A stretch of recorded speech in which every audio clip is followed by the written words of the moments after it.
Pollyanna. By Eleanor H. Porter. 2. My Cousin Belle. Chapter 1, Miss Polly. Miss Polly Harrington entered her kitchen a little hurriedly this June morning. Miss Polly did not usually make hurried movements. She specially prided herself on her repose of manner. But today she was hurrying, actually hurrying. Nancy, washing dishes at the sink, looked up in surprise. Nancy had been working in Miss Polly's kitchen only 2 months, but already she knew that her mistress did not usually hurry. Nancy. Yes, ma'am. Nancy answered cheerfully, but she still continued wiping the pitcher in her hand. Nancy, Miss Polly's voice was very stern now. When I'm talking to you, I wish you to stop your work and listen to what I have to say. Nancy flushed miserably. She set the pitcher down at once, with the cloth still about it, thereby nearly tipping it over, which did not add to her composure. Yes, ma'am, I will, ma'am, she stammered, righting the pitcher, and turning hastily. I was only keepin' on with my work, 'cause you specially told me this mornin' to hurry with my dishes, you know. Her mistress frowned. That will do, Nancy. I did not ask for explanations. I asked for your attention. Yes, ma'am. Nancy stifled a sigh. She was wondering if ever in any way she could please this woman. Nancy had never worked out before. But a sick mother suddenly widowed and left with 3 younger children besides Nancy herself, had forced the girl into doing something toward their support. And she had been so pleased when she found a place in the kitchen of the great house on the hill. Nancy had come from the Corners, 6 miles away, and she knew Miss Polly Harrington only as the mistress of the old Harrington homestead, and one of the wealthiest residents of the town. That was 2 months before. She knew Miss Polly now as a stern, severe-faced woman who frowned if a knife clattered to the floor, or if a door banged, but who never thought to smile even when knives and doors were still. When you've finished your morning work, Nancy, Miss Polly was saying now, you may clear the little room at the head of the stairs in the attic, and make up the cot bed. Sweep the room and clean it, of course, after you clear out the trunks and boxes. Yes, ma'am. And where shall I put the things, please, that I take out? In the front attic. Miss Polly hesitated, then went on, I suppose I may as well tell you now, Nancy. My niece, Miss Pollyanna Whittier, is coming to live with me. She is 11 years old, and will sleep in that room.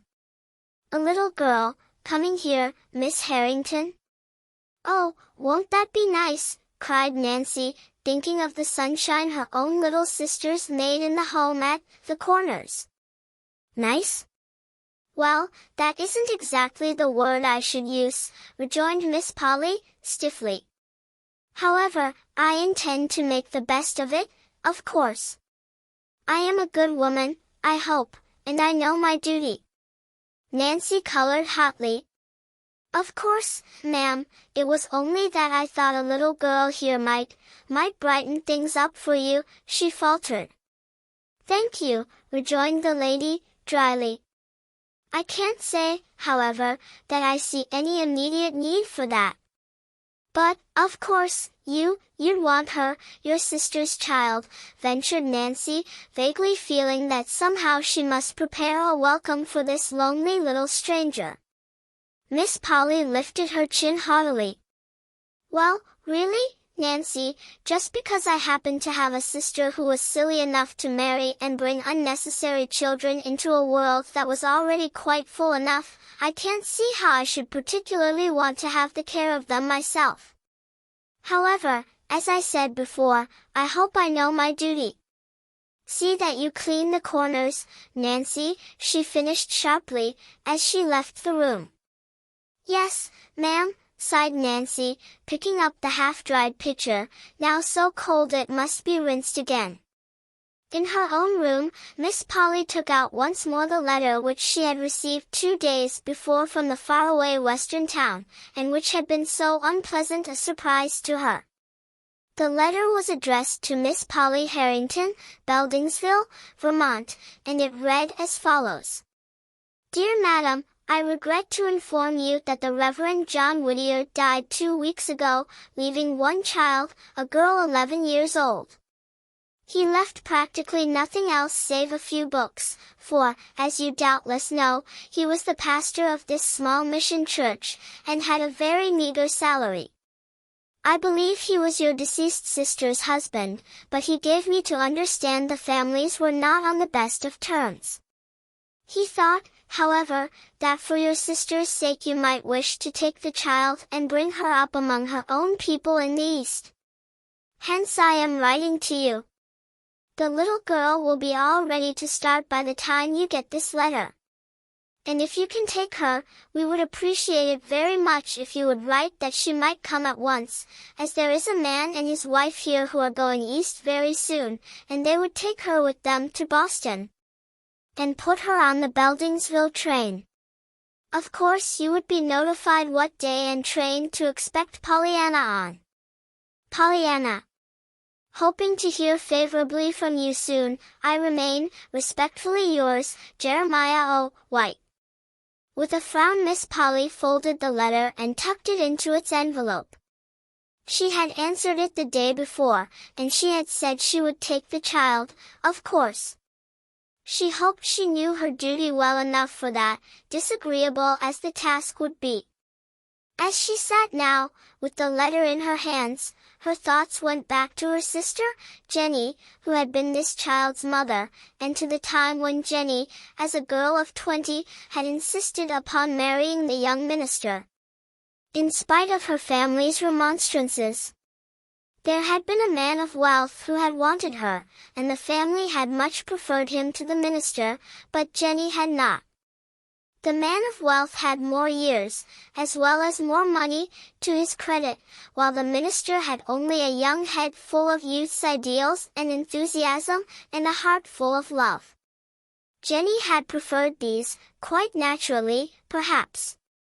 So she had married the minister, and had gone south with him as a home missionary's wife.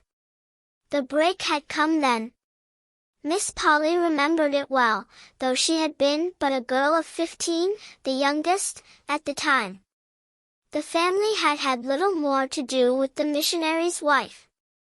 To be sure, Jenny herself had written, for a time, and had named her last baby, Pollyanna, for her 2 sisters, Polly and Anna. The other babies had all died. This had been the last time that Jenny had written, and in a few years there had come the news of her death, told in a short, but heartbroken little note from the minister himself, dated at a little town in the west. Meanwhile, time had not stood still for the occupants of the great house on the hill. Miss Polly, looking out at the far-reaching valley below, thought of the changes those 25 years had brought to her. She was 40 now, and quite alone in the world. Father, mother, sisters, all were dead. For years, now, she had been sole mistress of the house and of the thousands left her by her father. There were people who had openly pitied her lonely life, and who had urged her to have some friend or companion to live with her, but she had not welcomed either their sympathy or their advice. She was not lonely, she said. She liked being by herself. She preferred quiet. But now, Miss Polly rose with frowning face and closely shut lips. She was glad, of course, that she was a good woman, and that she not only knew her duty, but had sufficient strength of character to perform it. But, Pollyanna, what a ridiculous name! Chapter 2. Old Tom and Nancy.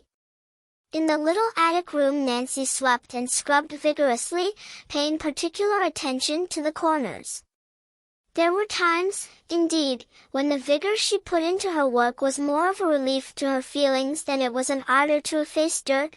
Nancy, in spite of her frightened submission to her mistress, was no saint. "I Just wish I could dig out the corners of her soul, she muttered jerkily, punctuating her words with murderous jabs of her pointed cleaning stick. There's plenty of them needs cleanin', all right, all right. The idea of stickin' that blessed child way off up here in this hot little room, with no fire in the winter, too, and all this big house to pick and choose from. Unnecessary children, indeed. Humph! Snapped Nancy, wringing her rag so hard her fingers ached from the strain. I guess it ain't children what is most unnecessary just now, just now. For some time she worked in silence. Then, her task finished, she looked about the bare little room in plain disgust.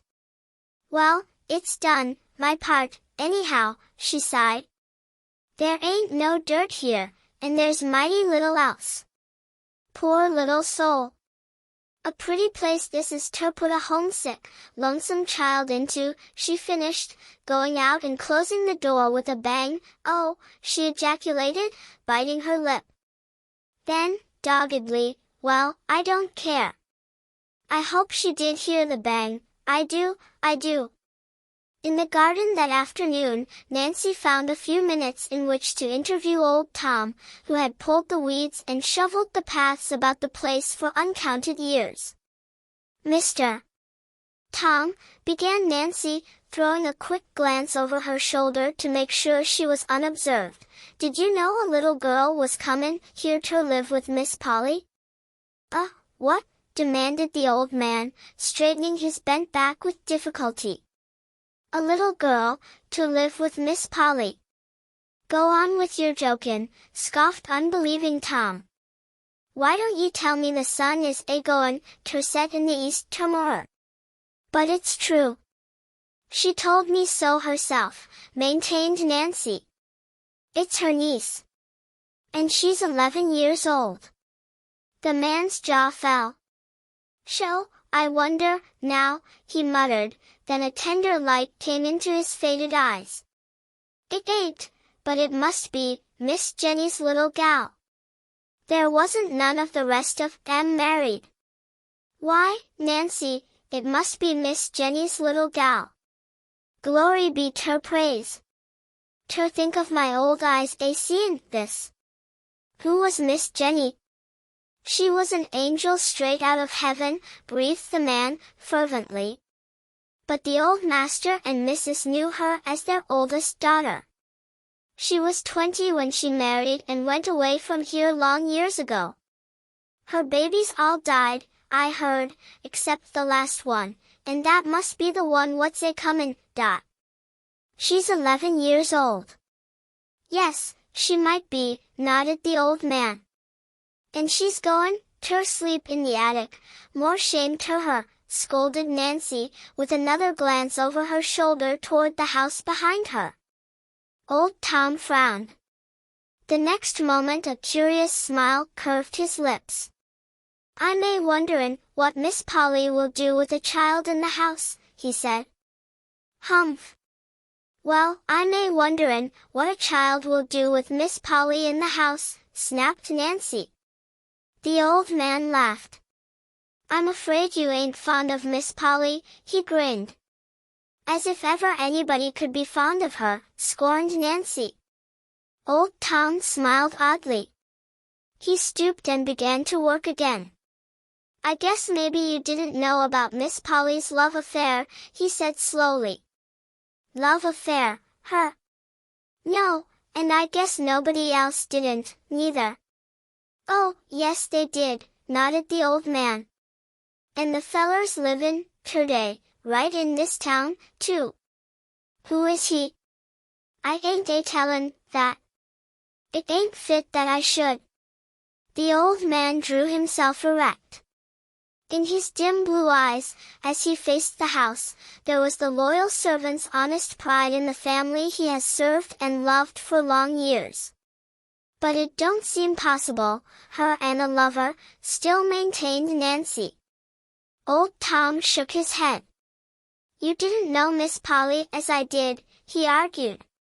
She used to be real handsome, and she would be now, if she'd let herself be. Handsome. Miss Polly. Yes.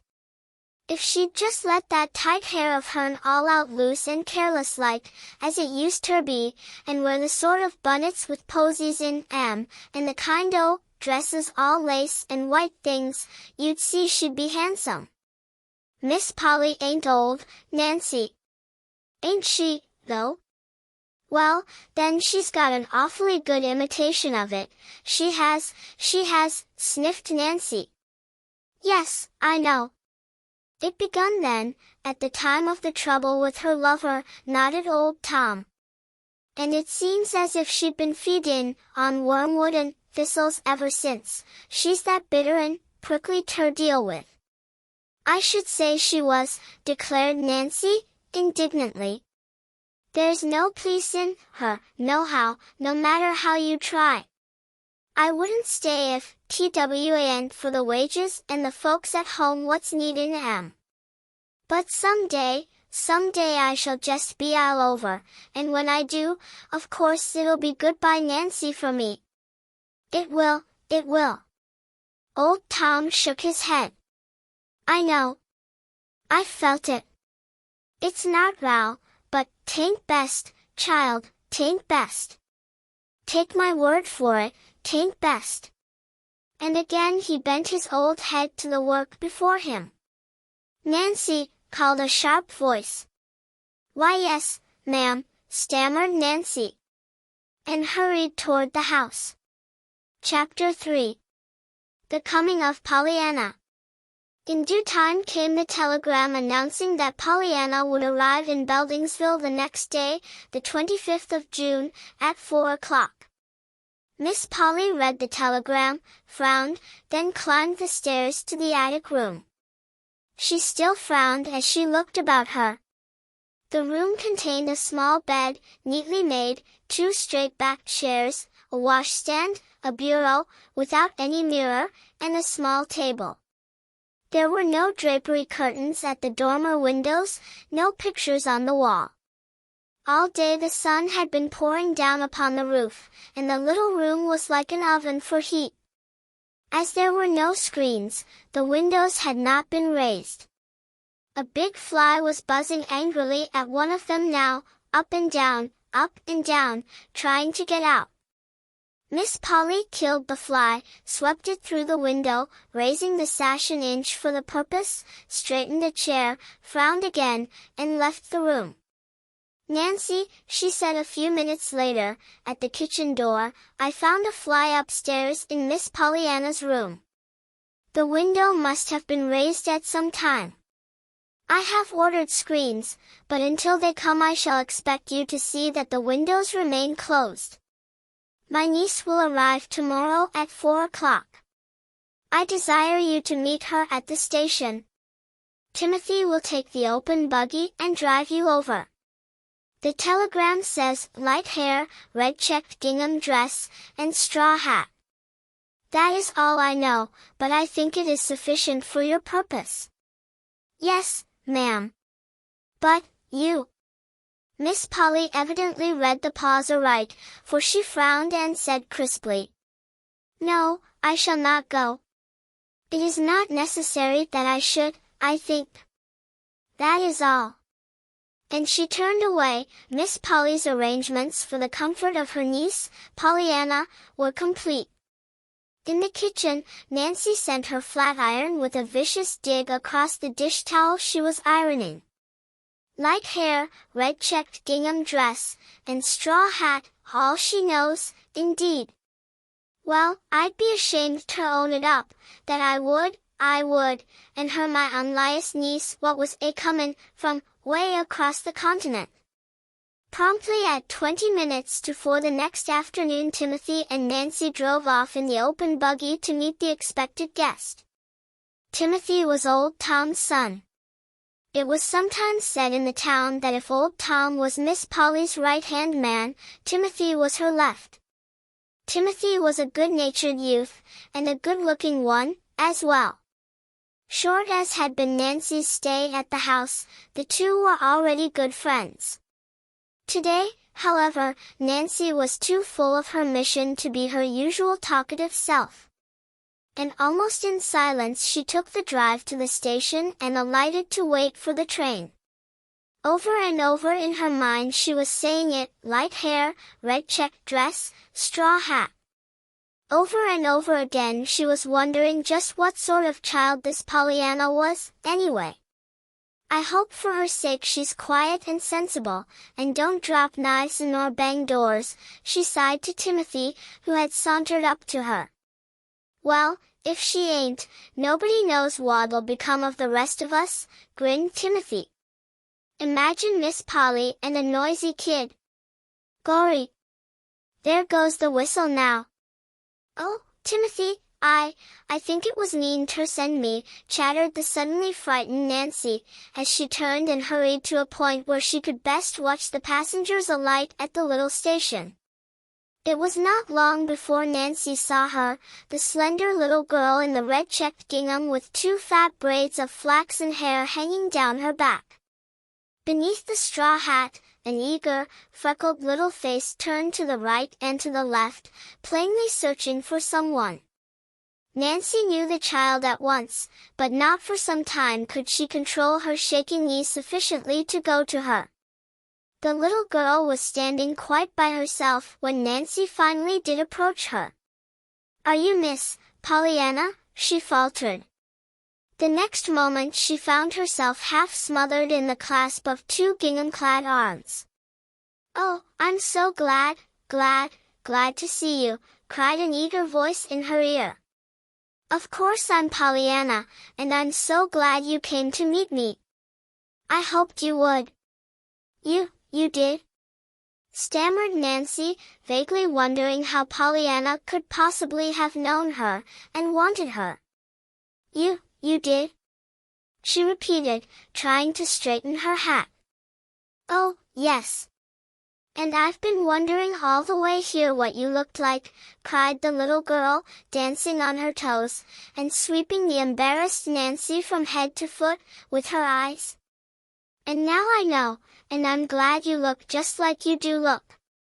Nancy was relieved just then to have Timothy come up. Pollyanna's words had been most confusing. "This is Timothy. Maybe you have a trunk," she stammered. "Yes, I have," nodded Pollyanna, importantly. "I've got a brand new one. The ladies' aid bought it for me, and wasn't it lovely of them, when they wanted the carpet so? Of course I don't know how much red carpet a trunk could buy, but it ought to buy some, anyhow, much as half an aisle, don't you think? I've got a little thing here in my bag that Mr. Gray said was a check, and that I must give it to you before I could get my trunk. Mr. Gray is Mrs. Gray's husband. They're cousins of Deacon Carr's wife. I came east with them, and they're lovely. And, here 'tis," she finished, producing the check after much fumbling in the bag she carried. Nancy drew a long breath. Instinctively she felt that someone had to draw one, after that speech. Then she stole a glance at Timothy. Timothy's eyes were studiously turned away. The three were off at last, with Pollyanna's trunk in behind, and Pollyanna herself snugly ensconced between Nancy and Timothy. During the whole process of getting started, the little girl had kept up an uninterrupted stream of comments and questions, until the somewhat dazed Nancy found herself quite out of breath trying to keep up with her. "There! Isn't this lovely? Is it far? I hope 'tis. I love to ride," sighed Pollyanna, as the wheels began to turn. "Of course, if 'tisn't far, I shan't mind, though, 'cause I'll be glad to get there all the sooner, you know. What a pretty street! I knew 'twas going to be pretty, Father told me." She stopped with a little choking breath. Nancy, looking at her apprehensively, saw that her small chin was quivering, and that her eyes were full of tears. In a moment, however, she hurried on, with a brave lifting of her head. "Father told me all about it. He remembered. And I ought to have explained before. Mrs. Gray told me to, at once, about this red gingham dress, you know, and why I'm not in black. She said you'd think 'twas queer. But there weren't any black things in the last missionary barrel, only a lady's velvet basque which Deacon Carr's wife said wasn't suitable for me at all. Besides, it had white spots, worn, you know, on both elbows, and some other places. Part of the ladies' aid wanted to buy me a black dress and hat, but the other part thought the money ought to go toward the red carpet they're trying to get, for the church, you know. Mrs. White said maybe it was just as well, anyway, for she didn't like children in black. That is, I mean, she liked the children, of course, but not the black part. Pollyanna paused for breath, and Nancy managed to stammer. Well, I'm sure it'll be all right. I'm glad you feel that way. I do, too, nodded Pollyanna, again with that choking little breath. Of course, 'twould have been a good deal harder to be glad in black. Glad? Gasped Nancy, surprised into an interruption. Yes, that father's gone to heaven to be with Mother and the rest of us, you know. He said I must be glad. But it's been pretty hard to do it, even in red gingham, because I wanted him, so, and I couldn't help feeling I ought to have him, specially as Mother and the rest have God and all the angels, while I didn't have anybody but the ladies' aid. But now I'm sure it'll be easier because I've got you, Aunt Polly. I'm so glad I've got you. Nancy's aching sympathy for the poor little forlornness beside her turned suddenly into shocked terror. Oh, but you've made an awful mistake, dear, she faltered. I'm only Nancy. I ain't your Aunt Polly, at all. You aren't? Stammered the little girl, in plain dismay. No. I'm only Nancy. I never thought of your taking me for her. We ain't a bit alike, we ain't. Timothy chuckled softly, but Nancy was too disturbed to answer the merry flash from his eyes. But who are you? Questioned Pollyanna. You don't look a bit like a lady's aider. Timothy laughed outright this time. I'm Nancy, the hired girl. I do all the work except the washing and hard ironing. Miss Durgin does that. But there isn't Aunt Polly? Demanded the child, anxiously. You bet your life there is, cut in Timothy. Pollyanna relaxed visibly. Oh, that's all right, then. There was a moment's silence, then she went on brightly, and do you know? I'm glad, after all, that she didn't come to meet me. Because now I've got her still coming, and I've got you besides. Nancy flushed. Timothy turned to her with a quizzical smile. I call that a pretty slick compliment, he said. Why don't you thank the little lady? I was thinking about Miss Polly, faltered Nancy. Pollyanna sighed contentedly. I was, too. I'm so interested in her. You know she's all the aunt I've got, and I didn't know I had her for ever so long. Then Father told me. He said she lived in a lovely great big house, way on top of a hill. She does. You can see it now, said Nancy. It's that big white one with the green blinds, way ahead. Oh, how pretty, and what a lot of trees and grass all around it. I never saw such a lot of green grass, seems so, all at once. Is my Aunt Polly rich, Nancy? Yes, Mississippi. I'm so glad. It must be perfectly lovely to have lots of money. I never knew anyone that did have, only the Whites, they're some rich. They have carpets in every room and ice cream sundaes. Does Aunt Polly have ice cream sundaes? Nancy shook her head. Her lips twitched. She threw a merry look into Timothy's eyes. No, Mississippi. Your aunt don't like ice cream, I guess. Leastways I never saw it on her table. Pollyanna's face fell. Oh, doesn't she?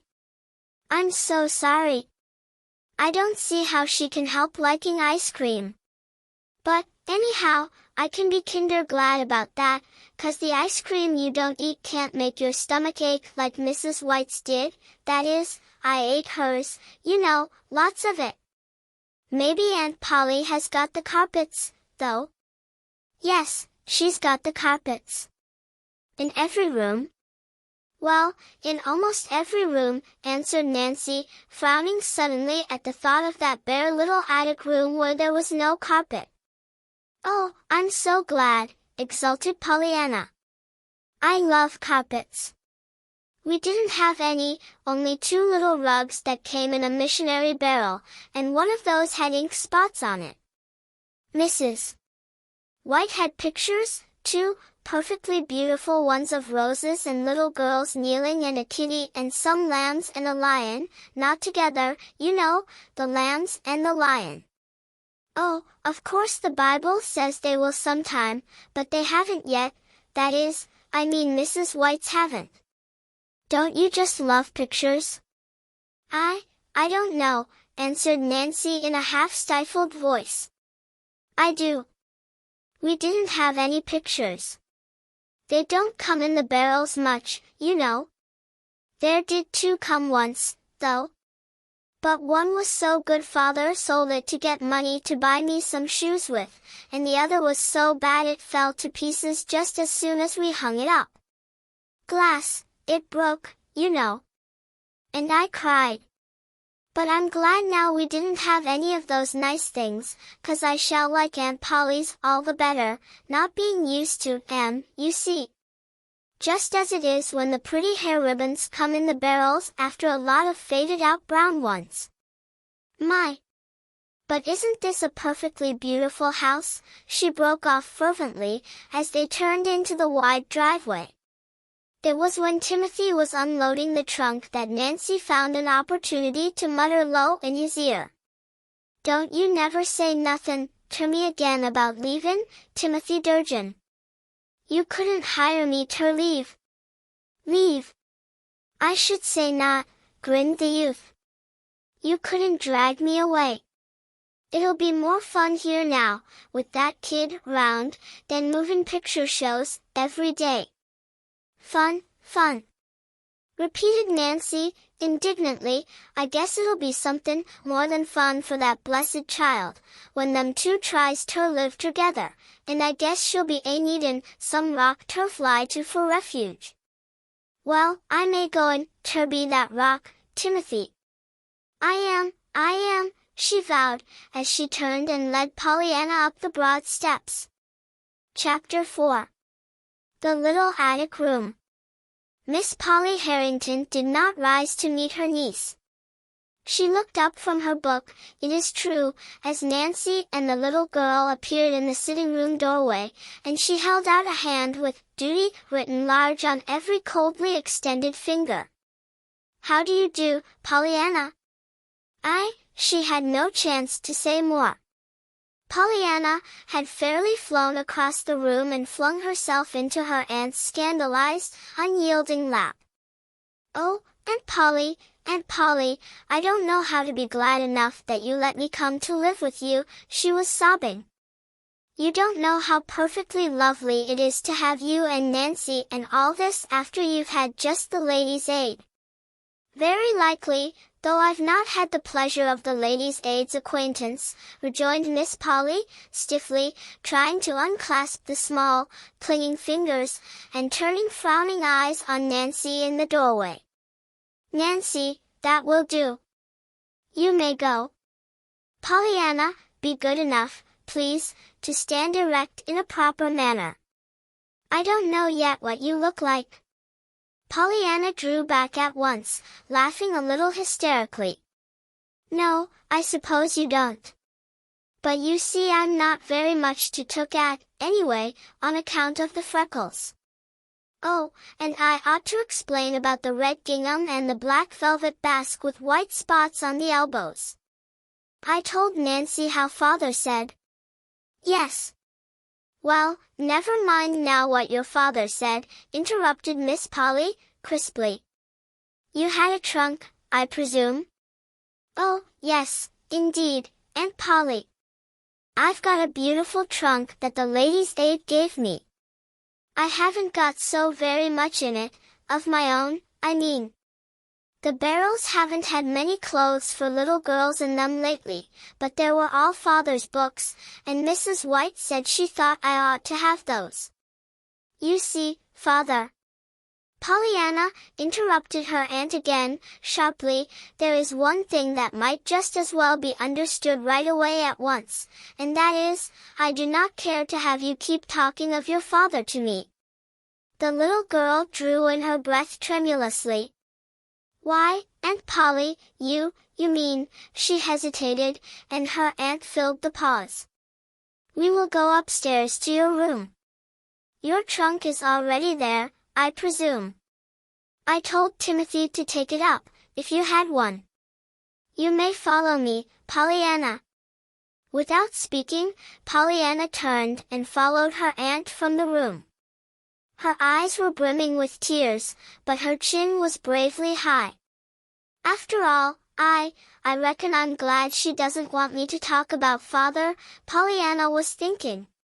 It'll be easier, maybe, if I don't talk about him. Probably, anyhow, that is why she told me not to talk about him.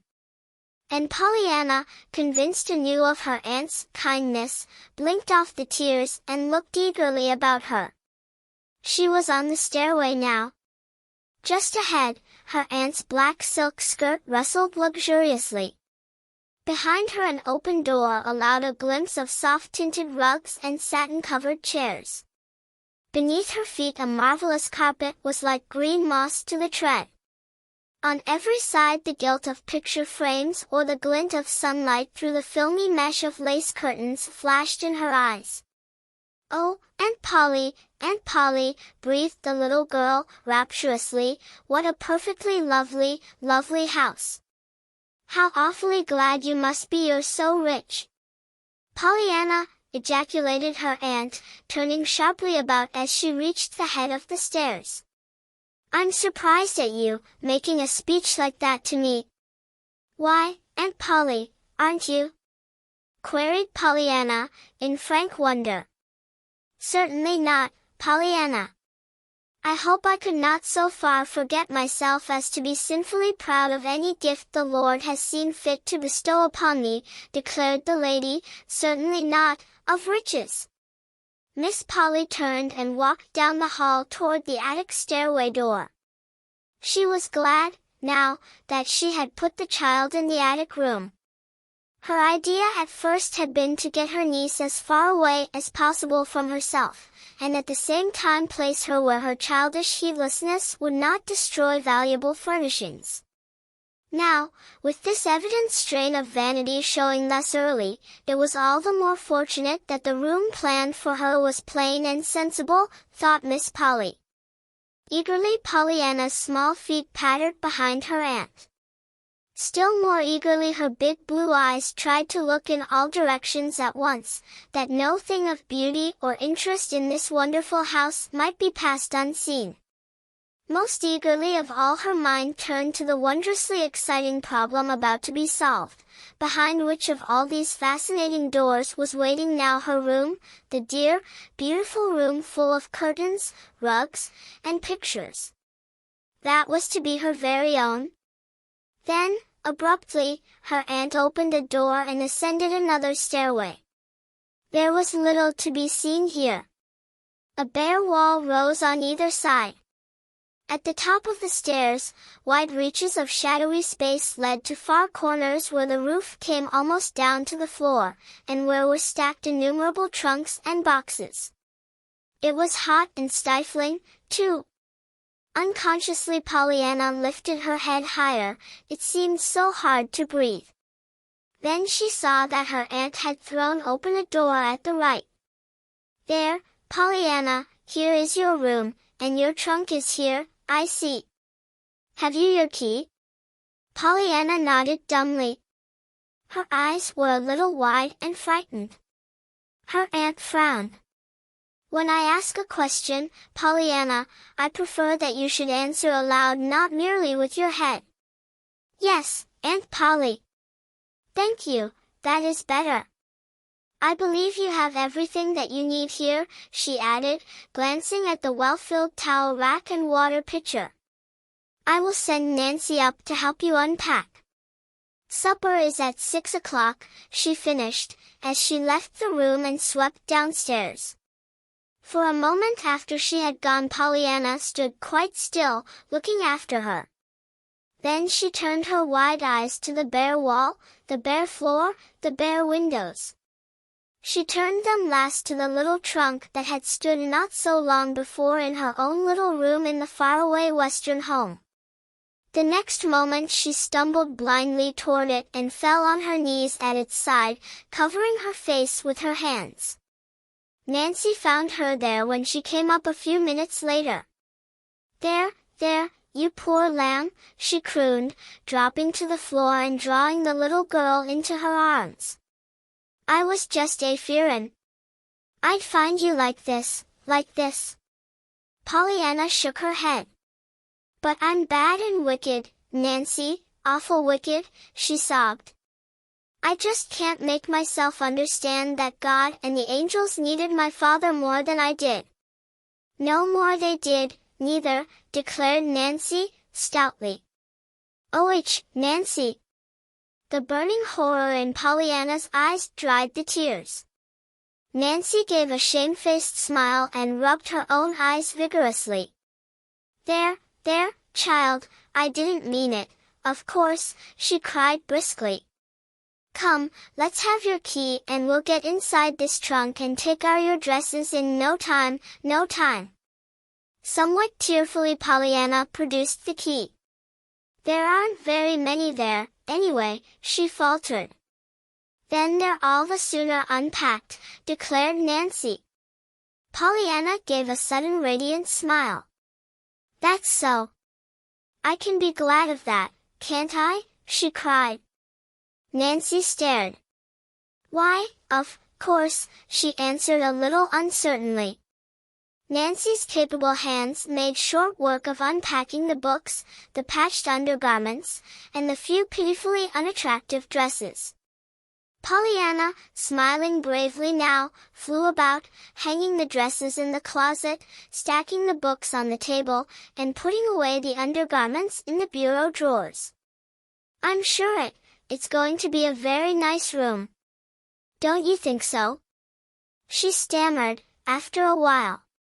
There was no answer. Nancy was very busy, apparently, with her head in the trunk.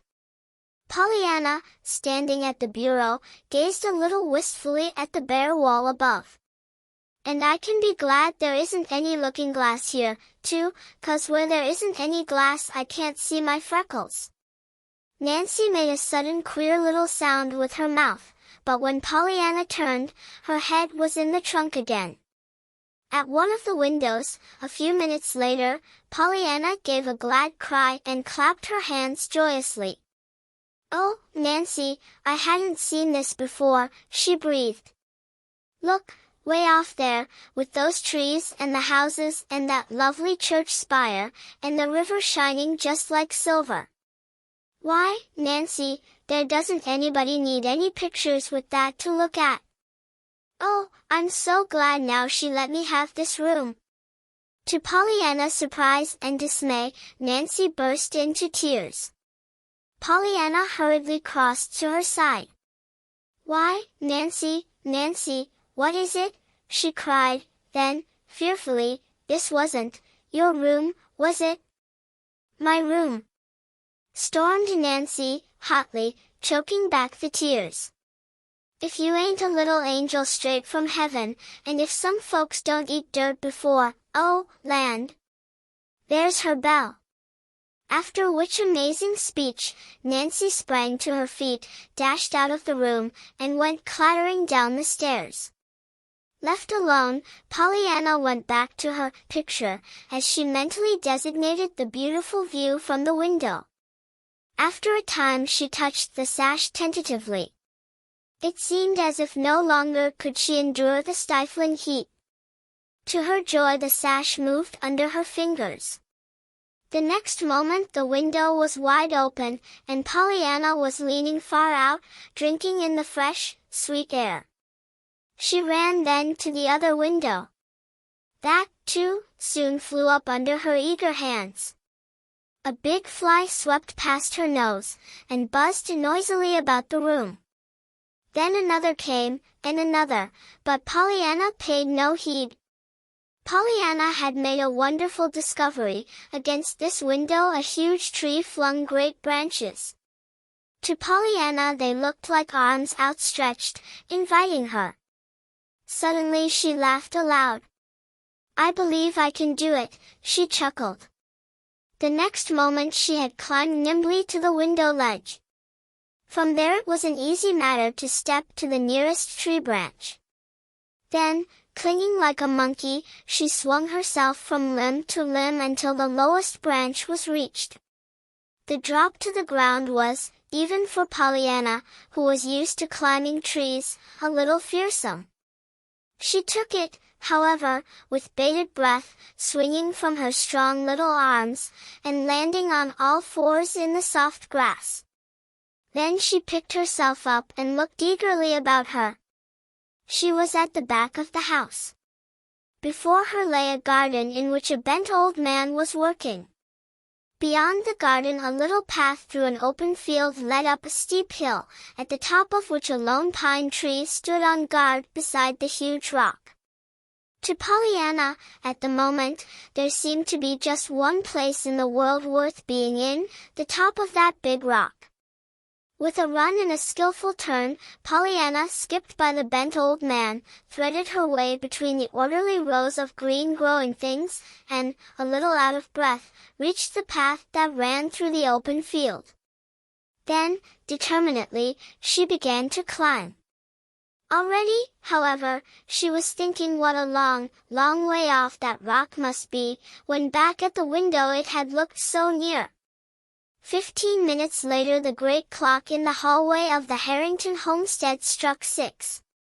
At precisely the last stroke Nancy sounded the bell for supper. 1, 2, 3 minutes passed. Miss Polly frowned and tapped the floor with her slipper. A little jerkily she rose to her feet, went into the hall, and looked upstairs, plainly impatient. For a minute she listened intently, then she turned and swept into the dining room. "Nancy," she said with decision, as soon as the little serving maid appeared, "my niece is late." "No, you need not call her," she added severely, as Nancy made a move toward the hall door. "I told her what time supper was, and now she will have to suffer the consequences. She may as well begin at once to learn to be punctual. When she comes down she may have bread and milk in the kitchen." "Yes, ma'am." It was well, perhaps, that Miss Polly did not happen to be looking at Nancy's face just then.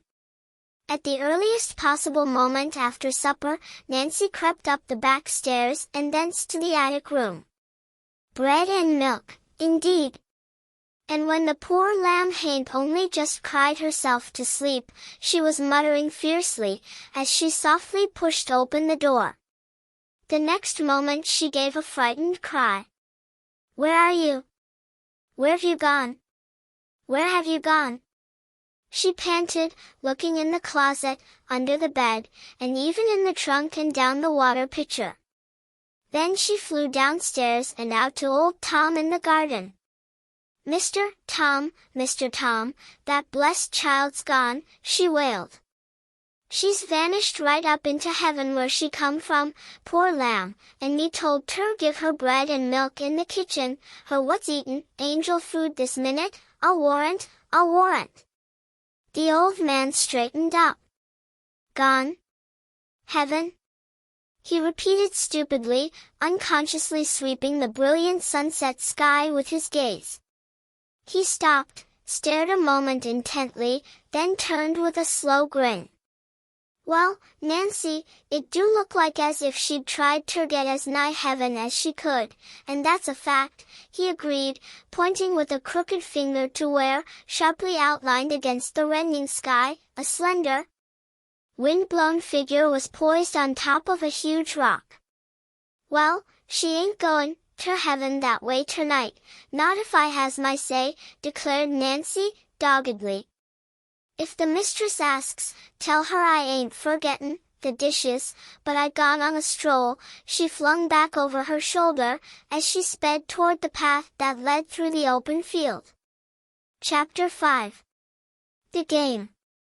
"For the land's sake, Miss Pollyanna, what a scare you did give me," panted Nancy, hurrying up to the big rock, down which Pollyanna had just regretfully slid. "Scare? Oh, I'm so sorry. But you mustn't, really, ever get scared about me, Nancy. Father and the ladies' aid used to do it, too, till they found I always came back all right. But I didn't even know you'd went," cried Nancy, tucking the little girl's hand under her arm and hurrying her down the hill. "I didn't see you go, and nobody didn't. I guess you flew right up through the roof." I do. Pollyanna skipped gleefully. "I did, most, only I flew down instead of up. I came down the tree." Nancy stopped short. "You did, what?" "Came down the tree, outside my window." "My stars and stockings," gasped Nancy, hurrying on again. "I'd like ter know what your aunt would say ter that." "Would you?" "Well, I'll tell her, then, so you can find out," promised the little girl, cheerfully. "Mercy," gasped Nancy. No. "Why, you don't mean she'd care?" cried Pollyanna, plainly disturbed. "No, yes, well, never mind. I ain't so very particular about knowin' what she'd say, truly," stammered Nancy, determined to keep one scolding from Pollyanna, if nothing more. "But, say, we better hurry. I've got ter get them dishes done, you know." "I'll help," promised Pollyanna, promptly. "Oh, Miss Pollyanna," demurred Nancy. For a moment there was silence. The sky was darkening fast. Pollyanna took a firmer hold of her friend's arm. "I reckon I'm glad, after all, that you did get scared, a little, 'cause then you came after me," she shivered. "Poor little lamb. And you must be hungry, too. I'm afraid you'll have ter have bread and milk in the kitchen with me. Your aunt didn't like it, because you didn't come down ter supper, you know." "But I couldn't. I was up here." "Yes, but, she didn't know that, you see," observed Nancy, dryly, stifling a chuckle. "I'm sorry about the bread and milk, I am. Oh, I'm not. I'm glad." "Glad? Why?" "Why, I like bread and milk, and I'd like to eat with you." "I don't see any trouble about being glad about that." "You don't seem ter see any trouble bein' glad about everything," retorted Nancy, choking a little over her remembrance of Pollyanna's brave attempts to light the bare little attic room. Pollyanna laughed softly. "Well, that's the game, you know, anyway." "The game?" "Yes, the just being glad game." "Whatever in the world are you talkin' about?" "Why, it's a game. Father told it to me, and it's lovely," rejoined Pollyanna. "We've played it always, ever since I was a little girl. I told the ladies' aid, and they played it, some of them." "What is it?" "I ain't much on games, though." Pollyanna laughed again, but she sighed, too. And in the gathering twilight her face looked thin and wistful. "Why, we began it on some crutches that came in a missionary barrel." "Crutches?" "Yes. You see, I'd wanted a doll, and Father had written them so. But when the barrel came, the lady wrote that there hadn't any dolls come in, but the little crutches had. So she sent them along as they might come in handy for some child, sometime. And that's when we began it. Well, I must say I can't see any game about that, declared Nancy, almost irritably. Oh, yes, the game was to just find something about everything to be glad about, no matter what 'twas, rejoined Pollyanna, earnestly. And we began right then, on the crutches. Well, goodness me. I can't see anything to be glad about, gettin' a pair of crutches when you wanted a doll. Pollyanna clapped her hands.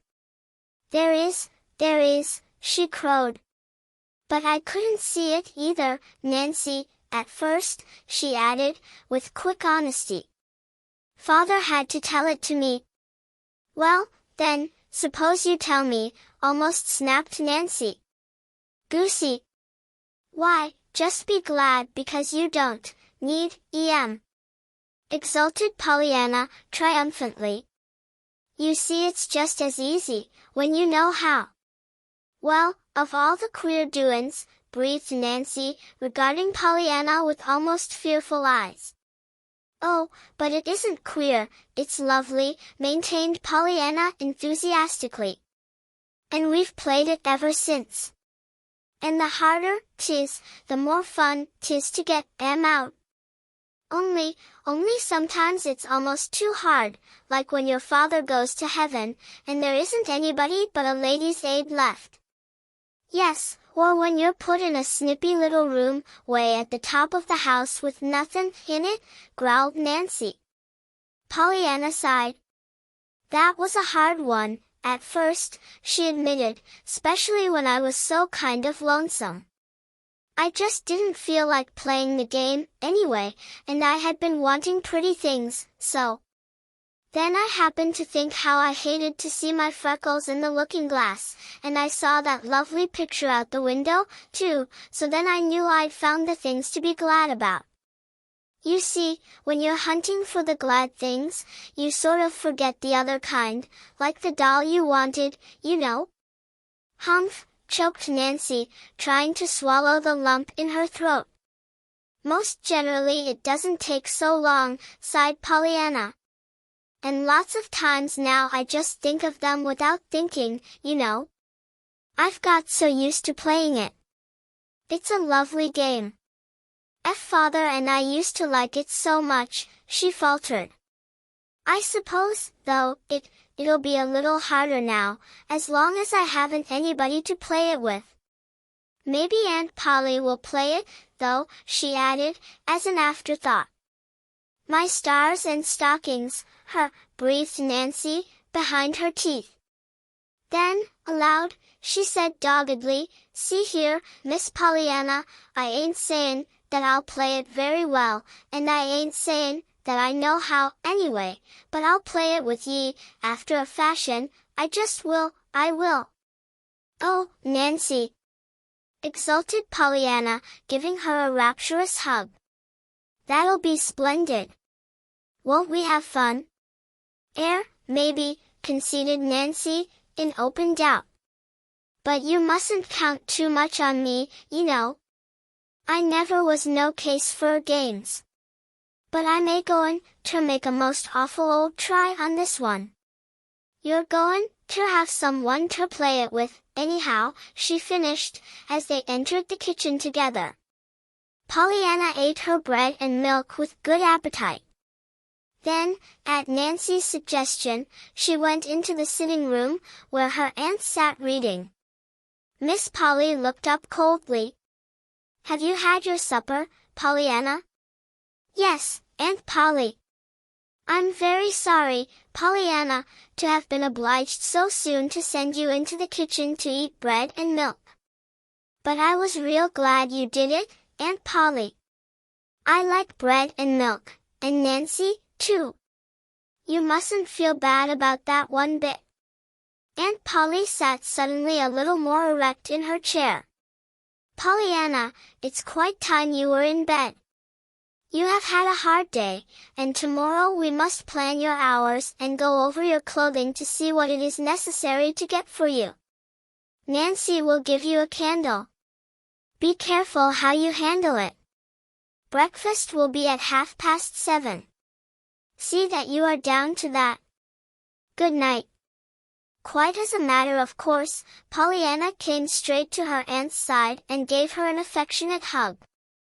I've had such a beautiful time, so far, she sighed happily. I know I'm going to just love living with you, but then, I knew I should before I came. Good night, she called cheerfully, as she ran from the room. Well, upon my soul! Ejaculated Miss Polly, half aloud. What a most extraordinary child! Then she frowned. She's glad I punished her, and I mustn't feel bad one bit, and she's going to love to live with me. Well, upon my soul! Ejaculated Miss Polly again, as she took up her book. 15 minutes later, in the attic room, a lonely little girl sobbed into the tightly clutched sheet. I know, Father among the angels, I'm not playing the game one bit now, not one bit. But I don't believe even you could find anything to be glad about sleeping all alone, way off up here in the dark, like this. If only I was near Nancy or Aunt Polly, or even a lady's aider, it would be easier. Downstairs in the kitchen, Nancy, hurrying with her belated work, jabbed her dish mop into the milk pitcher. And muttered jerkily, if playin' a silly fool game, about bein' glad you've got crutches when you want dolls, is got ter be, my way, oh, bein' that rock o' refuge, why, I may goin' ter play it, I am. Chapter 6. A Question of Duty. It was nearly 7 o'clock when Pollyanna awoke that first day after her arrival. Her windows faced the south and the west, so she could not see the sun yet. But she could see the hazy blue of the morning sky, and she knew that the day promised to be a fair one. The little room was cooler now, and the air blew in fresh and sweet. Outside, the birds were twittering joyously, and Pollyanna flew to the window to talk to them. She saw then that down in the garden her aunt was already out among the rose bushes. With rapid fingers, therefore, she made herself ready to join her. Down the attic stairs sped Pollyanna, leaving both doors wide open. Through the hall, down the next flight, then bang through the front screen door and around to the garden, she ran. Aunt Polly, with the bent old man, was leaning over a rose bush when Pollyanna, gurgling with delight, flung herself upon her. Oh, Aunt Polly, I reckon I am glad this morning just to be alive. Pollyanna, remonstrated the lady, sternly, pulling herself as erect as she could with a dragging weight of 90 pounds hanging about her neck. Is this the usual way you say good morning? The little girl dropped to her toes, and danced lightly up and down. No, only when I love folks, so I just can't help it. I saw you from my window, Aunt Polly, and I got to thinking how you weren't a lady's aider, and you were my really truly aunt, and you looked so good I just had to come down and hug you. The bent old man turned his back suddenly. Miss Polly attempted a frown, with not her usual success. Pollyanna, Thomas, that will do for this morning. I think you understand, about those rose bushes, she said stiffly. Then she turned and walked rapidly away. Do you always work in the garden, Mr. Man? Asked Pollyanna, interestedly. The man turned. His lips were twitching, but his eyes looked blurred as if with tears. Yes, miss. I'm old Tom, the gardener, he answered.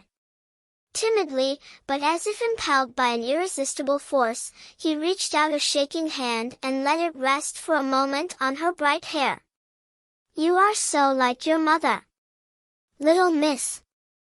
I used to know her when she was even littler than you be. You see, I used to work in the garden, then. Pollyanna caught her breath audibly. You did? And you knew my mother, really, when she was just a little earth angel, and not a heaven one? Oh, please tell me about her. And down plumped Pollyanna in the middle of the dirt path by the old man's side. A bell sounded from the house. The next moment Nancy was seen flying out the back door. Miss Pollyanna, that bell means breakfast, mornings, she panted, pulling the little girl to her feet and hurrying her back to the house, and other times it means other meals. But it always means that you're to run like time when ye hear it, no matter where ye be. If ye don't, well, it'll take something smarter and we be to find anything, to be glad about in that. She finished, shooing Pollyanna into the house as she would shoo an unruly chicken into a coop. Breakfast, for the first 5 minutes, was a silent meal. Then Miss Polly, her disapproving eyes following the airy wings of 2 flies darting here and there over the table, said sternly, Nancy, where did those flies come from? I don't know, ma'am. There wasn't one in the kitchen. Nancy had been too excited to notice Pollyanna's upflung windows the afternoon before. I reckon maybe they're my flies, Aunt Polly, observed Pollyanna, amiably. There were lots of them this morning having a beautiful time upstairs. Nancy left the room precipitately, though to do so she had to carry out the hot muffins she had just brought in. Yours, gasped Miss Polly.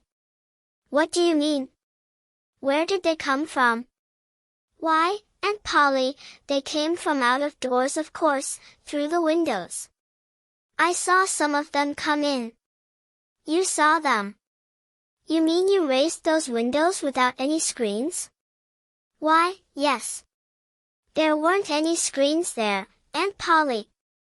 Nancy, at this moment, came in again with the muffins. Her face was grave, but very red. Nancy, directed her mistress, sharply, you may set the muffins down and go at once to Miss Pollyanna's room and shut the windows. Shut the doors, also. Later, when your morning work is done, go through every room with the spatter. See that you make a thorough search. To her niece she said, Pollyanna, I have ordered screens for those windows. I knew, of course, that it was my duty to do that. But it seems to me that you have quite forgotten your duty. My duty?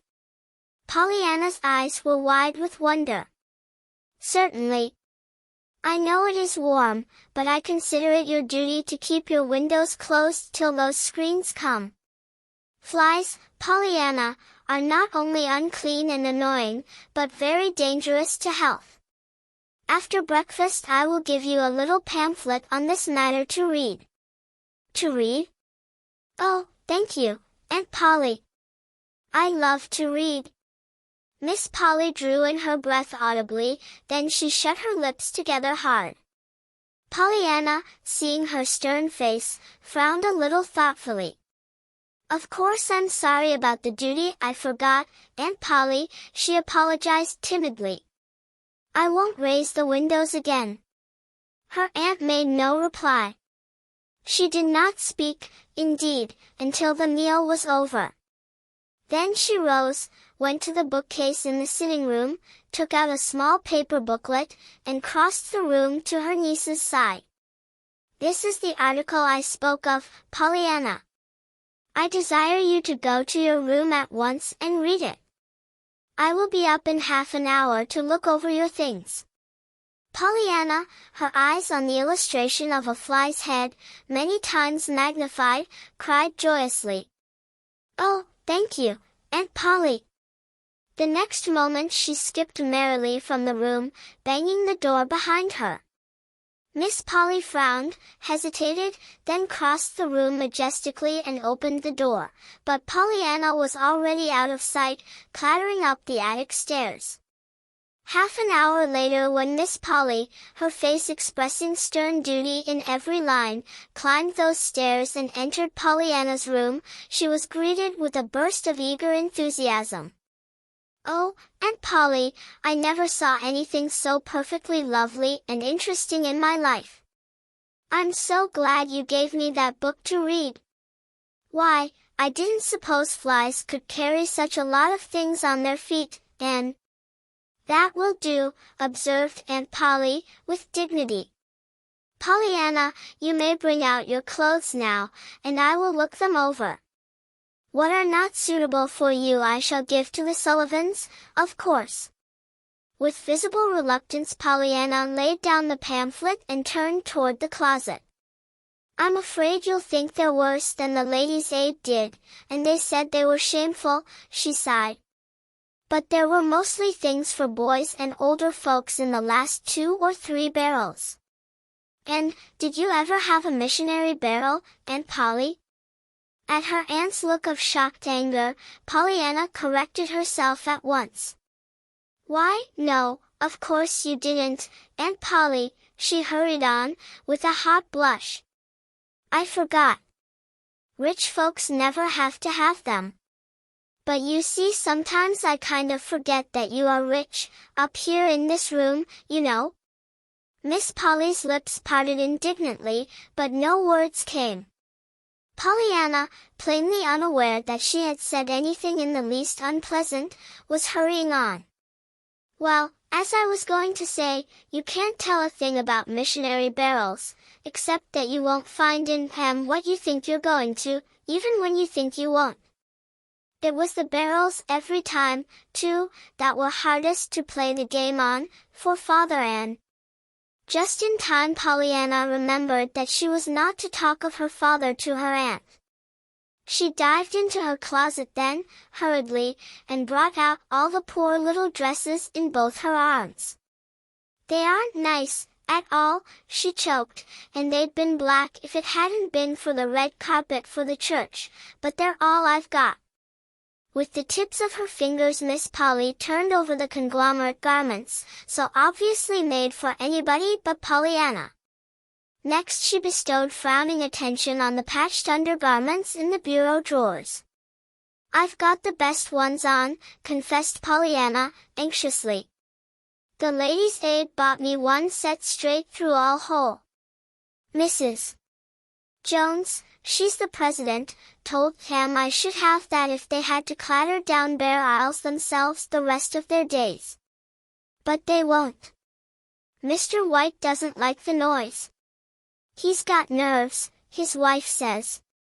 But he's got money, too, and they expect he'll give a lot toward the carpet, on account of the nerves, you know. I should think he'd be glad that if he did have the nerves he'd got money, too, shouldn't you?" Miss Polly did not seem to hear. Her scrutiny of the undergarments finished, she turned to Pollyanna somewhat abruptly. "You have been to school, of course, Pollyanna?"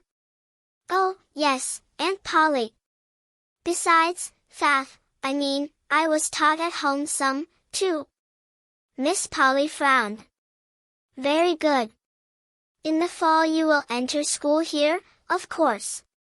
Mr. Hall, the principal, will doubtless settle in which grade you belong. Meanwhile, I suppose I ought to hear you read aloud half an hour each day. I love to read. But if you don't want to hear me I'd be just glad to read to myself, truly, Aunt Polly. And I wouldn't have to try to be glad either, for I like best to read to myself, on account of the big words, you know." "I don't doubt it," rejoined Miss Polly, grimly.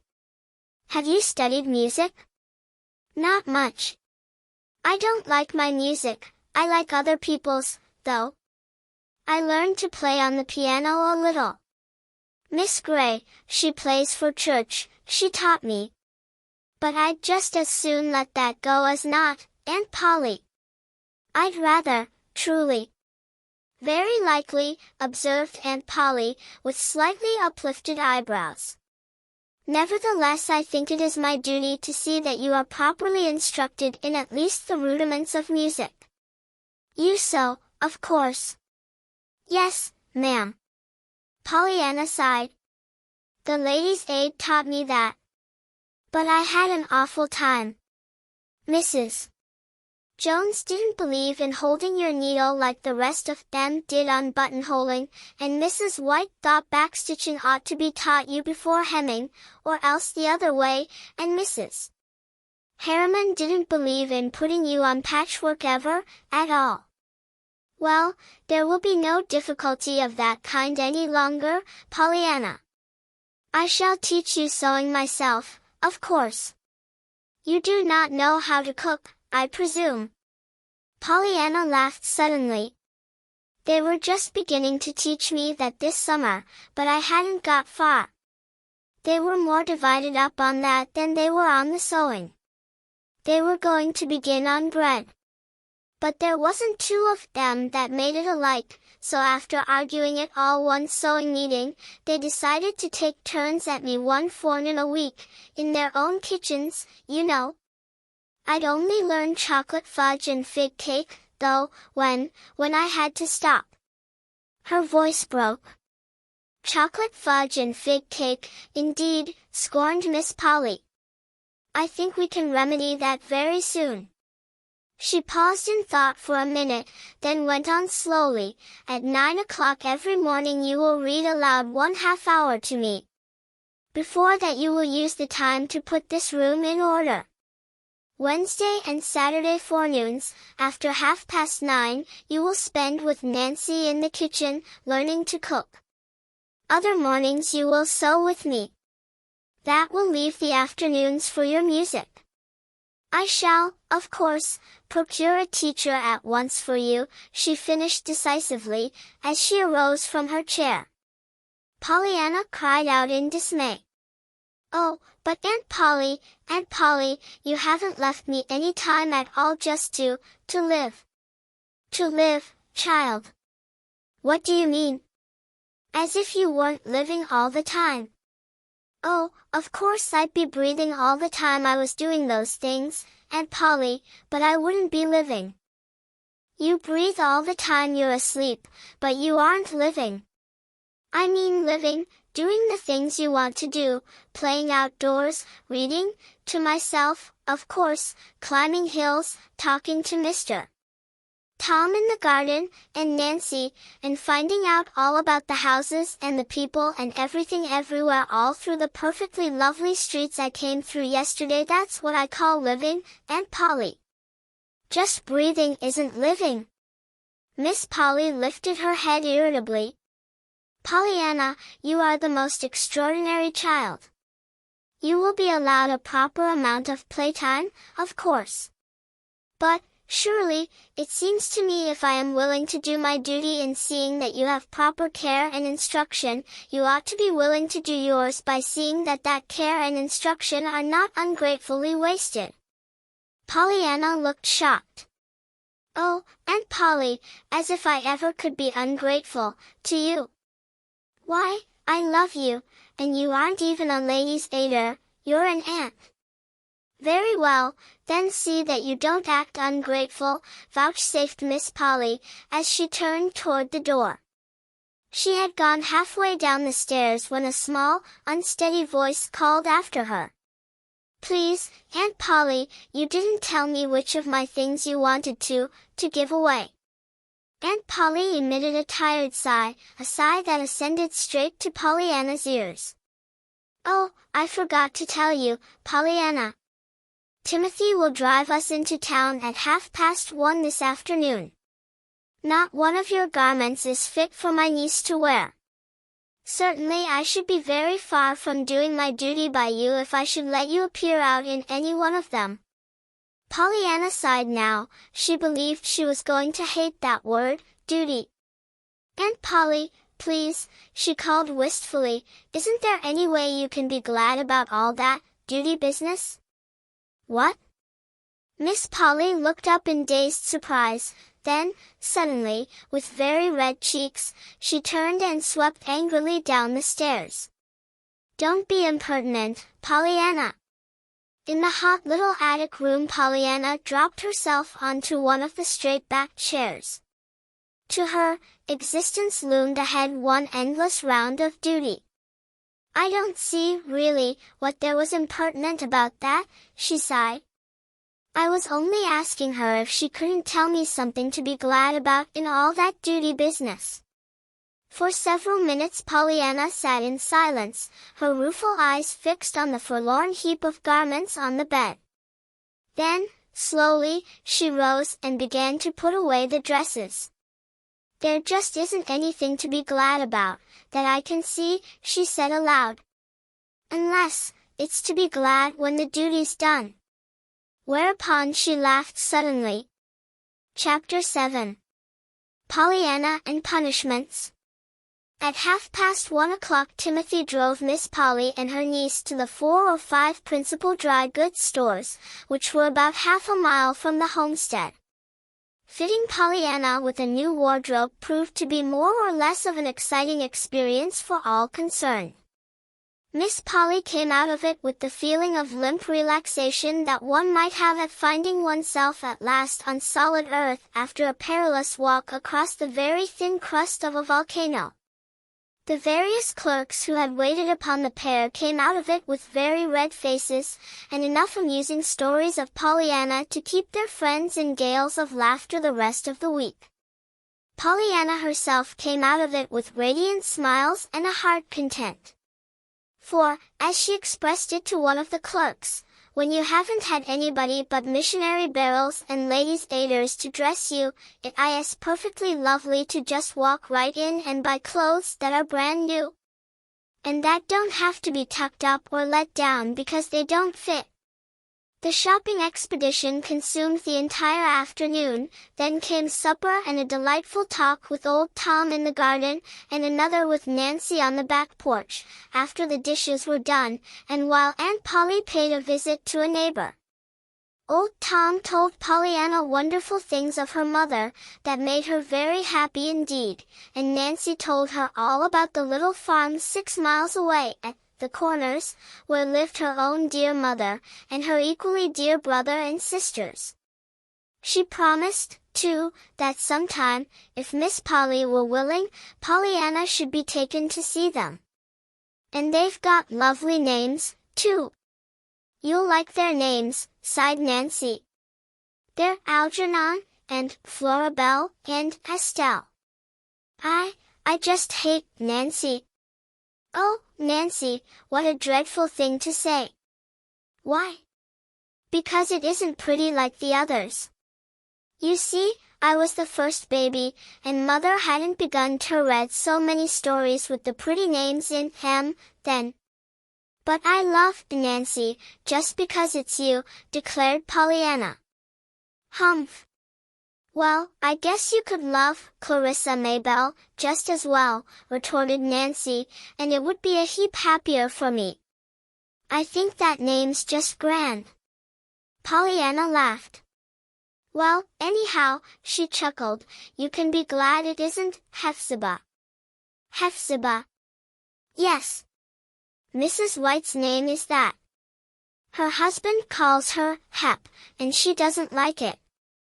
She says when he calls out, 'Hep, Hep,' she feels just as if the next minute he was going to yell, 'Hurrah!' And she doesn't like to be hurrahed at." Nancy's gloomy face relaxed into a broad smile. "Well, if you don't beat the Dutch. Say, do you know? I shan't never hear Nancy now that I don't think that Hep, Hep, and giggle. My, I guess I am glad." She stopped short and turned amazed eyes on the little girl. "Say, Miss Pollyanna, do you mean, was you playin' that game then, about my bein' glad I wa'n't named Hephzibah?" Pollyanna frowned, then she laughed. "Why, Nancy, that's so. I was playing the game, but that's one of the times I just did it without thinking, I reckon. You see, you do, lots of times, you get so used to it, looking for something to be glad about, you know." And most generally there is something about everything that you can be glad about, if you keep hunting long enough to find it. Well, and maybe, granted Nancy, with open doubt. At 8:30 Pollyanna went up to bed. The screens had not yet come, and the close little room was like an oven.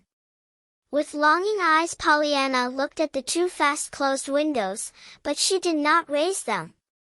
She undressed, folded her clothes neatly, said her prayers, blew out her candle and climbed into bed.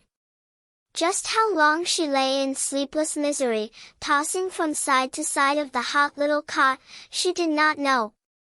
But it seemed to her that it must have been hours before she finally slipped out of bed, felt her way across the room and opened her door. Out in the main attic all was velvet blackness save where the moon flung a path of silver halfway across the floor from the east dormer window. With a resolute ignoring of that fearsome darkness to the right and to the left, Pollyanna drew a quick breath and pattered straight into that silvery path, and on to the window. She had hoped, vaguely, that this window might have a screen, but it did not. Outside, however, there was a wide world of fairy-like beauty, and there was, too, she knew, fresh, sweet air that would feel so good to hot cheeks and hands. As she stepped nearer and peered longingly out, she saw something else. She saw, only a little way below the window, the wide, flat tin roof of Miss Polly's sun parlor built over the porte-cochere. The sight filled her with longing. If only, now, she were out there. Fearfully she looked behind her. Back there, somewhere, were her hot little room and her still hotter bed. But between her and them lay a horrid desert of blackness across which one must feel one's way with outstretched, shrinking arms, while before her, out on the sun parlor roof, were the moonlight and the cool, sweet night air. If only her bed were out there. And folks did sleep out of doors. Joel Hartley at home, who was so sick with the consumption, had to sleep out of doors. Suddenly Pollyanna remembered that she had seen near this attic window a row of long white bags hanging from nails. Nancy had said that they contained the winter clothing, put away for the summer.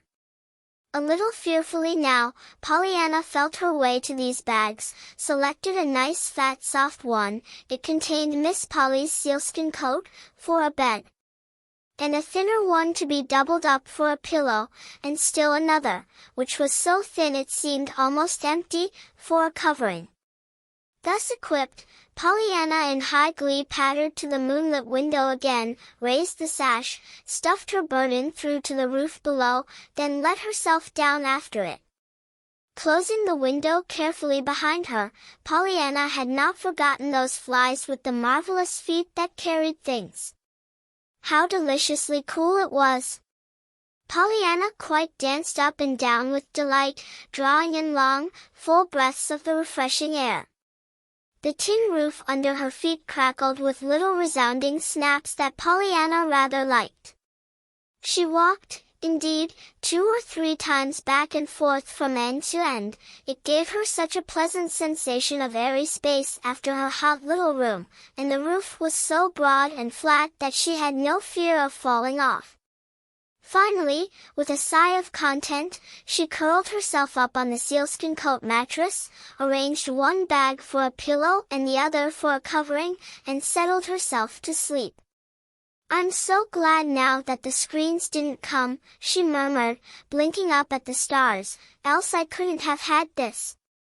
Downstairs in Miss Polly's room next the sun parlor, Miss Polly herself was hurrying into dressing gown and slippers, her face white and frightened.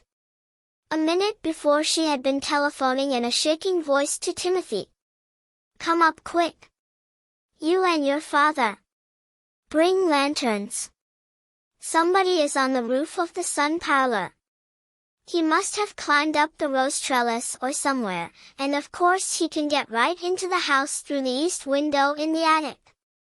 I have locked the attic door down here, but hurry, quick."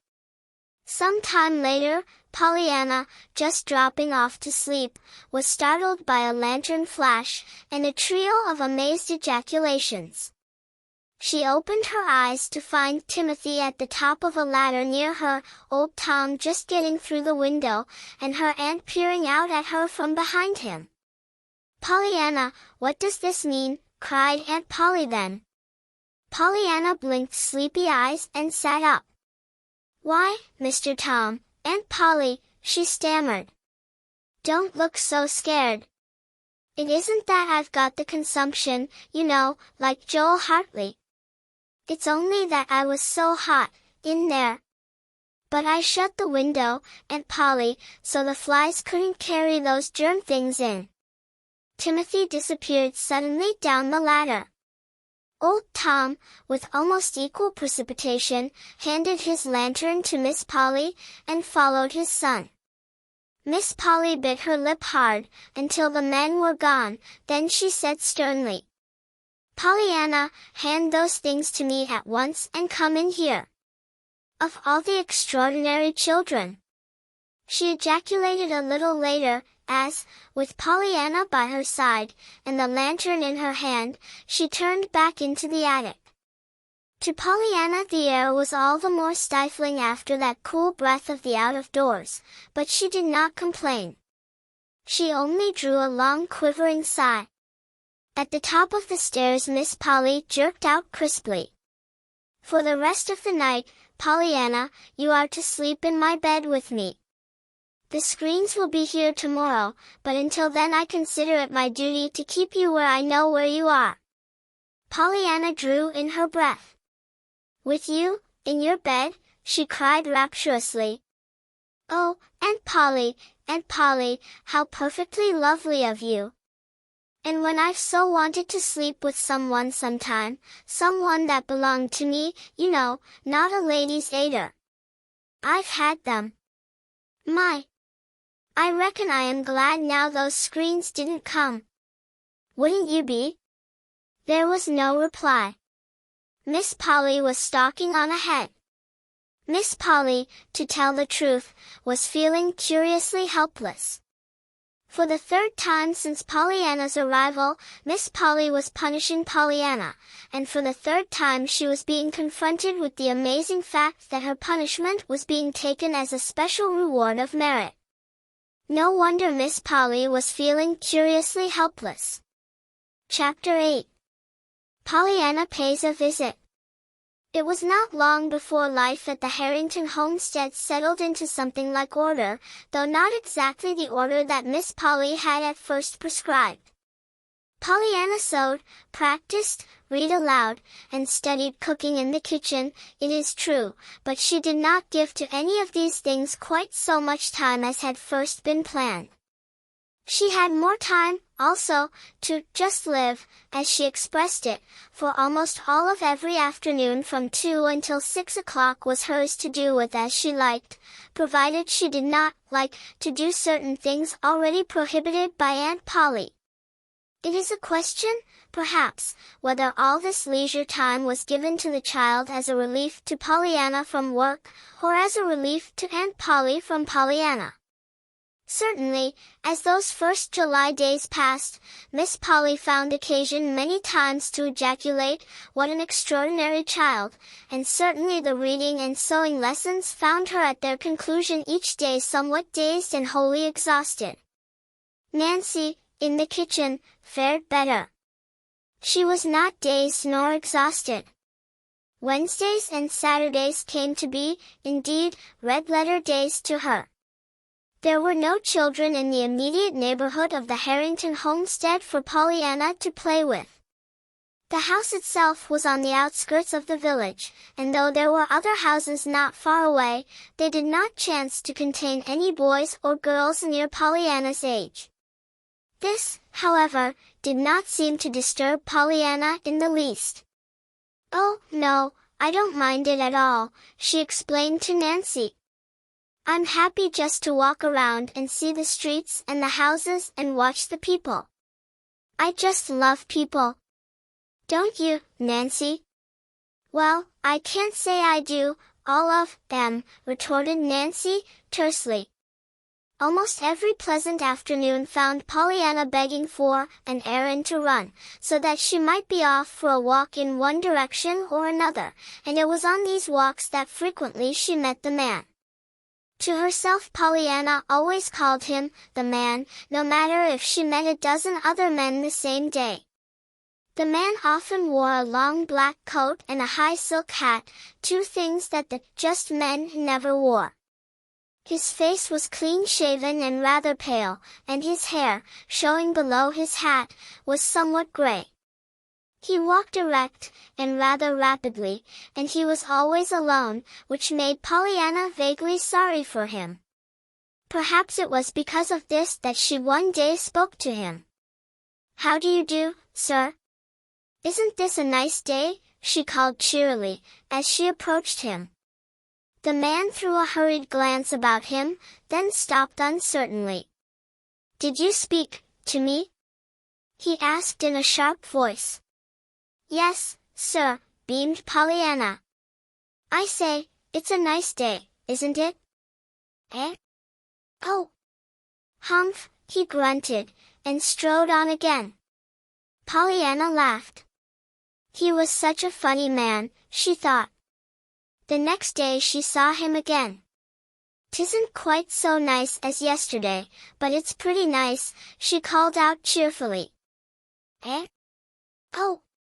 Humph," grunted the man as before, and once again Pollyanna laughed happily.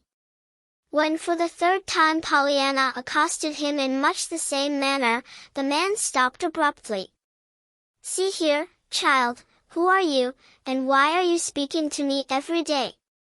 "I'm Pollyanna Whittier, and I thought you looked lonesome." "I'm so glad you stopped. Now we're introduced, only I don't know your name yet." "Well, of all the man did not finish his sentence, but strode on faster than ever. Pollyanna looked after him with a disappointed droop to her usually smiling lips. Maybe he didn't understand, but that was only half an introduction. "I don't know his name, yet," she murmured, as she proceeded on her way.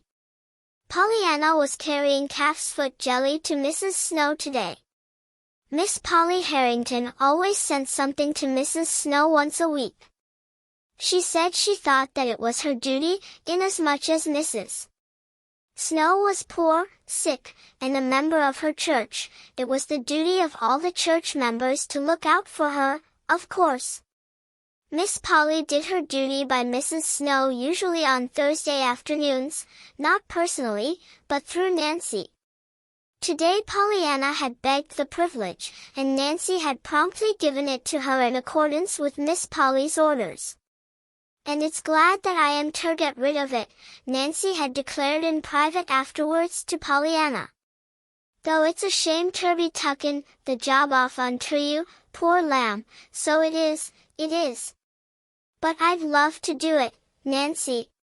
"Well, you won't, after you've done it once," predicted Nancy, sourly. "Why not?" "Because nobody does. If folks wa'n't sorry for her there wouldn't a soul go near her from mornin' till night, she's that cantankerous. All is, I pity her daughter what has ter take care of her." "But, why, Nancy?" Nancy shrugged her shoulders. "Well, in plain words, it's just that nothin', whatever has happened right in Miss Snow's eyes. Even the days of the week ain't run ter her mind. If it's Monday she's bound ter say she wished 'twas Sunday. And if you take her jelly you're pretty sure ter hear she wanted chicken, but if you did bring her chicken, she'd be jest hankerin' for lamb broth." "Why, what a funny woman," laughed Pollyanna. "I think I shall like to go to see her. She must be so surprising and different. I love different folks." "Humph. Well, Miss Snow's different, all right, I hope, for the sake of the rest of us." Nancy had finished grimly. Pollyanna was thinking of these remarks today as she turned in at the gate of the shabby little cottage. Her eyes were quite sparkling, indeed, at the prospect of meeting this different Mrs. Snow. A pale-faced, tired-looking young girl answered her knock at the door. "How do you do?" began Pollyanna politely.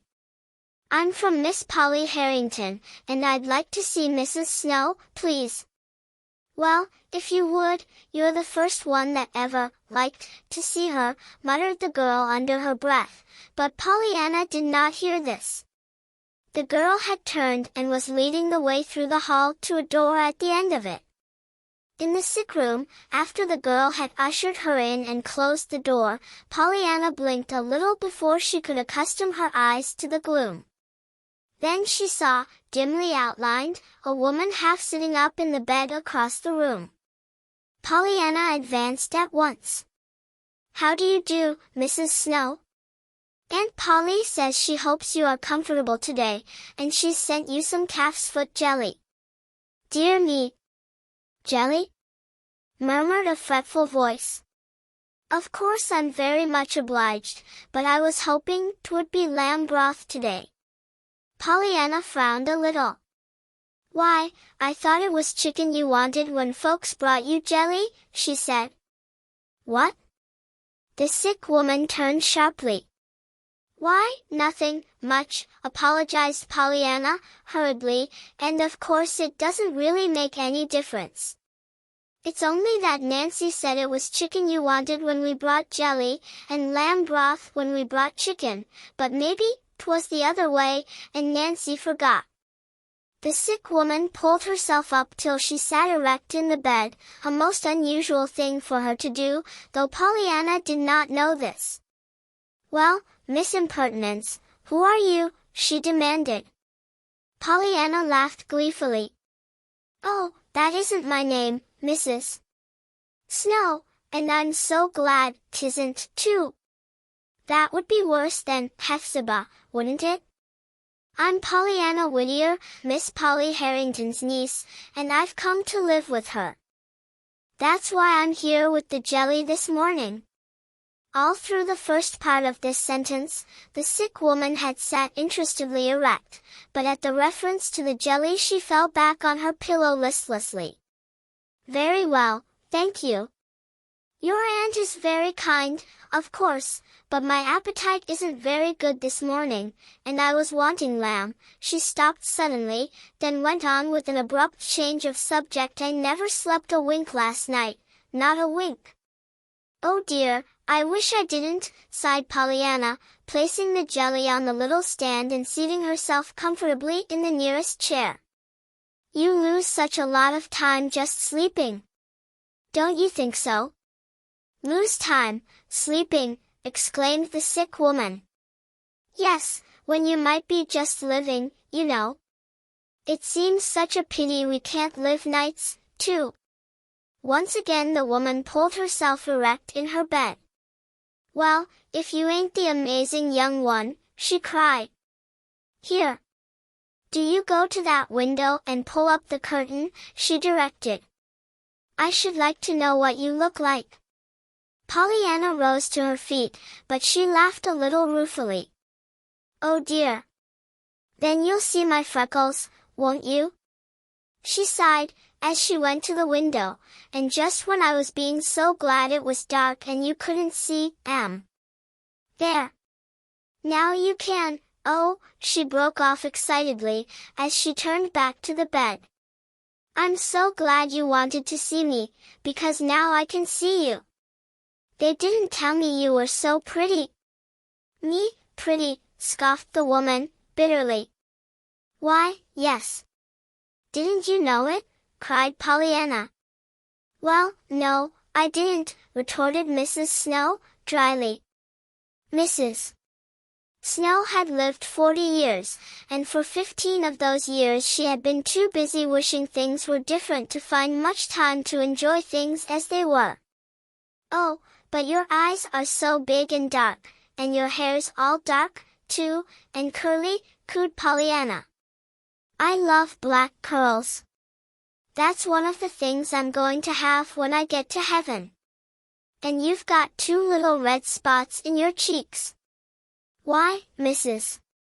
Snow, you are pretty. I should think you'd know it when you looked at yourself in the glass. The glass, snapped the sick woman, falling back on her pillow. Yes, well, I hain't done much prinkin' before the mirror these days, and you wouldn't, if you was flat on your back as I am. Why, no, of course not, agreed Pollyanna, sympathetically. But wait, just let me show you, she exclaimed, skipping over to the bureau and picking up a small hand glass. On the way back to the bed she stopped, eyeing the sick woman with a critical gaze.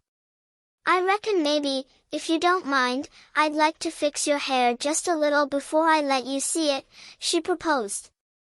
May I fix your hair, please? Why, I suppose so, if you want to, permitted Mrs. Snow, grudgingly, but 'twouldn't stay, you know. Oh, thank you. I love to fix people's hair, exulted Pollyanna, carefully laying down the hand glass and reaching for a comb. I shan't do much today, of course, I'm in such a hurry for you to see how pretty you are. But someday I'm going to take it all down and have a perfectly lovely time with it, she cried, touching with soft fingers the waving hair above the sick woman's forehead. For 5 minutes Pollyanna worked swiftly, deftly, combing a refractory curl into fluffiness, perking up a drooping ruffle at the neck, or shaking a pillow into plumpness so that the head might have a better pose. Meanwhile the sick woman, frowning prodigiously, and openly scoffing at the whole procedure, was, in spite of herself, beginning to tingle with a feeling perilously near to excitement. There! Panted Pollyanna, hastily plucking a pink from a vase nearby and tucking it into the dark hair where it would give the best effect. Now I reckon we're ready to be looked at. And she held out the mirror in triumph. Humph! Grunted the sick woman, eyeing her reflection severely. I like red pinks better than pink ones, but then, it'll fade, anyhow, before night, so what's the difference? But I should think you'd be glad they did fade, laughed Pollyanna, 'cause then you can have the fun of getting some more. I just love your hair fluffed out like that, she finished with a satisfied gaze. Don't you? Maybe. Still, 'twouldn't last, with me tossing back and forth on the pillow as I do. Of course not. And I'm glad, too, nodded Pollyanna, cheerfully, because then I can fix it again. Anyhow, I should think you'd be glad it's black. Black shows up so much nicer on a pillow than yellow hair like mine does. Maybe, but I never did set much store by black hair. Shows gray too soon, retorted Mrs. Snow. She spoke fretfully, but she still held the mirror before her face. Oh, I love black hair. I should be so glad if I only had it, sighed Pollyanna. Mrs. Snow dropped the mirror and turned irritably. Well, you wouldn't, not if you were me. You wouldn't be glad for black hair nor anything else, if you had to lie here all day as I do. Pollyanna bent her brows in a thoughtful frown. Why, 'twould be kind of hard, to do it then, wouldn't it? She mused aloud. Do what? Be glad about things. Be glad about things, when you're sick in bed all your days? Well, I should say it would, retorted Mrs. Snow. If you don't think so, just tell me something to be glad about, that's all. To Mrs. Snow's unbounded amazement, Pollyanna sprang to her feet and clapped her hands. Oh, goody! That'll be a hard one, won't it? I've got to go, now, but I'll think and think all the way home, and maybe the next time I come I can tell it to you. Goodbye. I've had a lovely time.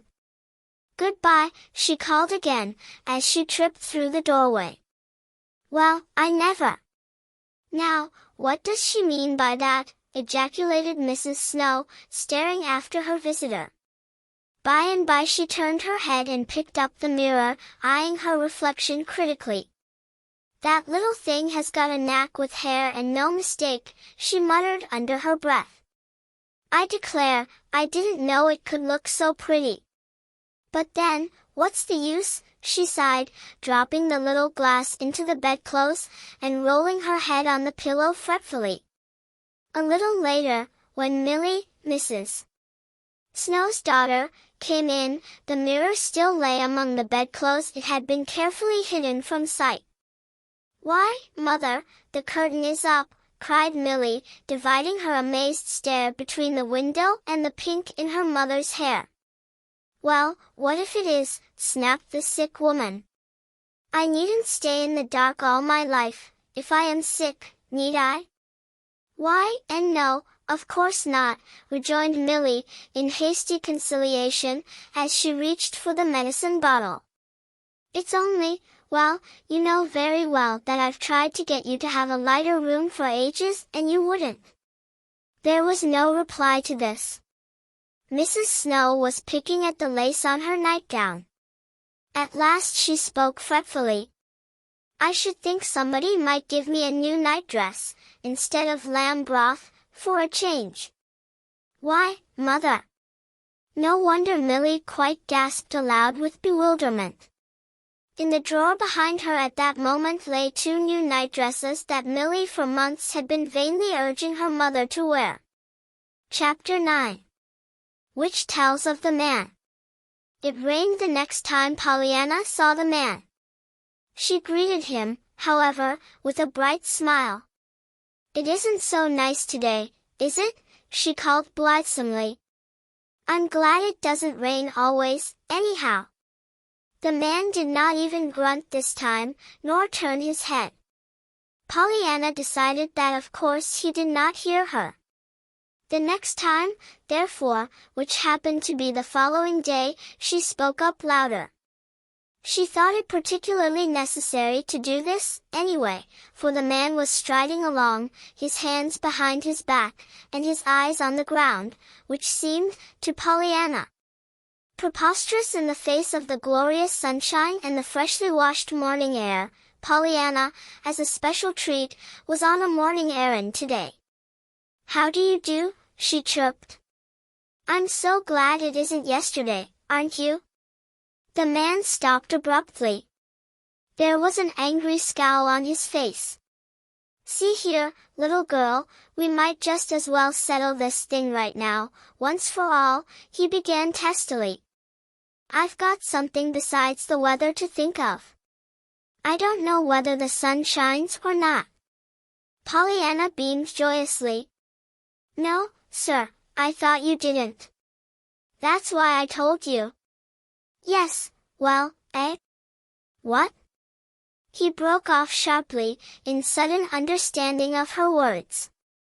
I say, that's why I told you, so you would notice it, you know, that the sun shines, and all that. I knew you'd be glad it did if you only stopped to think of it, and you didn't look a bit as if you were thinking of it. Well, of all the, ejaculated the man, with an oddly impotent gesture. He started forward again, but after the second step he turned back, still frowning. See here, why don't you find someone your own age to talk to? I'd like to, sir, but there aren't any round here, Nancy says. Still, I don't mind so very much. I like old folks just as well, maybe better, sometimes, being used to the ladies' aid, so. Humph. The ladies' aid, indeed. Is that what you took me for? The man's lips were threatening to smile, but the scowl above them was still trying to hold them grimly stern. Pollyanna laughed gleefully.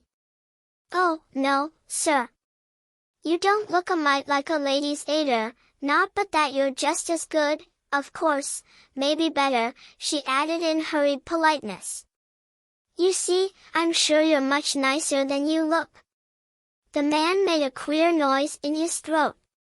Well, of all the, he ejaculated again, as he turned and strode on as before.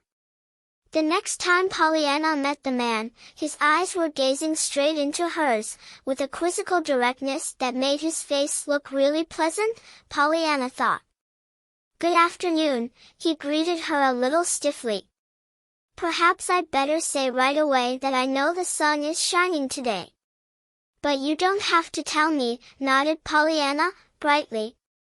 "I knew you knew it just as soon as I saw you." "Oh, you did you?" "Yes, sir, I saw it in your eyes, you know, and in your smile." "Humph," grunted the man, as he passed on. The man always spoke to Pollyanna after this, and frequently he spoke first, though usually he said little but, "Good afternoon."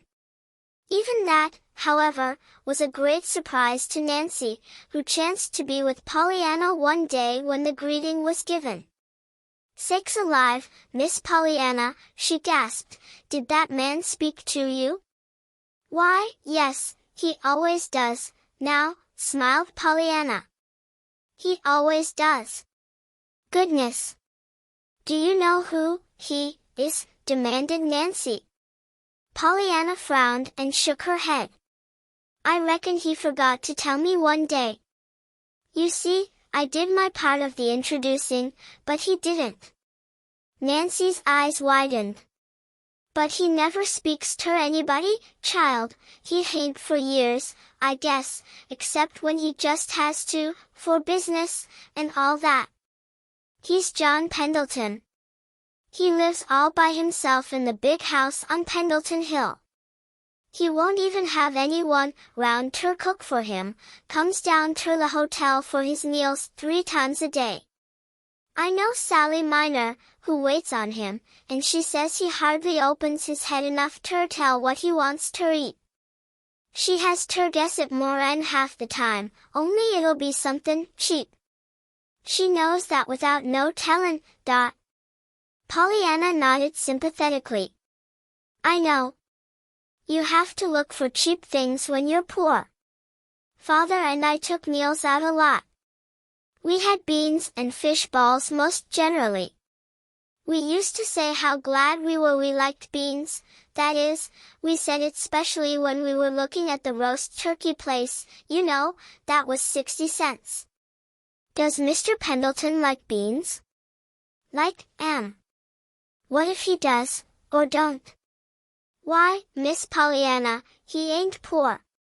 He's got loads of money, John Pendleton has, from his father. There ain't nobody in town as rich as he is. He could eat dollar bills, if he wanted to, and not know it." Pollyanna giggled.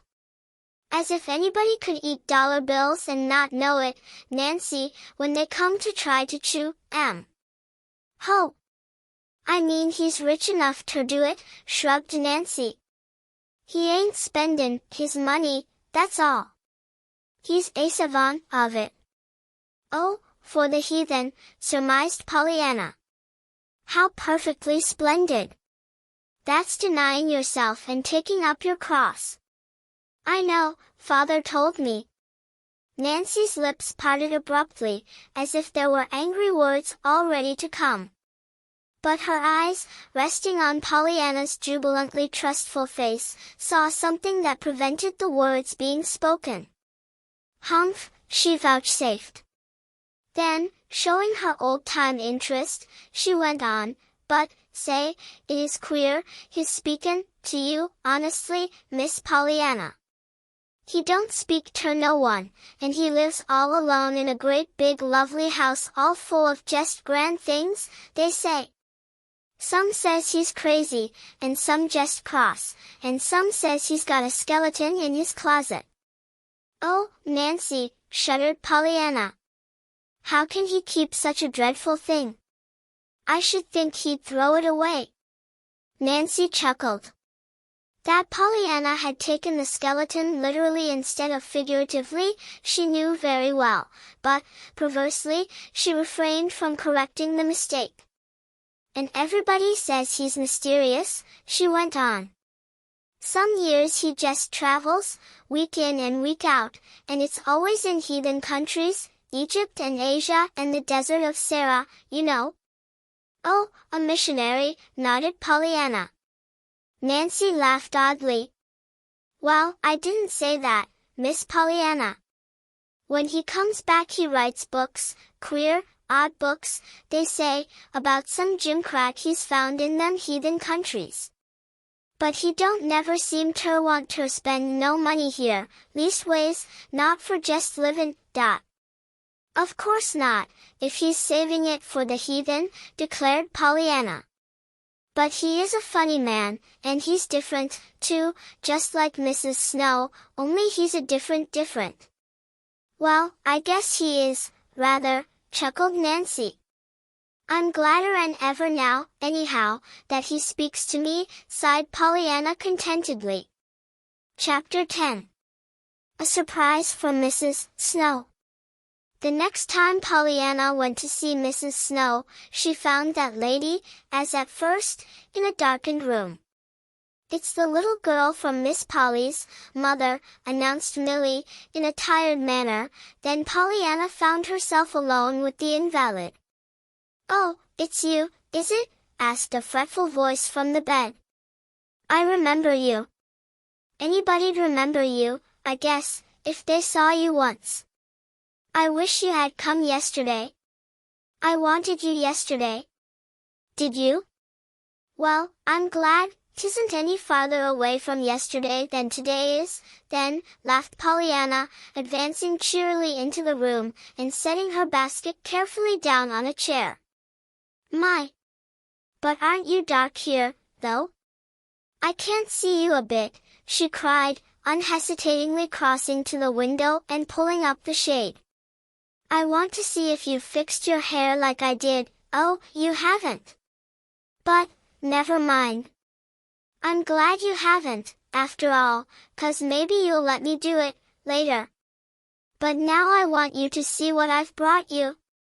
The woman stirred restlessly. "Just as if how it looks would make any difference in how it tastes," she scoffed, but she turned her eyes toward the basket. "Well, what is it? Guess. What do you want?" Pollyanna had skipped back to the basket. Her face was alight. The sick woman frowned. "Why, I don't want anything, as I know of," she sighed. "After all, they all taste alike." Pollyanna chuckled. "This won't. Guess. If you did want something, what would it be?" The woman hesitated. She did not realize it herself, but she had so long been accustomed to wanting what she did not have, that to state offhand what she did want seemed impossible, until she knew what she had. Obviously, however, she must say something. This extraordinary child was waiting. "Well, of course, there's lamb broth." "I've got it," crowed Pollyanna. "But that's what I didn't want," sighed the sick woman, sure now of what her stomach craved. "It was chicken I wanted." "Oh, I've got that, too," chuckled Pollyanna. The woman turned in amazement. "Both of them?" she demanded. "Yes, and calf's foot jelly," triumphed Pollyanna. "I was just bound you should have what you wanted for once, so Nancy and I fixed it." "Oh, of course, there's only a little of each, but there's some of all of them." "I'm so glad you did want chicken," she went on contentedly, as she lifted the 3 little bowls from her basket. "You see, I got to thinking on the way here, what if you should say tripe, or onions, or something like that, that I didn't have? Wouldn't it have been a shame, when I'd tried so hard?" She laughed merrily. There was no reply. The sick woman seemed to be trying, mentally, to find something she had lost. "There. I'm to leave them all," announced Pollyanna, as she arranged the 3 bowls in a row on the table. "Like enough it'll be lamb broth you want tomorrow. How do you do today?" she finished in polite inquiry. "Very poorly, thank you," murmured Mrs. Snow, falling back into her usual listless attitude. "I lost my nap this morning." Nellie Higgins next door has begun music lessons, and her practicing drives me nearly wild. She was at it all the morning, every minute. I'm sure, I don't know what I shall do. Polly nodded sympathetically. I know. It is awful. Mrs. White had it once, one of my lady's aiders, you know. She had rheumatic fever, too, at the same time, so she couldn't thrash round. She said 'twould have been easier if she could have. Can you? Can I, what? Thrash round, move, you know, so as to change your position when the music gets too hard to stand. Mrs. Snow stared a little. Why, of course I can move, anywhere, in bed, she rejoined a little irritably. Well, you can be glad of that, then, anyhow. Can't you? Nodded Pollyanna. Mrs. White couldn't. You can't thrash when you have rheumatic fever, though you want to something awful, Mrs. White says. She told me afterwards she reckoned she'd have gone raving crazy if it hadn't been for Mr. White's sister's ears, being deaf, so. Sisters, ERS. What do you mean? Pollyanna laughed. Well, I reckon I didn't tell it all, and I forgot you didn't know Mrs. White. You see, Miss White was deaf, awfully deaf, and she came to visit him and to help take care of Mrs. White and the house. Well, they had such an awful time making her understand anything, that after that, every time the piano commenced to play across the street, Mrs. White felt so glad she could hear it, that she didn't mind so much that she did hear it, 'cause she couldn't help thinking how awful 'twould be if she was deaf and couldn't hear anything, like her husband's sister. You see, she was playing the game, too. I told her about it. The game? Pollyanna clapped her hands. There. I most forgot, but I've thought it up, Mrs. Snow, what you can be glad about. Glad about? What do you mean? Why, I told you I would. Don't you remember? You asked me to tell you something to be glad about, glad, you know, even though you did have to lie here abed all day. Oh, scoffed the woman. That? Yes, I remember that.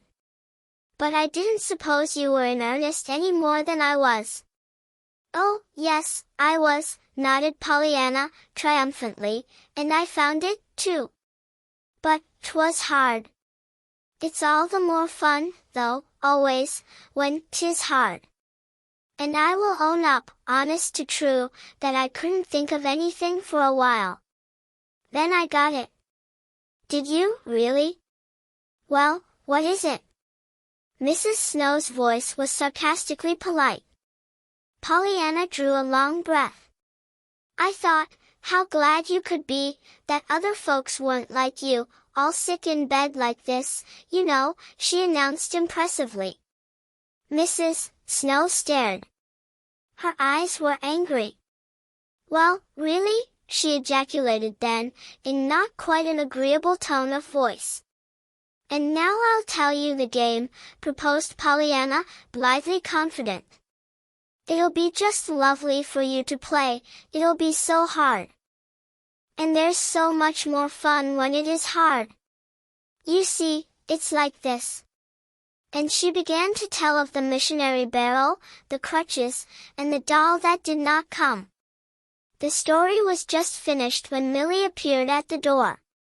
Your aunt is wanting you, Miss Pollyanna, she said with dreary listlessness. She telephoned down to the Harlows across the way. She says you're to hurry, that you've got some practicing to make up before dark. Pollyanna rose reluctantly. All right, she sighed. I'll hurry. Suddenly she laughed. I suppose I ought to be glad I've got legs to hurry with, hadn't I, Mrs. Snow? There was no answer. Mrs. Snow's eyes were closed. But Millie, whose eyes were wide open with surprise, saw that there were tears on the wasted cheeks. Goodbye, flung Pollyanna over her shoulder, as she reached the door. I'm awfully sorry about the hair, I wanted to do it. But maybe I can next time. One by one the July days passed. To Pollyanna, they were happy days, indeed. She often told her aunt, joyously, how very happy they were. Whereupon her aunt would usually reply, wearily, "Very well, Pollyanna. I am gratified, of course, that they are happy. But I trust that they are profitable, as well, otherwise I should have failed signally in my duty." Generally Pollyanna would answer this with a hug and a kiss, a proceeding that was still always most disconcerting to Miss Polly. But one day she spoke.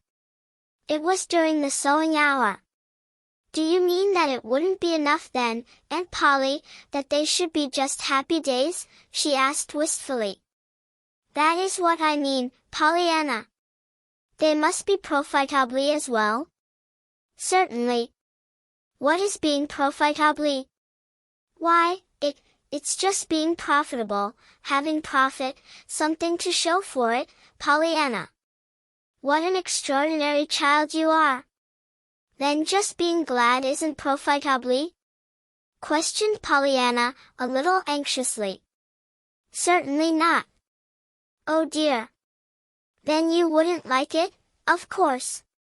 I'm afraid, now, you won't ever play the game, Aunt Polly." "Game? What game?" "Why, that father," Pollyanna clapped her hand to her lips. "And nothing," she stammered. Miss Polly frowned.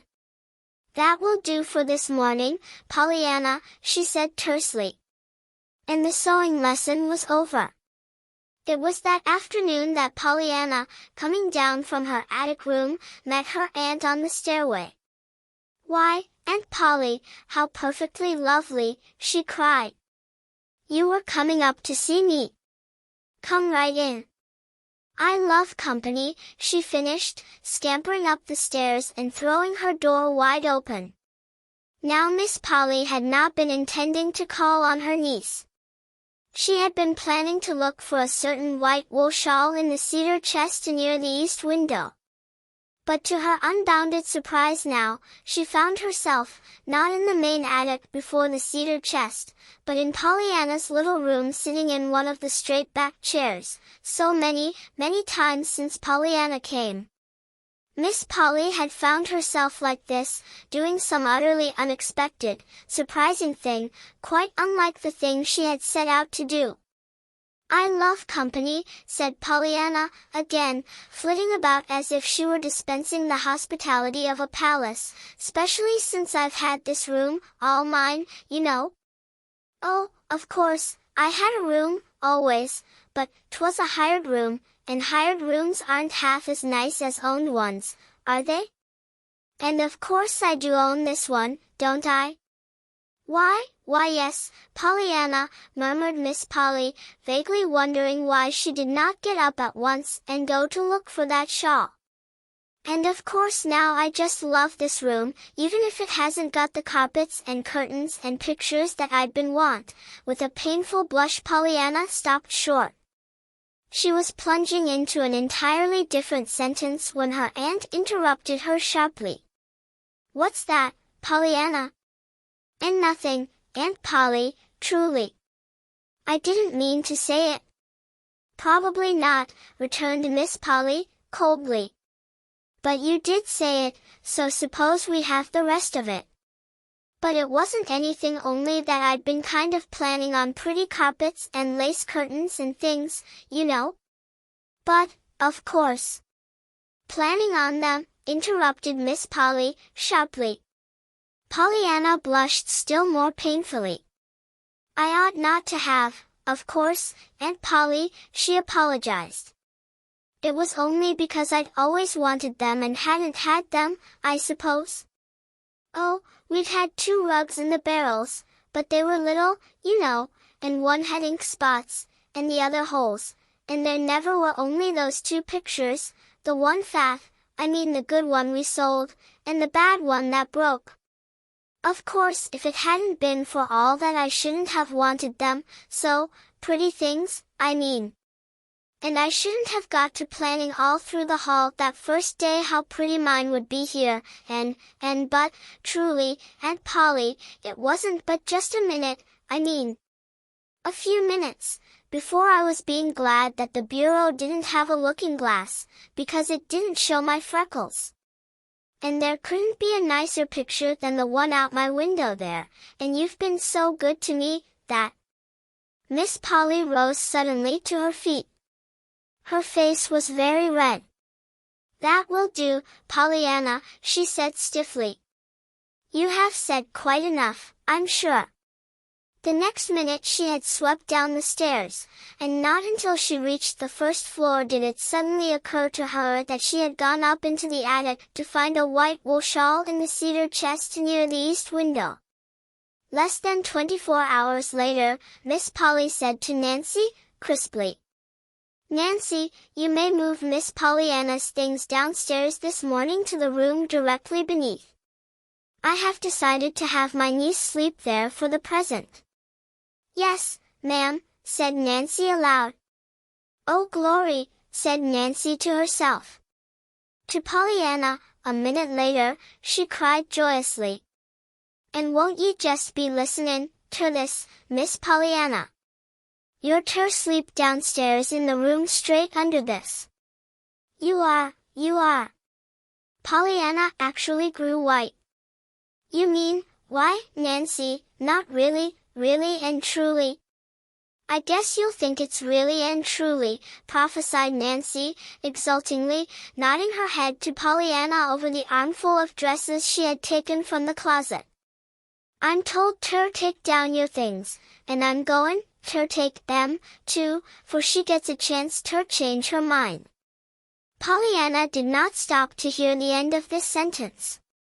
At the imminent risk of being dashed headlong, she was flying downstairs, 2 steps at a time.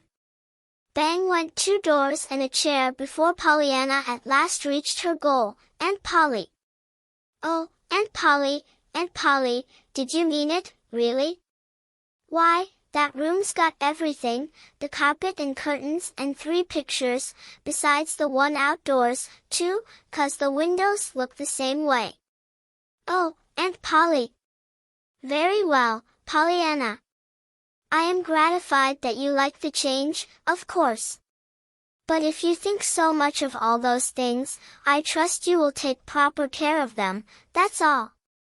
Pollyanna, please pick up that chair, and you have banged 2 doors in the last half-minute.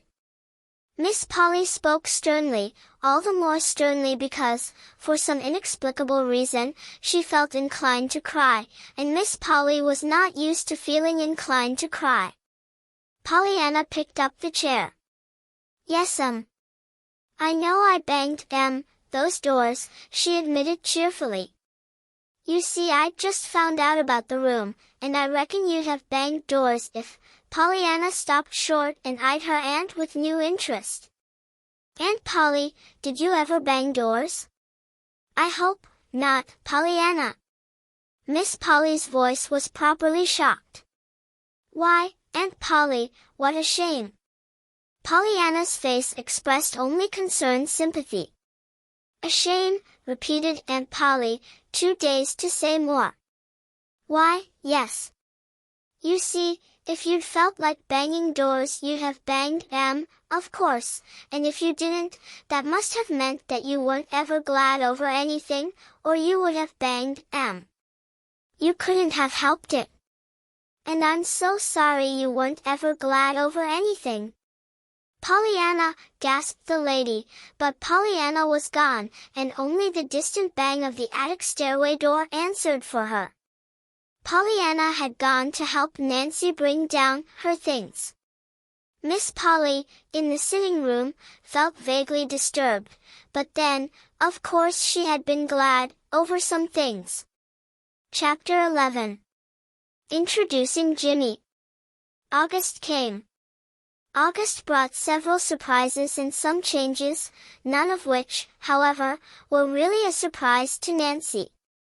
Nancy, since Pollyanna's arrival, had come to look for surprises and changes. First there was the kitten. Pollyanna found the kitten mewing pitifully some distance down the road. When systematic questioning of the neighbors failed to find anyone who claimed it, Pollyanna brought it home at once, as a matter of course. "And I was glad I didn't find anyone who owned it, too," she told her aunt in happy confidence, "'cause I wanted to bring it home all the time. I love kitties. I knew you'd be glad to let it live here."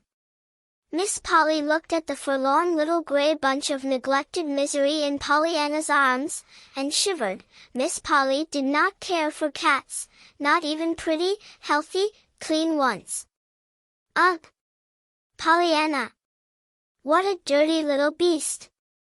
And it's sick, I'm sure, and all mangy and fleey." "I know it, poor little thing," crooned Pollyanna, tenderly, looking into the little creature's frightened eyes. "And it's all trembly, too, it's so scared.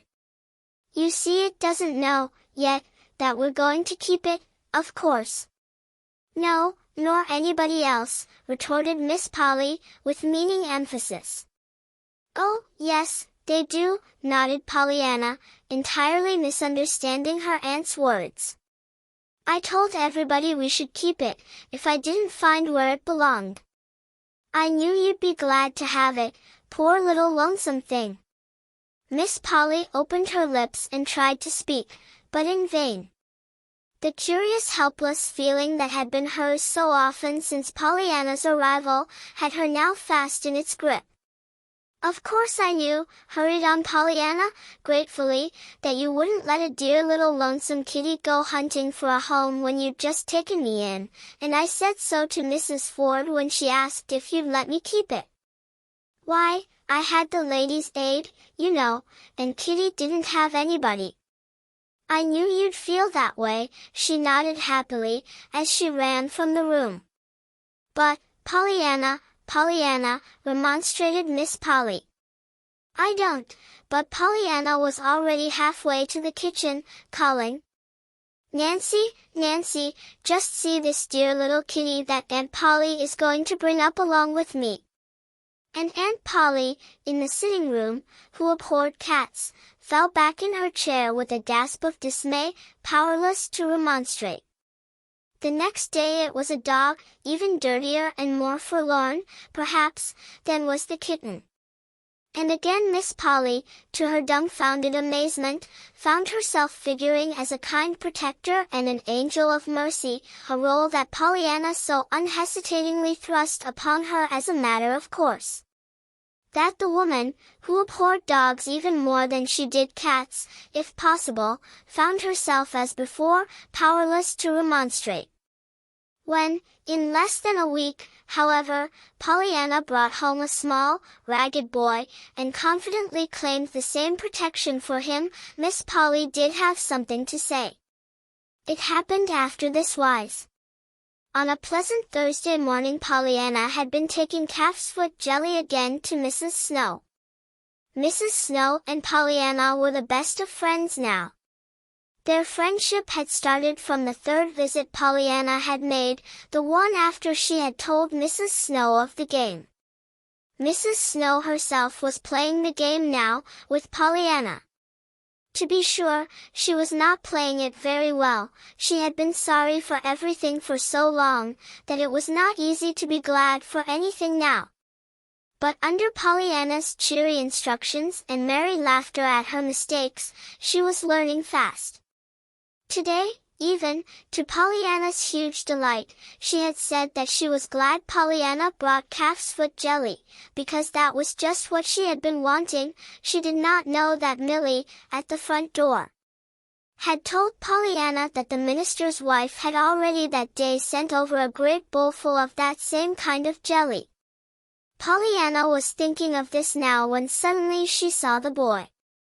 The boy was sitting in a disconsolate little heap by the roadside, whittling half-heartedly at a small stick. "Hello," smiled Pollyanna, engagingly. The boy glanced up, but he looked away again, at once. Hello yourself, he mumbled. Pollyanna laughed. Now you don't look as if you'd be glad even for calf's foot jelly, she chuckled, stopping before him.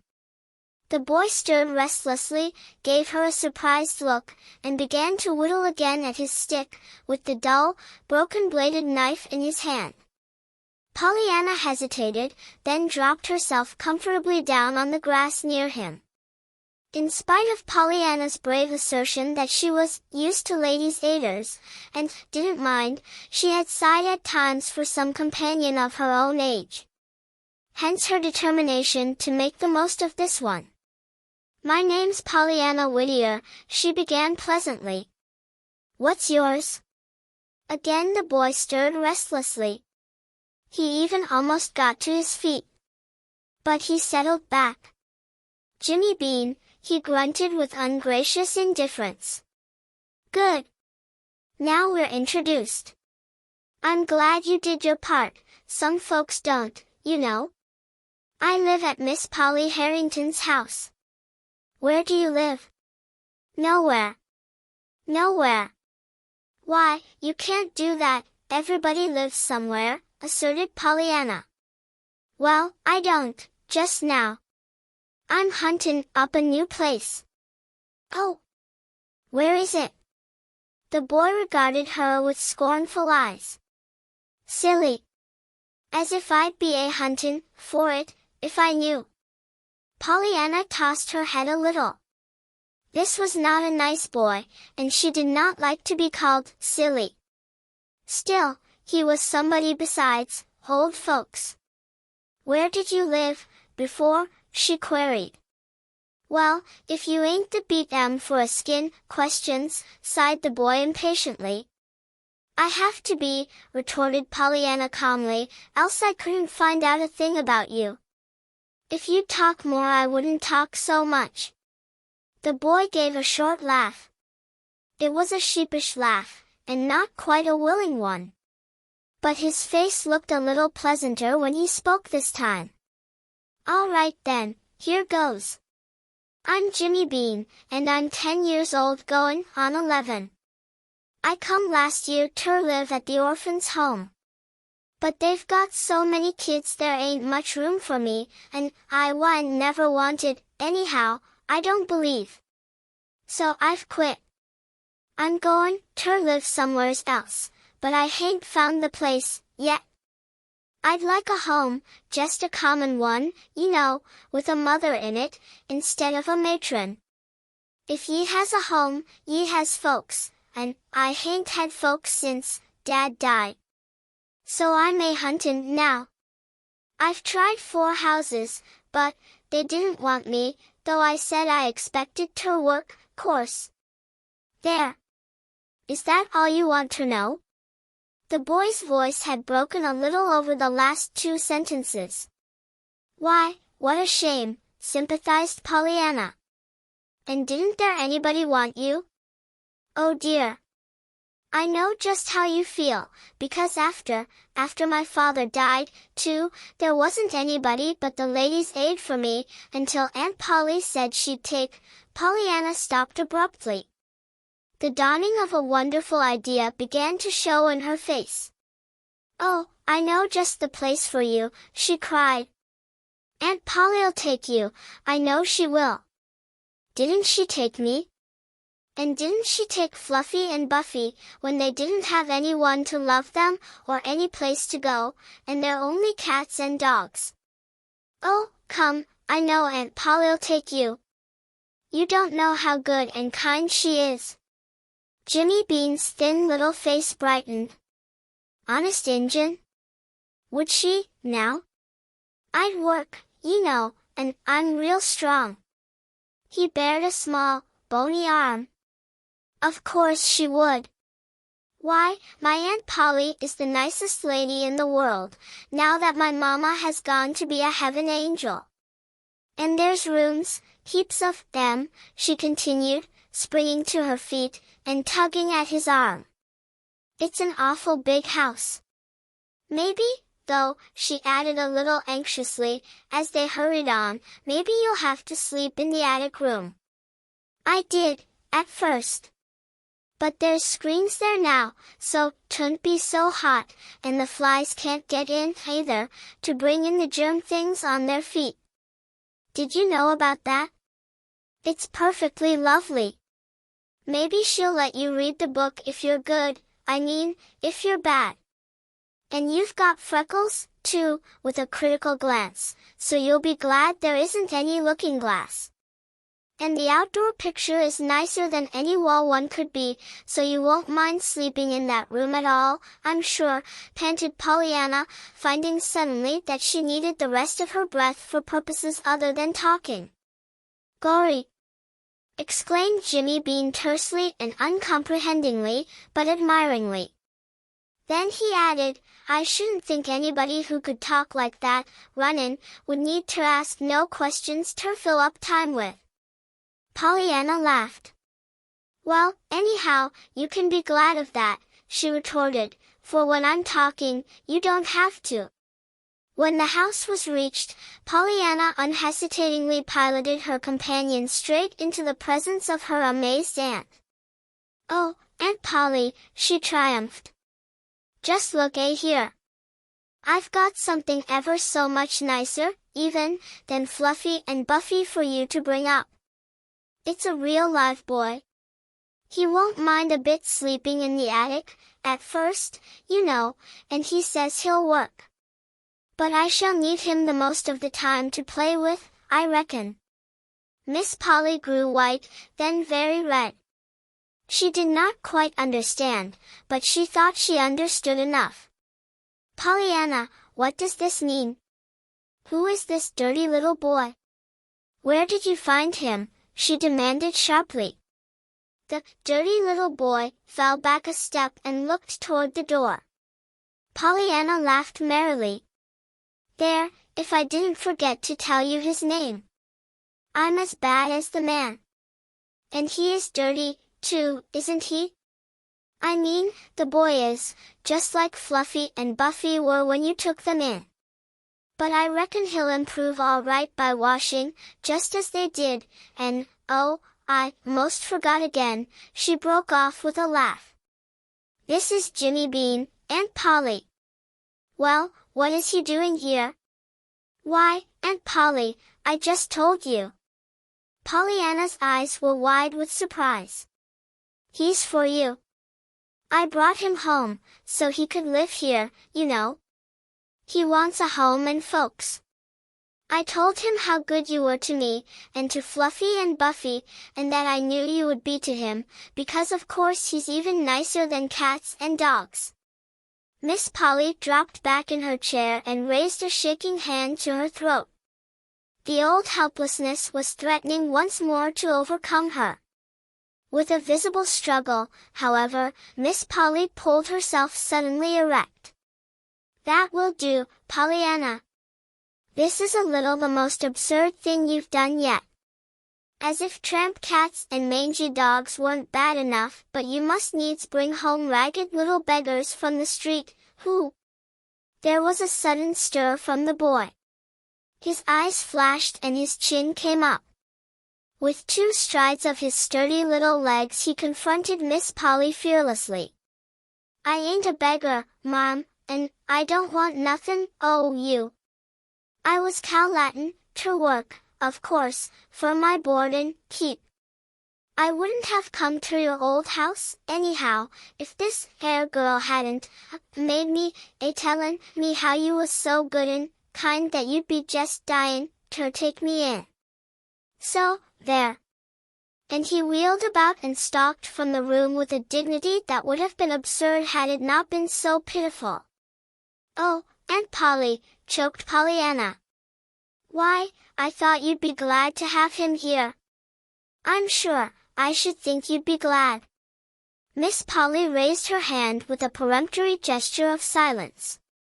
Miss Polly's nerves had snapped at last. The good and kind of the boy's words were still ringing in her ears, and the old helplessness was almost upon her, she knew. Yet she rallied her forces with the last atom of her willpower. Pollyanna, she cried sharply, will you stop using that everlasting word, glad? It's glad, glad, glad, from morning till night until I think I shall grow wild. From sheer amazement Pollyanna's jaw dropped. Why, Aunt Polly, she breathed, I should think you'd be glad to have me GL. Oh, she broke off, clapping her hand to her lips and hurrying blindly from the room. Before the boy had reached the end of the driveway, Pollyanna overtook him. Boy! Jimmy Bean, I want you to know how sorry I am, she panted, catching him with a detaining hand. Sorry nothin'. I ain't blammin' you, retorted the boy, sullenly, but I ain't no beggar, he added, with sudden spirit. Of course you aren't. But you mustn't blame Auntie, appealed Pollyanna. Probably I didn't do the introducing right, anyhow, and I reckon I didn't tell her much who you were. She is good and kind, really, she's always been, but I probably didn't explain it right.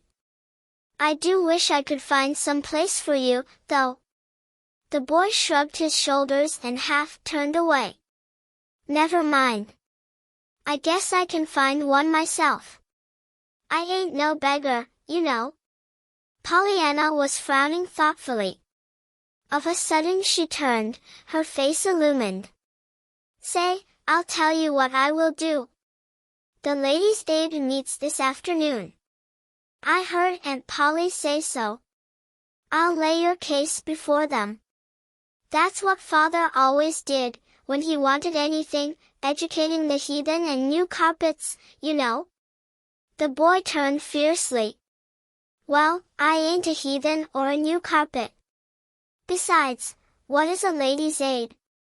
Pollyanna stared in shocked disapproval. Why, Jimmy Bean, wherever have you been brought up, not to know what a Ladies' Aid is? Oh, all right, if you ain't tellin', grunted the boy, turning and beginning to walk away indifferently. Pollyanna sprang to his side at once. Why, it's just a lot of ladies that meet and sew and give suppers and raise money and talk, that's what a Ladies' Aid is. They're awfully kind, that is, most of mine was, back home. I haven't seen this one here, but they're always good, I reckon. I'm going to tell them about you this afternoon. Again the boy turned fiercely. Not much you will. Maybe you think I'm going to stand round and hear a whole lot o' women call me a beggar, instead of just one. Not much. Oh, but you wouldn't be there, argued Pollyanna, quickly. I'd go alone, of course, and tell them. You would? Yes. And I'd tell it better this time, hurried on Pollyanna, quick to see the signs of relenting in the boy's face. And there'd be some of 'em, I know, that would be glad to give you a home. I'd work, don't forget to say that, cautioned the boy. Of course not, promised Pollyanna, happily, sure now that her point was gained. Then I'll let you know tomorrow. Where? By the road, where I found you today, near Mrs. Snow's house. All right. I'll be there. The boy paused before he went on slowly, maybe I'd better go back, then, for tonight, to the home. You see I hain't no other place ter stay, and I didn't leave till this mornin'. I slipped out. I didn't tell 'em I wasn't comin' back, else they'd pretend I couldn't come, though I'm thinkin' they won't do no worryin' when I don't show up sometime. They ain't like folks, you know. They don't care. I know, nodded Pollyanna, with understanding eyes. But I'm sure, when I see you tomorrow, I'll have just a common home and folks that do care all ready for you. Goodbye, she called brightly, as she turned back toward the house. In the sitting room window at that moment, Miss Polly, who had been watching the two children, followed with somber eyes the boy until a bend of the road hid him from sight.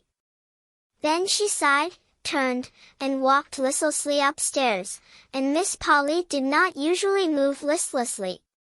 In her ears still was the boy's scornful, "You was so good and kind." In her heart was a curious sense of desolation, as of something lost. Chapter 12. Before the Ladies' Aid. Dinner, which came at noon in the Harrington homestead, was a silent meal on the day of the Ladies' Aid meeting. Pollyanna, it is true, tried to talk. But she did not make a success of it, chiefly because 4 times she was obliged to break off a "glad" in the middle of it, much to her blushing discomfort.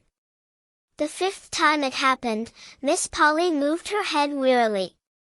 There, child, say it, if you want to," she sighed. "I'm sure I'd rather you did than not if it's going to make all this fuss." Pollyanna's puckered little face cleared. "Oh, thank you. I'm afraid it would be pretty hard, not to say it. You see, I've played it so long." "You've, what?" demanded Aunt Polly. "Played it? The game, you know, that father." Pollyanna stopped with a painful blush at finding herself so soon again on forbidden ground. Aunt Polly frowned and said nothing.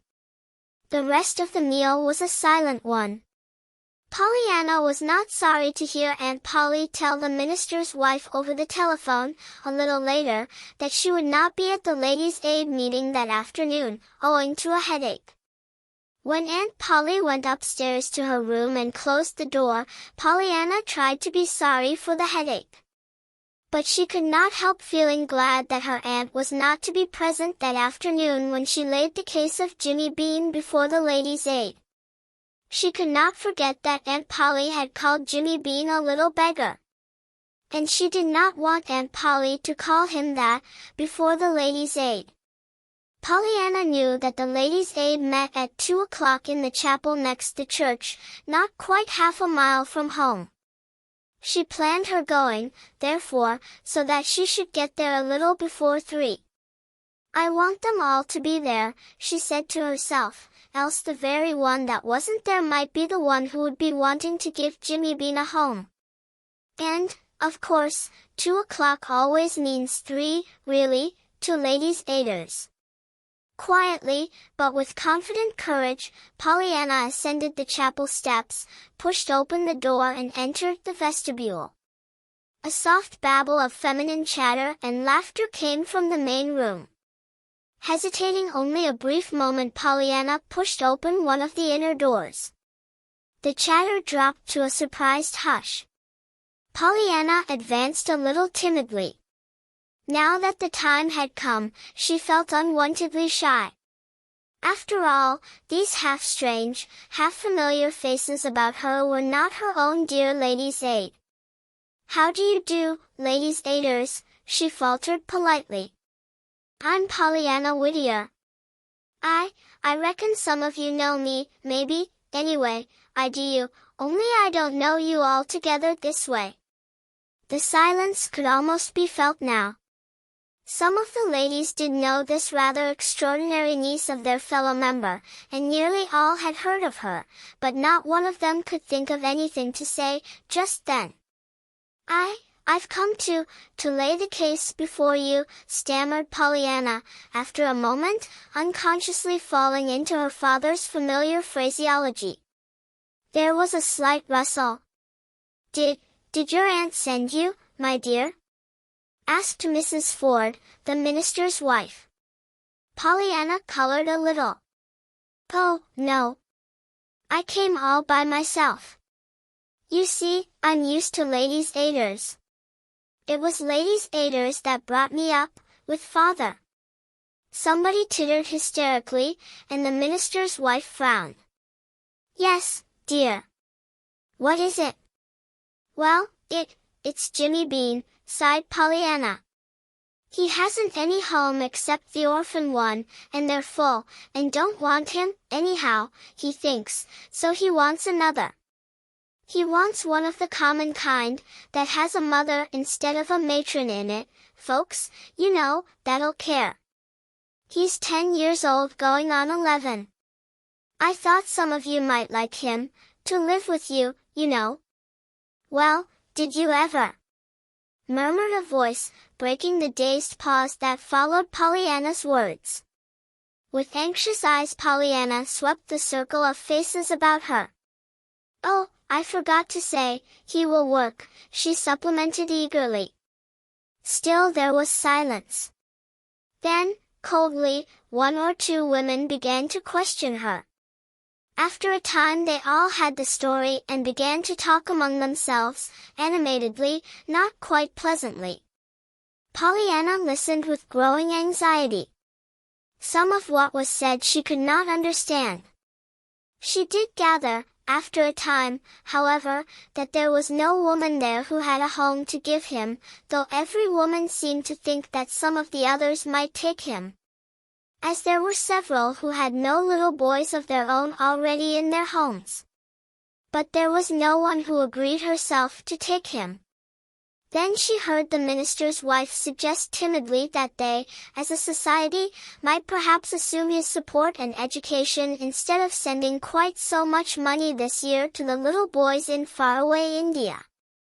A great many ladies talked then, and several of them talked all at once, and even more loudly and more unpleasantly than before. It seemed that their society was famous for its offering to Hindu missions, and several said they should die of mortification if it should be less this year. Some of what was said at this time Pollyanna again thought she could not have understood, too, for it sounded almost as if they did not care at all what the money did, so long as the sum opposite the name of their society in a certain report headed the list, and of course that could not be what they meant at all. But it was all very confusing, and not quite pleasant, so that Pollyanna was glad, indeed, when at last she found herself outside in the hushed, sweet air, only she was very sorry, too, for she knew it was not going to be easy, or anything but sad. To tell Jimmy Bean tomorrow that the Ladies' Aid had decided that they would rather send all their money to bring up the little India boys than to save out enough to bring up one little boy in their own town, for which they would not get a bit of credit in the report, according to the tall lady who wore spectacles. Not but that it's good, of course, to send money to the heathen, and I shouldn't want them not to send some there, sighed Pollyanna to herself, as she trudged sorrowfully along. But they acted as if little boys here weren't any account, only little boys, way off. I should think, though, they'd rather see Jimmy Bean grow, than just a report. Chapter 13. In Pendleton Woods. Pollyanna had not turned her steps toward home when she left the chapel. She had turned them, instead, toward Pendleton Hill. It had been a hard day, for all it had been a vacation one, as she termed the infrequent days when there was no sewing or cooking lesson. And Pollyanna was sure that nothing would do her quite so much good as a walk through the green quiet of Pendleton Woods.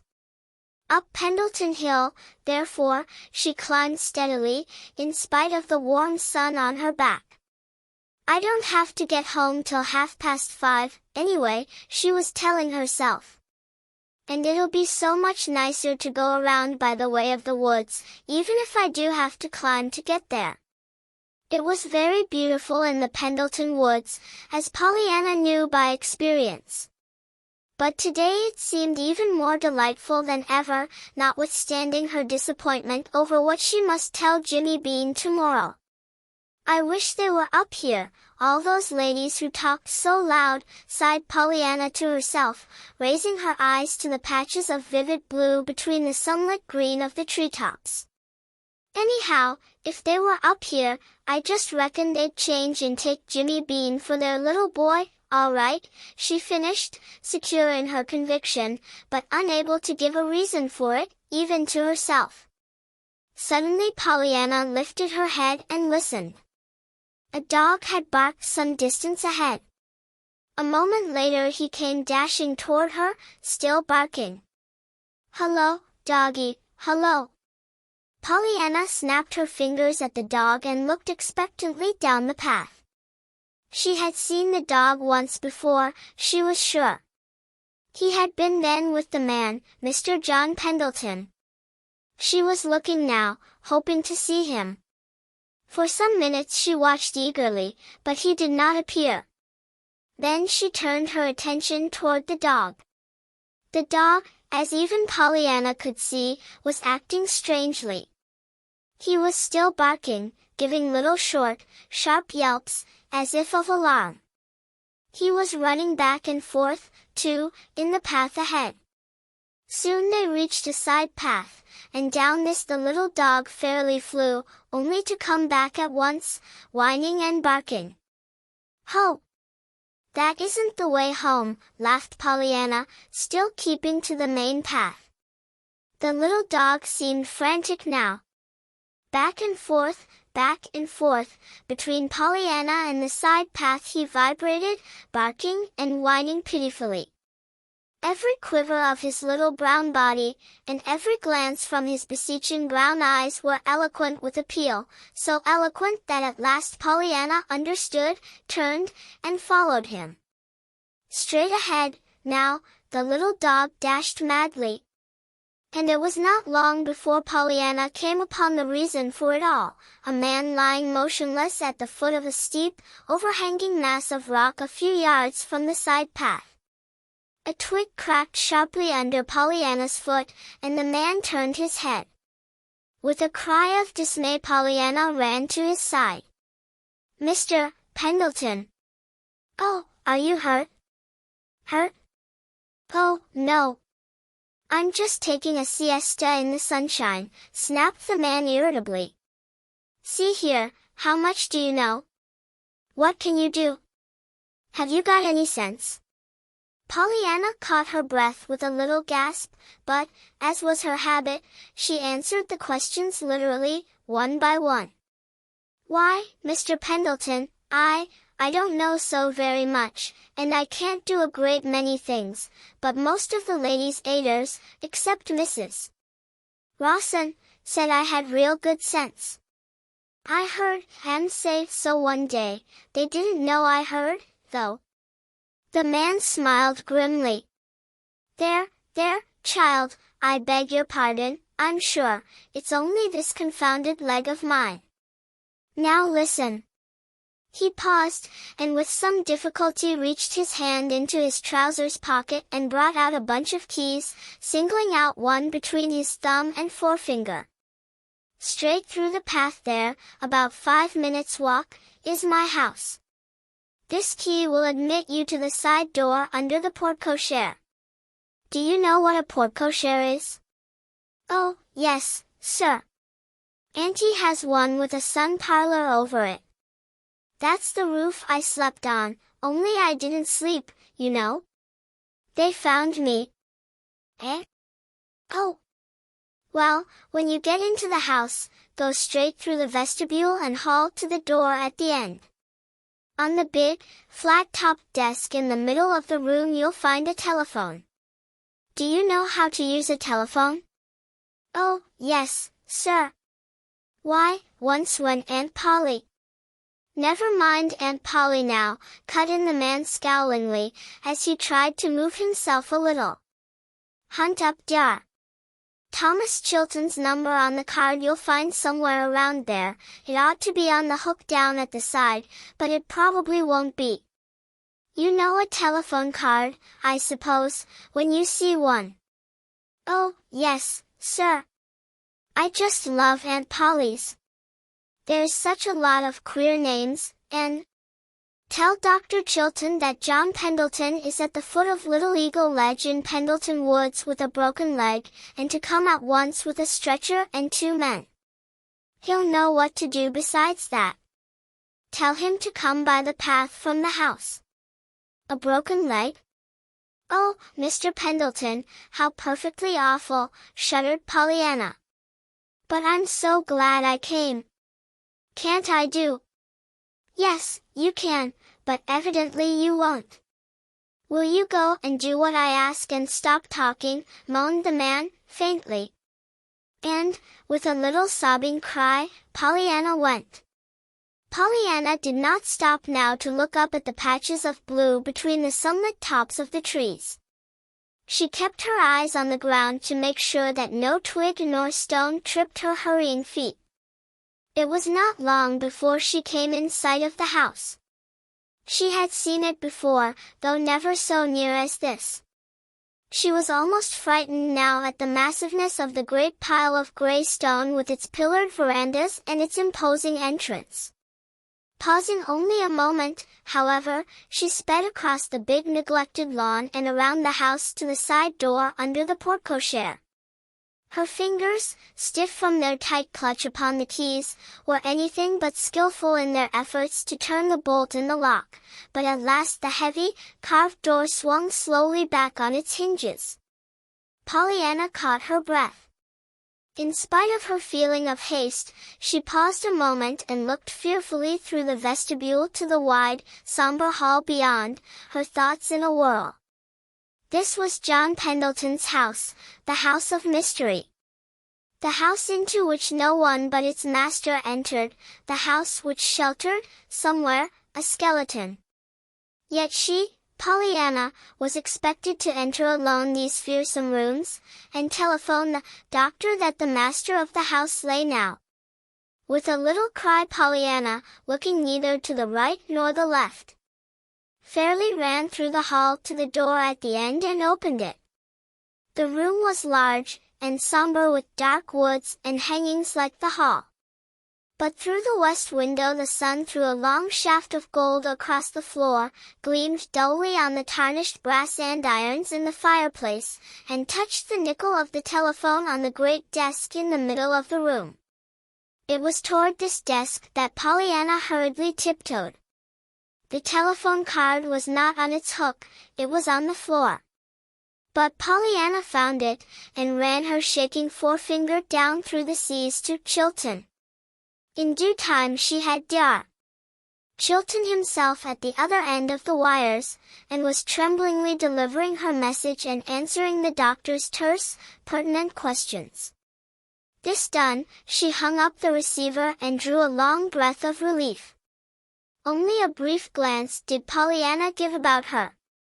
Then, with a confused vision in her eyes of crimson draperies, book-lined walls, a littered floor, an untidy desk, innumerable closed doors, any one of which might conceal a skeleton, and everywhere dust, dust, dust, she fled back through the hall to the great carved door, still half open as she had left it. In what seemed, even to the injured man, an incredibly short time, Pollyanna was back in the woods at the man's side. "Well, what is the trouble? Couldn't you get in?" he demanded. Pollyanna opened wide her eyes.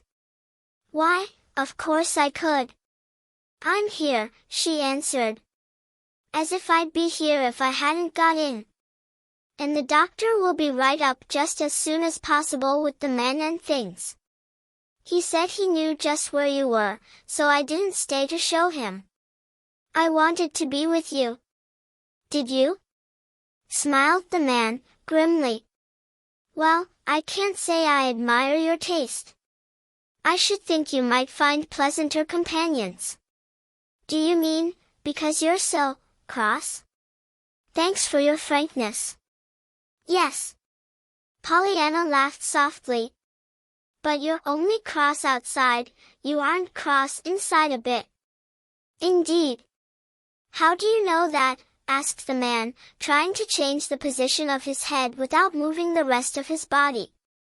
"Oh, lots of ways. There, like that, the way you act with the dog," she added, pointing to the long, slender hand that rested on the dog's sleek head near him.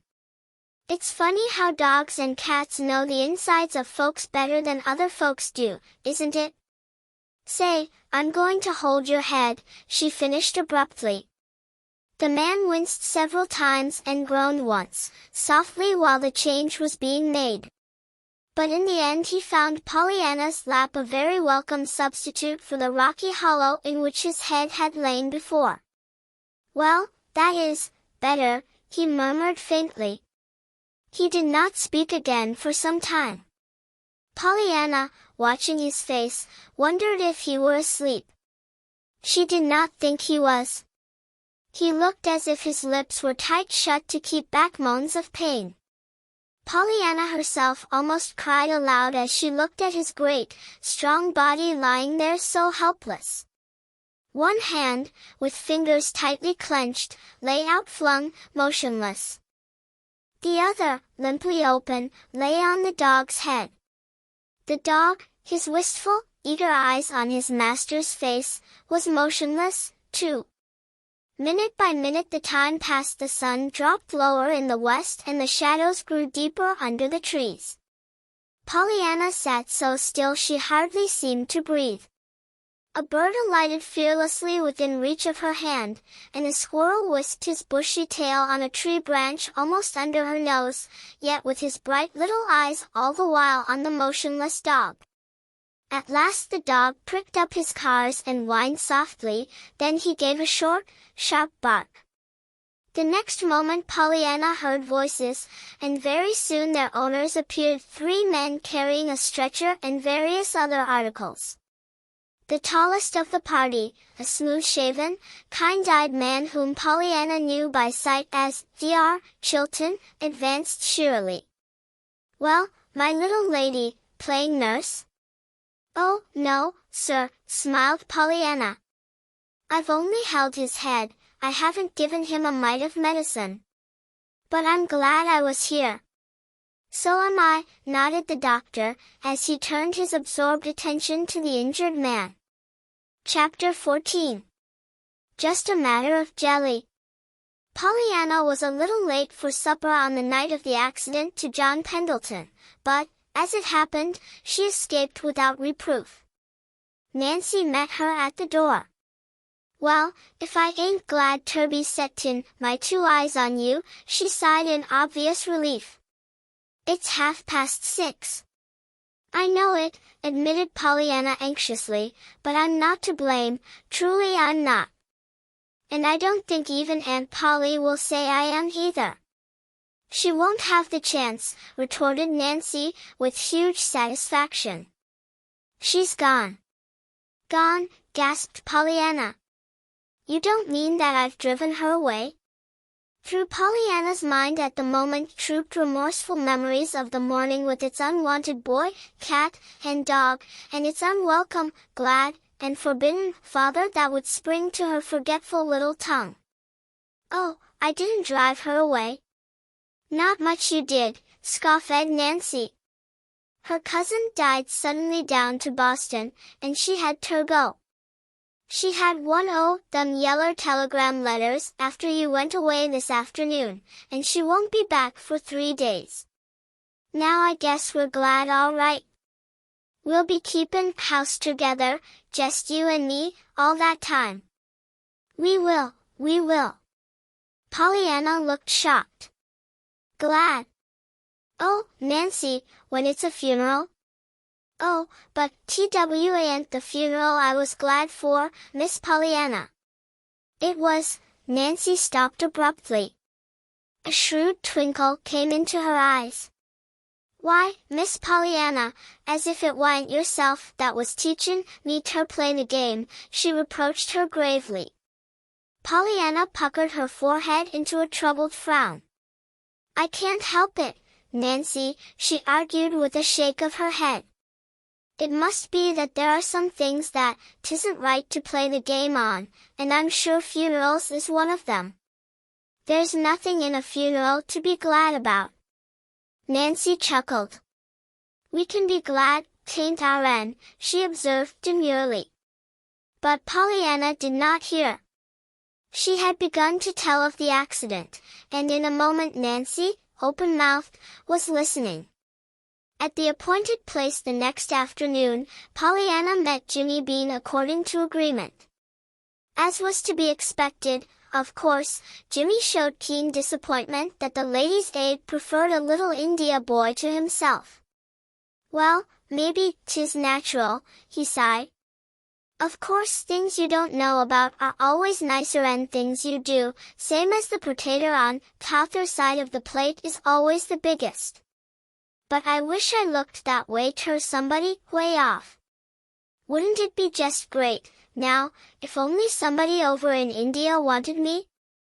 Pollyanna clapped her hands. Why, of course. That's the very thing, Jimmy. I'll write to my ladies' aiders about you. They aren't over in India. They're only out west, but that's awful far away, just the same. I reckon you'd think so if you'd come all the way here as I did. Jimmy's face brightened. Do you think they would, truly, take me? He asked. Of course they would. Don't they take little boys in India to bring up? Well, they can just play you are the little India boy this time. I reckon you're far enough away to make a report, all right. You wait. I'll write M. I'll write Mrs. White. No, I'll write Mrs. Jones. Mrs. White has got the most money, but Mrs. Jones gives the most, which is kind of funny, isn't it, when you think of it?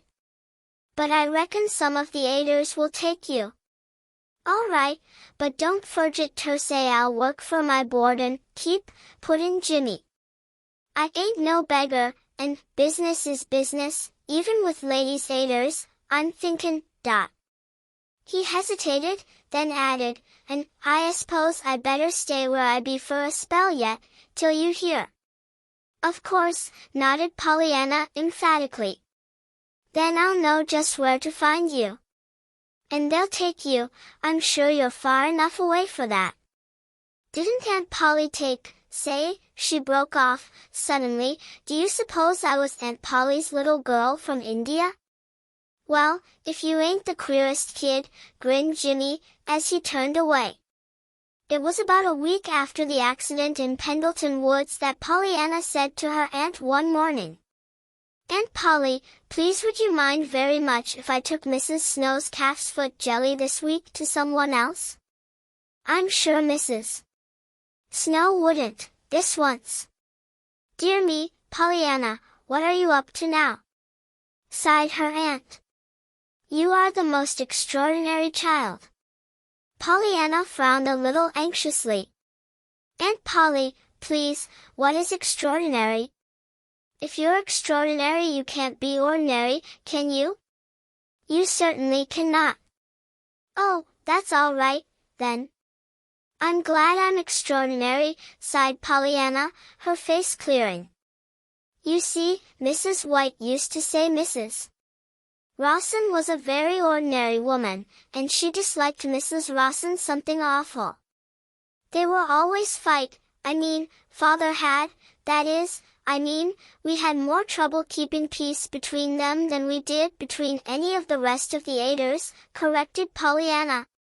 A little breathless from her efforts to steer between the Scylla of her father's past commands in regard to speaking of church quarrels, and the Charybdis of her aunt's present commands in regard to speaking of her father. Yes, well, never mind, interposed Aunt Polly, a trifle impatiently. You do run on so, Pollyanna, and no matter what we're talking about you always bring up at those ladies' aiders. Yes'm, smiled Pollyanna, cheerfully, I reckon I do, maybe. But you see they used to bring me up, and... That will do, Pollyanna, interrupted a cold voice. Now what is it about this jelly? Nothing, Aunt Polly, truly, that you would mind, I'm sure. You let me take jelly to her, so I thought you would to him, this once. You see, broken legs aren't like lifelong invalids, so his won't last forever as Mrs. Snow's does, and she can have all the rest of the things after just once or twice. Him? He? Broken leg? What are you talking about, Pollyanna? Pollyanna stared, then her face relaxed. Oh, I forgot. I reckon you didn't know. You see, it happened while you were gone. It was the very day you went that I found him in the woods, you know, and I had to unlock his house and telephone for the men and the doctor, and hold his head, and everything. And of course then I came away and haven't seen him since. But when Nancy made the jelly for Mrs. Snow this week, I thought how nice it would be if I could take it to him instead of her, just this once. Aunt Polly, may I?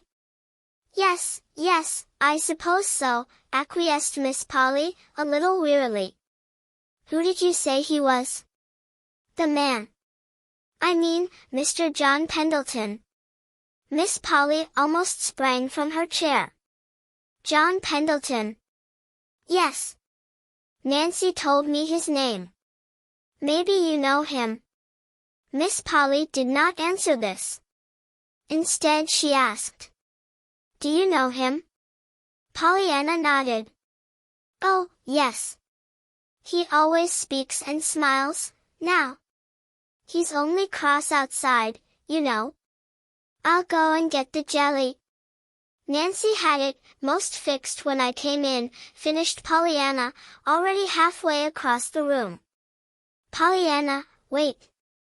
Miss Polly's voice was suddenly very stern. I've changed my mind. I would prefer that Mrs. Snow had that jelly today, as usual. That is all. You may go now. Pollyanna's face fell. Oh, but Aunt Polly, hers will last. She can always be sick and have things, you know, but his is just a broken leg, and legs don't last, I mean, broken ones. He's had it a whole week now. Yes, I remember. I heard Mr. John Pendleton had met with an accident, said Miss Polly, a little stiffly, but I do not care to be sending jelly to John Pendleton, Pollyanna. I know, he is cross, outside, admitted Pollyanna, sadly, so I suppose you don't like him. But I wouldn't say 'twas you sent it. I'd say 'twas me. I like him. I'd be glad to send him jelly. Miss Polly began to shake her head again. Then, suddenly, she stopped, and asked in a curiously quiet voice. Does he know who you are, Pollyanna? The little girl sighed. I reckon not. I told him my name, once, but he never calls me it, never. Does he know where you live? Oh, no. I never told him that. Then he doesn't know you're my niece? I don't think so. For a moment there was silence. Miss Polly was looking at Pollyanna with eyes that did not seem to see her at all. The little girl, shifting impatiently from one small foot to the other, sighed audibly.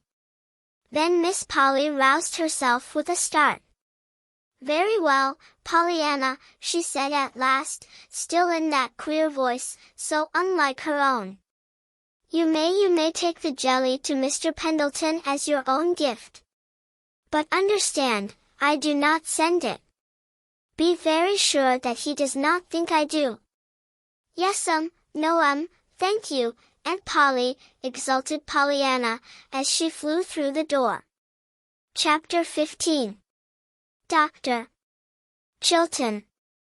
The great gray pile of masonry looked very different to Pollyanna when she made her second visit to the house of Mr. John Pendleton. Windows were open, an elderly woman was hanging out clothes in the backyard, and the doctor's gig stood under the porte-cochere. As before, Pollyanna went to the side door. This time she rang the bell. Her fingers were not stiff today from a tight clutch on a bunch of keys. A familiar-looking small dog bounded up the steps to greet her, but there was a slight delay before the woman who had been hanging out the clothes opened the door. If you please, I've brought some calf's foot jelly for Mr. Pendleton, smiled Pollyanna.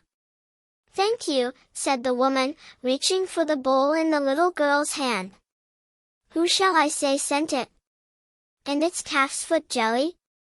The doctor, coming into the hall at that moment, heard the woman's words and saw the disappointed look on Pollyanna's face.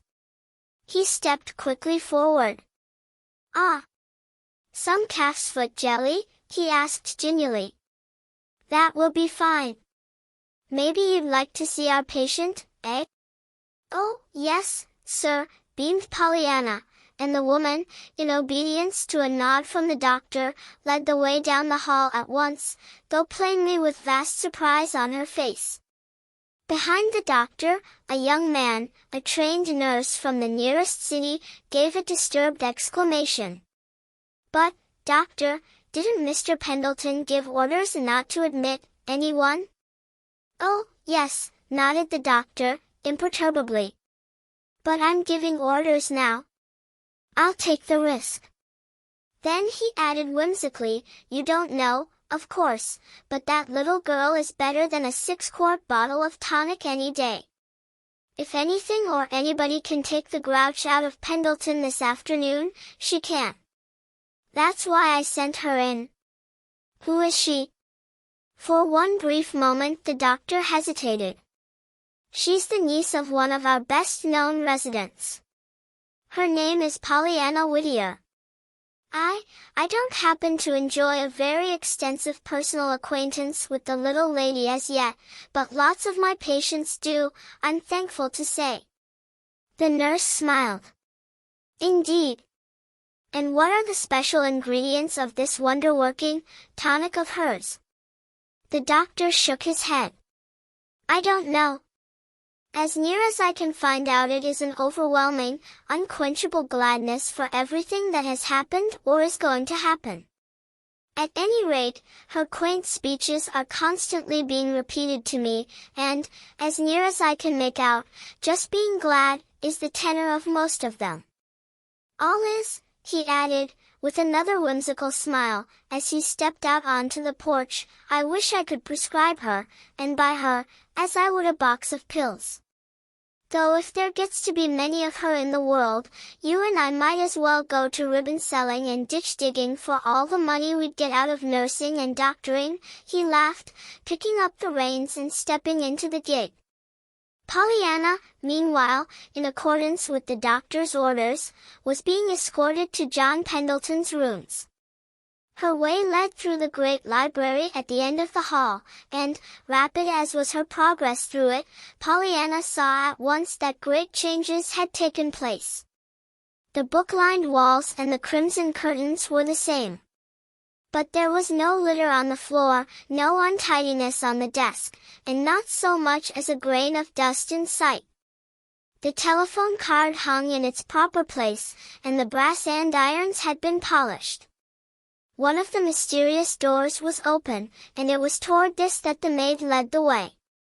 A moment later Pollyanna found herself in a sumptuously furnished bedroom while the maid was saying in a frightened voice, "If you please, sir, here's a little girl with some jelly. The doctor said I was to bring her in." The next moment Pollyanna found herself alone with a very cross-looking man lying flat on his back in bed. "See here, didn't I say," began an angry voice. "Oh, it's you," it broke off not very graciously, as Pollyanna advanced toward the bed. "Yes, sir," smiled Pollyanna. "Oh, I'm so glad they let me in. You see, at first the lady most took my jelly, and I was so afraid I wasn't going to see you at all. Then the doctor came, and he said I might. Wasn't he lovely to let me see you?" In spite of himself the man's lips twitched into a smile, but all he said was, "Humph." "And I've brought you some jelly," resumed Pollyanna, calf's foot. "I hope you like it." There was a rising inflection in her voice. "Never ate it." The fleeting smile had gone, and the scowl had come back to the man's face. For a brief instant Pollyanna's countenance showed disappointment, but it cleared as she set the bowl of jelly down. "Didn't you? Well, if you didn't, then you can't know you don't like it, anyhow, can you? So I reckon I'm glad you haven't, after all. Now, if you knew." "Yes, yes. Well, there's one thing I know all right, and that is that I'm flat on my back right here this minute, and that I'm liable to stay here, till doomsday, I guess." Pollyanna looked shocked. "Oh, no. It couldn't be till doomsday, when the angel Gabriel blows his trumpet, unless it should come quicker than we think it will. Oh, of course, I know the Bible says it may come quicker than we think, but I don't think it will, that is. Of course I believe the Bible. But I mean I don't think it will come as much quicker as it would if it should come now, and... John Pendleton laughed suddenly, and aloud. The nurse, coming in at that moment, heard the laugh, and beat a hurried, but a very silent, retreat. He had the air of a frightened cook who, seeing the danger of a breath of cold air striking a half-done cake, hastily shuts the oven door. "Aren't you getting a little mixed?" asked John Pendleton of Pollyanna. The little girl laughed. "Maybe. But what I mean is, that legs don't last, broken ones, like lifelong invalids, same as Mrs. Snow has got. So yours won't last till doomsday at all. I should think you could be glad of that." "Oh, I am," retorted the man grimly. "And you didn't break but one. You can be glad 'twasn't two." Pollyanna was warming to her task. "Of course." "So fortunate," sniffed the man, with uplifted eyebrows. "Looking at it from that standpoint, I suppose I might be glad I wasn't a centipede and didn't break 50. Pollyanna chuckled. "Oh, that's the best yet," she crowed. "I know what a centipede is, they've got lots of legs. And you can be glad." "Oh, of course," interrupted the man, sharply, all the old bitterness coming back to his voice. "I can be glad, too, for all the rest, I suppose, the nurse, and the doctor, and that confounded woman in the kitchen." "Why, yes, sir, only think how bad 'twould be if you didn't have them." "Well, he demanded sharply. "Why, I say, only think how bad it would be if you didn't have 'em, and you lying here like this." "As if that wasn't the very thing that was at the bottom of the whole matter," retorted the man, testily, "because I am lying here like this. And yet you expect me to say I'm glad because of a fool woman who disarranges the whole house and calls it regulating, and a man who aids and abets her in it, and calls it nursing. To say nothing of the doctor who eggs them both on, and the whole bunch of them, meanwhile, expecting me to pay them for it, and pay them well, too." Pollyanna frowned sympathetically. "Yes, I know. That part is too bad, about the money, when you've been saving it, too, all this time." "When, saving it, buying beans and fish balls, Say, do you like beans? Or do you like turkey better, only on account of the 60 cents? Look-a here, child, what are you talking about?" Pollyanna smiled radiantly. "About your money, denying yourself, and saving it for the heathen. You see, I found out about it. Why, Mr. Pendleton, that's one of the ways I knew you weren't cross inside. Nancy told me." The man's jaw dropped. "Nancy told you I was saving money for the, well, may I inquire who Nancy is?" "Our Nancy. She works for Aunt Polly." "Aunt Polly? Well, who is Aunt Polly?" "She's Miss Polly Harrington. I live with her." The man made a sudden movement. "Miss Polly Harrington," he breathed. "You live with her?" "Yes, I'm her niece. She's taken me to bring up, on account of my mother, faltered Pollyanna, in a low voice. "She was her sister. And after father went to be with her and the rest of us in heaven, there wasn't anyone left for me down here but the Ladies' Aid, so she took me." The man did not answer. His face, as he lay back on the pillow now, was very white, so white that Pollyanna was frightened. She rose uncertainly to her feet. "I reckon maybe I'd better go now," she proposed. I hope you'll like the jelly. The man turned his head suddenly, and opened his eyes. There was a curious longing in their dark depths which even Pollyanna saw, and at which she marveled. "And so you are, Miss Polly Harrington's niece," he said gently. "Yes, sir." Still the man's dark eyes lingered on her face, until Pollyanna, feeling vaguely restless, murmured, I suppose you know her."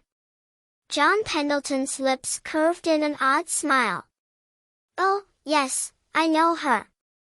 He hesitated, then went on, still with that curious smile.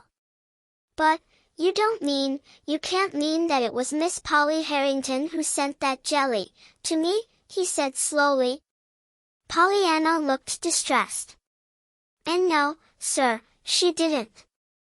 She said I must be very sure not to let you think she did send it." "But I thought as much," vouchsafed the man, shortly, turning away his head. And Pollyanna, still more distressed, tiptoed from the room. Under the porte-cochere she found the doctor waiting in his gig. The nurse stood on the steps. "Well, Miss Pollyanna, may I have the pleasure of seeing you home?" asked the doctor smilingly. "I started to drive on a few minutes ago. Then it occurred to me that I'd wait for you." "Thank you, sir. I'm glad you did." "I just love to ride," beamed Pollyanna, as he reached out his hand to help her in. "Do you?" smiled the doctor, nodding his head in farewell to the young man on the steps. "Well, as near as I can judge, there are a good many things you love to do, he added, as they drove briskly away. Pollyanna laughed. "Why, I don't know. I reckon perhaps there are," she admitted. "I like to do most everything that's living. Of course I don't like the other things very well, sewing, and reading out loud, and all that. But they aren't living." "No? What are they, then?" "Aunt Polly says they're learning to live," sighed Pollyanna, with a rueful smile. The doctor smiled now, a little queerly. "Does she?" "Well, I should think she might say just that." "Yes," responded Pollyanna. "But I don't see it that way at all. I don't think you have to learn how to live. I didn't, anyhow." The doctor drew a long sigh. "After all, I'm afraid some of us do have to, little girl," he said. Then, for a time he was silent. Pollyanna, stealing a glance at his face, felt vaguely sorry for him. He looked so sad. She wished, uneasily, that she could do something. It was this, perhaps, that caused her to say in a timid voice, "Dear Chilton, I should think being a doctor would be the very gladdest kind of a business there was." The doctor turned in surprise. "Gladdest, when I see so much suffering always, everywhere I go?" he cried. She nodded. "I know. But you're helping it, don't you see, and of course you're glad to help it. And so that makes you the gladdest of any of us, all the time." The doctor's eyes filled with sudden hot tears. The doctor's life was a singularly lonely one. He had no wife and no home save his two-room office in a boarding house. His profession was very dear to him. Looking now into Pollyanna's shining eyes, he felt as if a loving hand had been suddenly laid on his head in blessing. He knew, too, that never again would a long day's work or a long night's weariness be quite without that newfound exaltation that had come to him through Pollyanna's eyes. "God bless you, little girl," he said unsteadily. Then, with the bright smile his patients knew and loved so well, he added, "And I'm thinking, after all, that it was the doctor, quite as much as his patients, that needed a draught of that tonic." All of which puzzled Pollyanna very much, until a chipmunk, running across the road, drove the whole matter from her mind. The doctor left Pollyanna at her own door, smiled at Nancy, who was sweeping off the front porch, then drove rapidly away.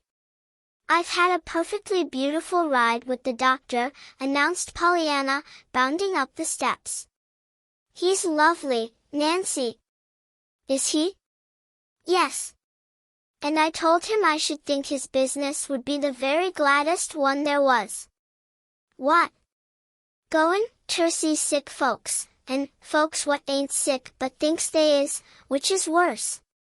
Nancy's face showed open skepticism. Pollyanna laughed gleefully. "Yes. That's most what he said, too, but there is a way to be glad, even then." "Guess." Nancy frowned in meditation. Nancy was getting so she could play this game of being glad quite successfully, she thought. She rather enjoyed studying out Pollyanna's posers, too, as she called some of the little girls' questions. "Oh, I know," she chuckled. "It's just the opposite from what you told Miss Snow." "Opposite?" repeated Pollyanna, obviously puzzled. "Yes. You told her she could be glad because other folks wasn't like her, all sick, you know." "Yes," nodded Pollyanna. "Well, the doctor can be glad because he isn't like other folks, the sick ones, I mean, what he doctors," finished Nancy in triumph. It was Pollyanna's turn to frown. Why yes," she admitted. "Of course that is one way, but it isn't the way I said, and, some way, I don't seem to quite like the sound of it. It isn't exactly as if he said he was glad they were sick, but, you do play the game so funny, sometimes, Nancy," she sighed, as she went into the house. Pollyanna found her aunt in the sitting room. "Who was that man, the one who drove into the yard, Pollyanna?" questioned the lady a little sharply. "Why, Aunt Polly, that was Dr. Chilton. Don't you know him?" "Dr. Chilton? What was he doing here?" "He drove me home." "Oh, and I gave the jelly to Mr. Pendleton, and—" Miss Polly lifted her head quickly. "Pollyanna, he did not think I sent it?" "Oh, no, Aunt Polly. I told him you didn't." Miss Polly grew a sudden vivid pink. "You told him I didn't?" Pollyanna opened wide her eyes at the remonstrative dismay in her aunt's voice. "Why, Aunt Polly, you said to." Aunt Polly sighed. "I said, Pollyanna, that I did not send it, and for you to be very sure that he did not think I did. Which is a very different matter from telling him outright that I did not send it." And she turned vexedly away. "Dear me. Well, I don't see where the difference is," sighed Pollyanna, as she went to hang her hat on the one particular hook in the house upon which Aunt Polly had said that it must be hung. Chapter 16. A red rose and a lace shawl.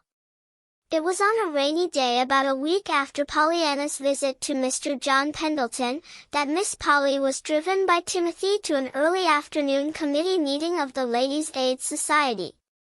When she returned at 3 o'clock, her cheeks were a bright, pretty pink, and her hair, blown by the damp wind, had fluffed into kinks and curls wherever the loosened pins had given leave.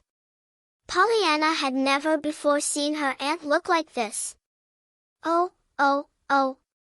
Why, Aunt Polly, you've got them, too," she cried rapturously, dancing round and round her aunt, as that lady entered the sitting room.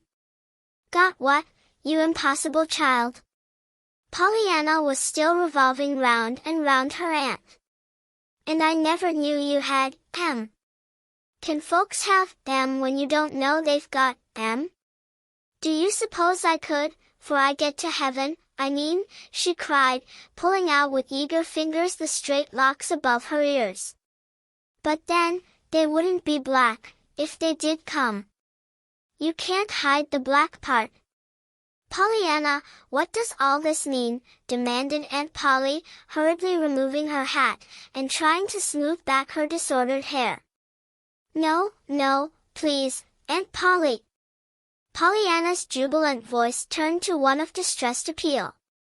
Don't smooth them out. It's those that I'm talking about, those darling little black curls. Oh, Aunt Polly, they're so pretty. Nonsense. What do you mean, Pollyanna, by going to the Ladies' Aid the other day in that absurd fashion about that beggar boy? But it isn't nonsense, urged Pollyanna, answering only the first of her aunt's remarks. You don't know how pretty you look with your hair like that. Oh, Aunt Polly, please, mayn't I do your hair like I did Mrs. Snow's, and put in a flower? I'd so love to see you that way. Why, you'd be ever so much prettier than she was. Pollyanna. Miss Polly spoke very sharply, all the more sharply because Pollyanna's words had given her an odd throb of joy. When before had anybody cared how she or her hair looked? When before had anybody loved to see her pretty? Pollyanna, you did not answer my question. Why did you go to the Ladies' Aid in that absurd fashion? Yes'm, I know, but, please, I didn't know it was absurd until I went and found out they'd rather see their report grow than Jimmy. So then I wrote to MY Ladies' Aiders, 'cause Jimmy is far away from them, you know, and I thought maybe he could be their little India boy same as, Aunt Polly, was I your little India girl? And, Aunt Polly, you will let me do your hair, won't you? Aunt Polly put her hand to her throat. The old, helpless feeling was upon her, she knew. But, Pollyanna, when the ladies told me this afternoon how you came to them, I was so ashamed. Pollyanna began to dance up and down lightly on her toes. You didn't say I couldn't do your hair, she crowed triumphantly, and so I'm sure it means just the other way round, sort of, like it did the other day about Mr. Pendleton's jelly that you didn't send, but didn't want me to say you didn't send, you know. Now wait just where you are. I'll get a comb. But Pollyanna, remonstrated Aunt Polly, following the little girl from the room and panting upstairs after her. Oh, did you come up here? Pollyanna greeted her at the door of Miss Polly's own room. That'll be nicer yet. I've got the comb. Now sit down, please, right here. Oh, I'm so glad you let me do it. But, Pollyanna, Miss Polly did not finish her sentence. To her helpless amazement she found herself in the low chair before the dressing table, with her hair already tumbling about her ears under 10 eager, but very gentle fingers. Oh, my! What pretty hair you've got, prattled Pollyanna. And there's so much more of it than Mrs. Snow has, too. But, of course, you need more, anyhow, because you're well and can go to places where folks can see it. My! I reckon folks'll be glad when they do see it, and surprised, too, 'cause you've hid it so long. Why, Aunt Polly, I'll make you so pretty everybody'll just love to look at you. Pollyanna gasped a stifled but shocked voice from a veil of hair. I'm sure I don't know why I'm letting you do this silly thing. Why, Aunt Polly, I should think you'd be glad to have folks like to look at you. Don't you like to look at pretty things? I'm ever so much happier when I look at pretty folks, 'cause when I look at the other kind I'm so sorry for them. But, and I just love to do folks' hair, purred Pollyanna, contentedly. I did quite a lot of the Ladies' Aiders, but there wasn't any of them so nice as yours. Mrs. White's was pretty nice, though, and she looked just lovely one day when I dressed her up in, oh, Aunt Polly, I've just happened to think of something. But it's a secret, and I shan't tell. Now your hair is almost done, and pretty quick I'm going to leave you just a minute, and you must promise not to stir nor peek, even, till I come back. Now remember. She finished, as she ran from the room. Aloud Miss Polly said nothing.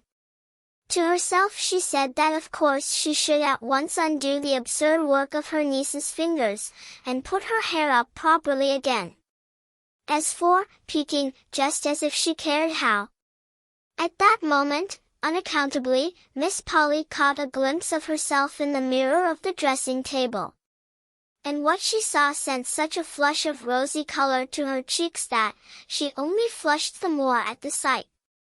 She saw a face, not young, it is true, but just now alight with excitement and surprise. The cheeks were a pretty pink. The eyes sparkled. The hair, dark, and still damp from the outdoor air, lay in loose waves about the forehead and curved back over the ears in wonderfully becoming lines, with softening little curls here and there. So amazed and so absorbed was Miss Polly with what she saw in the glass that she quite forgot her determination to do over her hair, until she heard Pollyanna enter the room again. Before she could move, then, she felt a folded something slipped across her eyes and tied in the back. "Pollyanna, Pollyanna! What are you doing?" she cried. Pollyanna chuckled. "That's just what I don't want you to know, Aunt Polly, and I was afraid you would peek, so I tied on the handkerchief. Now sit still. It won't take but just a minute, then I'll let you see." "But, Pollyanna," began Miss Polly, struggling blindly to her feet, "you must take this off." "You, child. What are you doing?" she gasped, as she felt a soft something slipped about her shoulders. Pollyanna only chuckled the more gleefully. With trembling fingers she was draping about her aunt's shoulders the fleecy folds of a beautiful lace shawl, yellowed from long years of packing away, and fragrant with lavender. Pollyanna had found the shawl the week before when Nancy had been regulating the attic, and it had occurred to her today that there was no reason why her aunt, as well as Mrs. White of her Western home, should not be dressed up.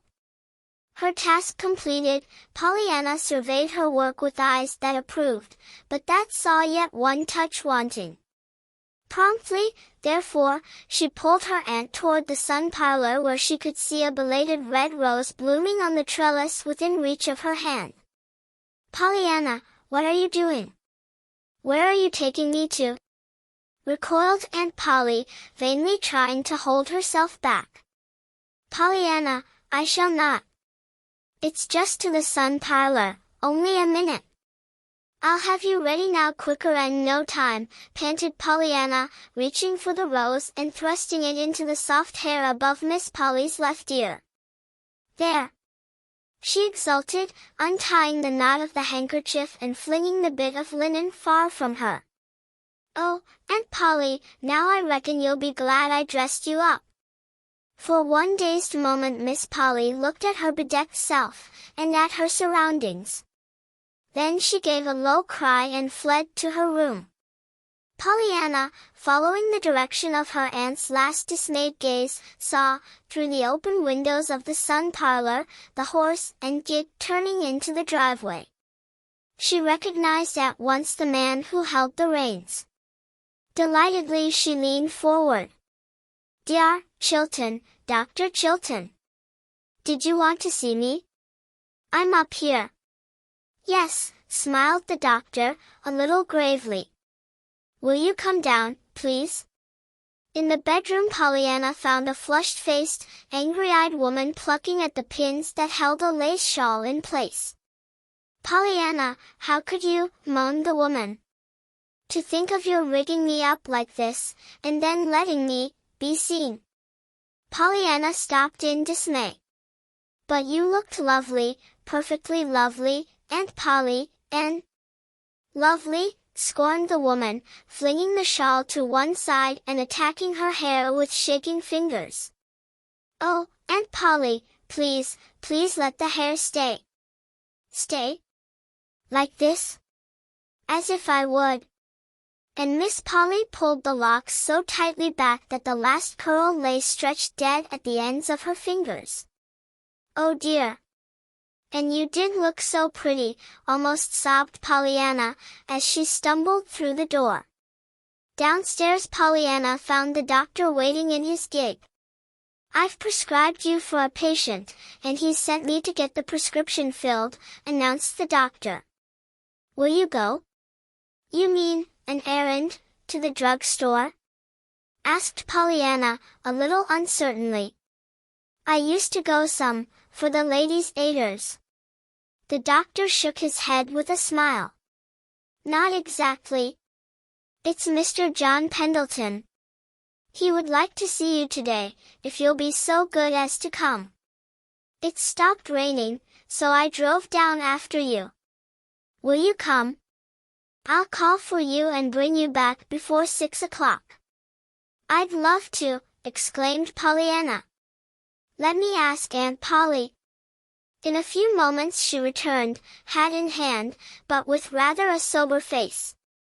"Didn't your aunt want you to go?" asked the doctor, a little diffidently, as they drove away. "Why yes," sighed Pollyanna. She wanted me to go too much, I'm afraid." "Wanted you to go too much?" Pollyanna sighed again. "Yes. I reckon she meant she didn't want me there. You see," she said, yes, run along, do. I wish you'd gone before." The doctor smiled, but with his lips only. His eyes were very grave. For some time he said nothing, then, a little hesitatingly, he asked, "Wasn't it your aunt I saw with you a few minutes ago, in the window of the sun parlor?" Pollyanna drew a long breath. "Yes. That's what's the whole trouble, I suppose. You see, I'd dressed her up in a perfectly lovely lace shawl I found upstairs, and I'd fixed her hair and put on a rose, and she looked so pretty. Didn't you think she looked just lovely?" For a moment the doctor did not answer. When he did speak his voice was so low Pollyanna could but just hear the words. "Yes, Pollyanna, I thought she did look just lovely." "Did you? I'm so glad." "I'll tell her," nodded the little girl, contentedly. To her surprise the doctor gave a sudden exclamation. "Never! Pollyanna, I'm afraid I shall have to ask you not to tell her that." "Why, Dr. Chilton? Why not? I should think you'd be glad." "But she might not be," cut in the doctor. Pollyanna considered this for a moment. "That's so, maybe she wouldn't," she sighed. "I remember now, 'twas 'cause she saw you that she ran. And she spoke afterwards about her being seen in that rig." "I thought as much," declared the doctor, under his breath. "Still, I don't see why," maintained Pollyanna, "when she looked so pretty." The doctor said nothing. He did not speak again, indeed, until they were almost to the great stone house in which John Pendleton lay with a broken leg. Chapter 17. Just like a book. John Pendleton greeted Pollyanna today with a smile. "Well, Miss Pollyanna, I'm thinking you must be a very forgiving little person, else you wouldn't have come to see me again today." "Why, Mr. Pendleton, I was real glad to come, and I'm sure I don't see why I shouldn't be either."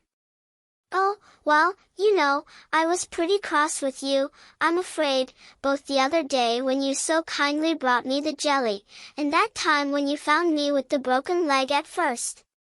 By the way, too, I don't think I've ever thanked you for that. Now I'm sure that even you would admit that you were very forgiving to come and see me, after such ungrateful treatment as that." Pollyanna stirred uneasily. "But I was glad to find you, that is, I don't mean I was glad your leg was broken, of course," she corrected hurriedly. John Pendleton smiled. "I understand. Your tongue does get away with you once in a while, doesn't it, Miss Pollyanna? I do thank you, however, and I consider you a very brave little girl to do what you did that day." I thank you for the jelly, too, he added in a lighter voice. Did you like it? Asked Pollyanna with interest. Very much. I suppose there isn't any more today that Aunt Polly didn't send, is there? He asked with an odd smile. His visitor looked distressed. And no, sir. She hesitated, then went on with heightened color. Please, Mr. Pendleton, I didn't mean to be rude the other day when I said Aunt Polly did not send the jelly. There was no answer. John Pendleton was not smiling now. He was looking straight ahead of him with eyes that seemed to be gazing through and beyond the object before them. After a time he drew a long sigh and turned to Pollyanna. When he spoke his voice carried the old nervous fretfulness. Well, this will never do at all. I didn't send for you to see me moping this time. Listen. Out in the library, the big room where the telephone is, you will find a carved box on the lower shelf of the big case with glass doors in the corner not far from the fireplace. That is, it'll be there if that confounded woman hasn't regulated it to somewhere else. You may bring it to me. It is heavy, but not too heavy for you to carry, I think. Oh, I'm awfully strong, declared Pollyanna, cheerfully, as she sprang to her feet. In a minute she had returned with the box. It was a wonderful half-hour that Pollyanna spent then. The box was full of treasures, curios that John Pendleton had picked up in years of travel, and concerning each there was some entertaining story, whether it were a set of exquisitely carved chessmen from China, or a little jade idol from India. It was after she had heard the story about the idol that Pollyanna murmured wistfully. Well, I suppose it would be better to take a little boy in India to bring up, one that didn't know any more than to think that God was in that dull thing, than it would be to take Jimmy Bean, a little boy who knows God is up in the sky. Still, I can't help wishing they had wanted Jimmy Bean, too, besides the India boys. John Pendleton did not seem to hear. Again his eyes were staring straight before him, looking at nothing. But soon he had roused himself, and had picked up another curio to talk about. The visit, certainly, was a delightful one, but before it was over, Pollyanna was realizing that they were talking about something besides the wonderful things in the beautiful carved box. They were talking of herself, of Nancy, of Aunt Polly, and of her daily life. They were talking, too, even of the life and home long ago in the far western town.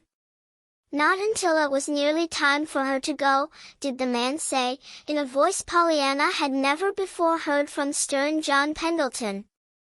Little girl, I want you to come to see me often. Will you? I'm lonesome, and I need you. There's another reason, and I'm going to tell you that, too.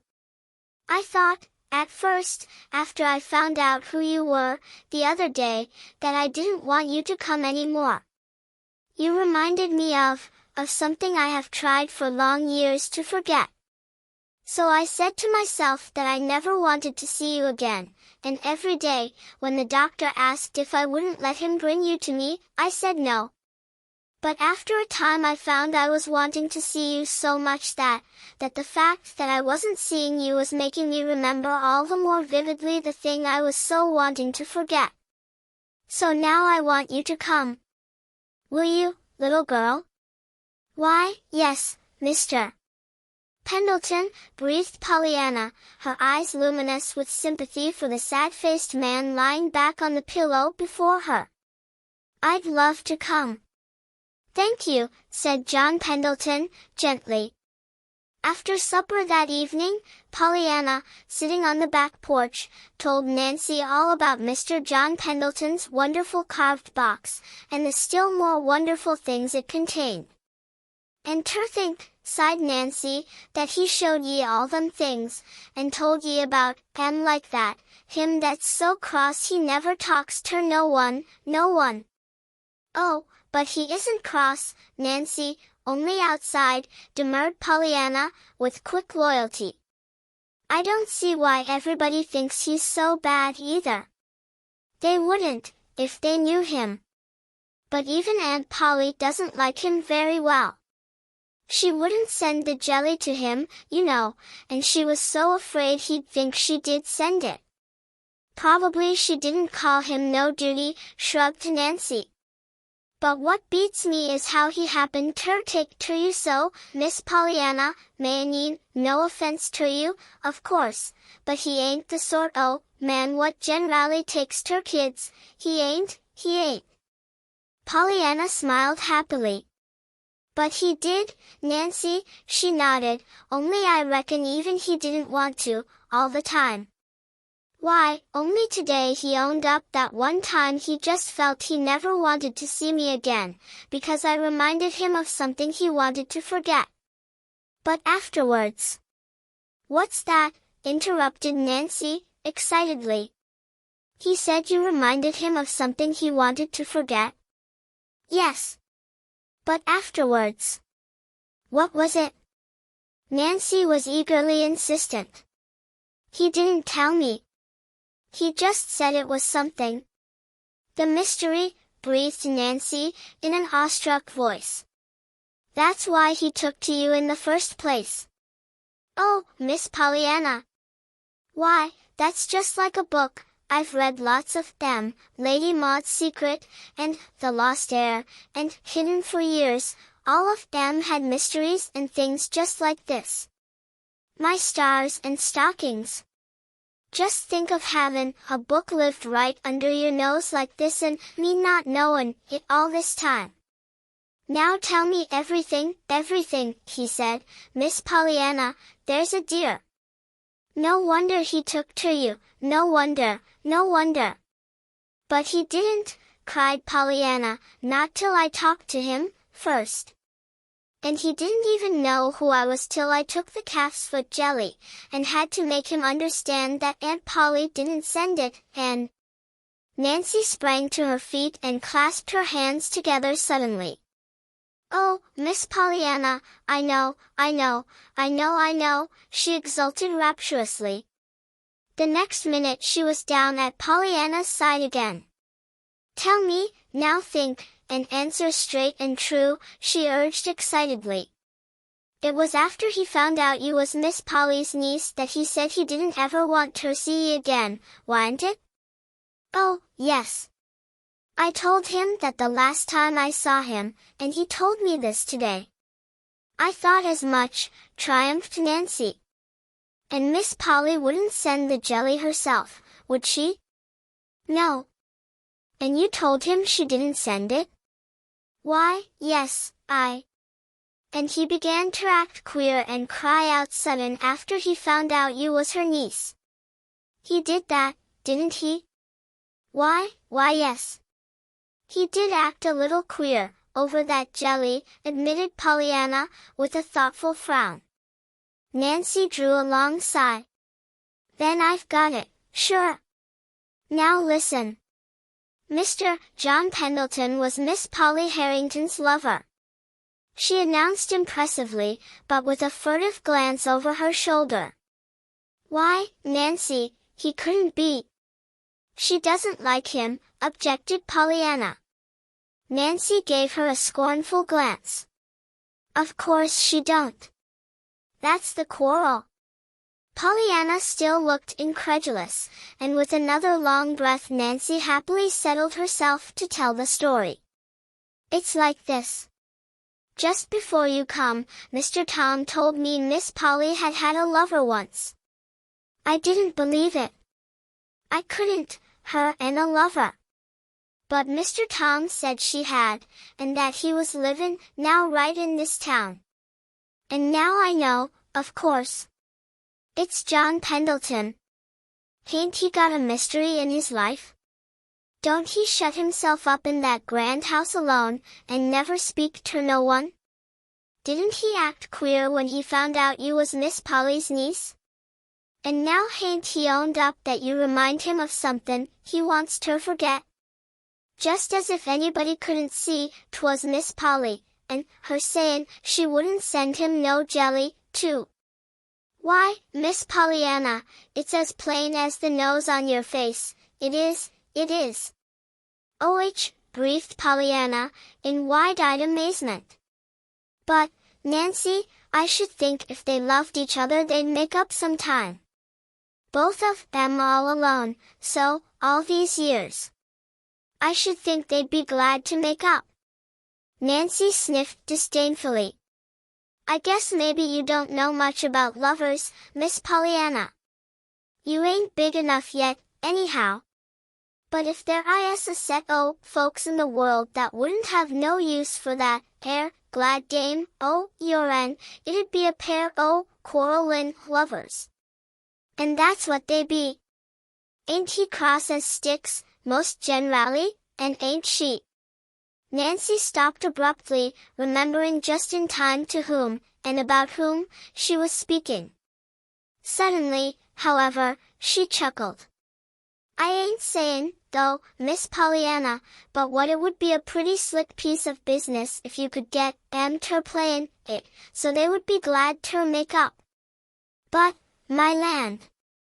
Wouldn't folks stare some, Miss Polly and him? I guess, though, there ain't much chance, much chance. Pollyanna said nothing, but when she went into the house a little later, her face was very thoughtful. Chapter 18. Prisms. As the warm August days passed, Pollyanna went very frequently to the great house on Pendleton Hill. She did not feel, however, that her visits were really a success. Not but that the man seemed to want her there, he sent for her, indeed, frequently, but that when she was there, he seemed scarcely any the happier for her presence, at least, so Pollyanna thought. He talked to her, it was true, and showed her many strange and beautiful things, books, pictures, and curios. But he still fretted audibly over his own helplessness, and he chafed visibly under the rules and regulatings of the unwelcome members of his household. He did, indeed, seem to like to hear Pollyanna talk, however, and Pollyanna talked, Pollyanna liked to talk, but she was never sure that she would not look up and find him lying back on his pillow with that white, hurt look that always pained her. And she was never sure which, if any, of her words had brought it there. As for telling him the glad game, and trying to get him to play it, Pollyanna had never seen the time yet when she thought he would care to hear about it. She had twice tried to tell him, but neither time had she got beyond the beginning of what her father had said. John Pendleton had on each occasion turned the conversation abruptly to another subject. Pollyanna never doubted now that John Pendleton was her Aunt Polly's one-time lover, and with all the strength of her loving, loyal heart, she wished she could in some way bring happiness into their to her mind, miserably lonely lives. Just how she was to do this, however, she could not see. She talked to Mr. Pendleton about her aunt, and he listened, sometimes politely, sometimes irritably, frequently with a quizzical smile on his usually stern lips. She talked to her aunt about Mr. Pendleton, or rather, she tried to talk to her about him. As a general thing, however, Miss Polly would not listen long. She always found something else to talk about. She frequently did that, however, when Pollyanna was talking of others, of Dr. Chilton, for instance. Pollyanna laid this, though, to the fact that it had been Dr. Chilton who had seen her in the sun parlor with the rose in her hair and the lace shawl draped about her shoulders. Aunt Polly, indeed, seemed particularly bitter against Dr. Chilton, as Pollyanna found out one day when a hard cold shut her up in the house. If you are not better by night I shall send for the doctor, Aunt Polly said. Shall you? Then I'm going to be worse, gurgled Pollyanna. I'd love to have Dr. Chilton come to see me. She wondered, then, at the look that came to her aunt's face. It will not be Dr. Chilton, Pollyanna, Miss Polly said sternly. Dear, Chilton is not our family physician. I shall send for Dr. Warren, if you are worse. Pollyanna did not grow worse, however, and Dr. Warren was not summoned. And I'm so glad, too, Pollyanna said to her aunt that evening. Of course I like Dr. Warren, and all that, but I like Dr. Chilton better, and I'm afraid he'd feel hurt if I didn't have him. You see, he wasn't really to blame, after all, that he happened to see you when I dressed you up so pretty that day, Aunt Polly, she finished wistfully. That will do, Pollyanna. I really do not wish to discuss Dr. Chilton, or his feelings, reproved Miss Polly, decisively. Pollyanna looked at her for a moment with mournfully interested eyes. Then she sighed. I just love to see you when your cheeks are pink like that, Aunt Polly, but I would so like to fix your hair. Why, Aunt Polly. But her aunt was already out of sight down the hall. It was toward the end of August that Pollyanna, making an early morning call on John Pendleton, found the flaming band of blue and gold and green edged with red and violet lying across his pillow. She stopped short in awed delight. Why, Mr. Pendleton, it's a baby rainbow, a real rainbow come in to pay you a visit, she exclaimed, clapping her hands together softly. Oh, how pretty it is. But how did it get in, she cried. The man laughed a little grimly. John Pendleton was particularly out of sorts with the world this morning.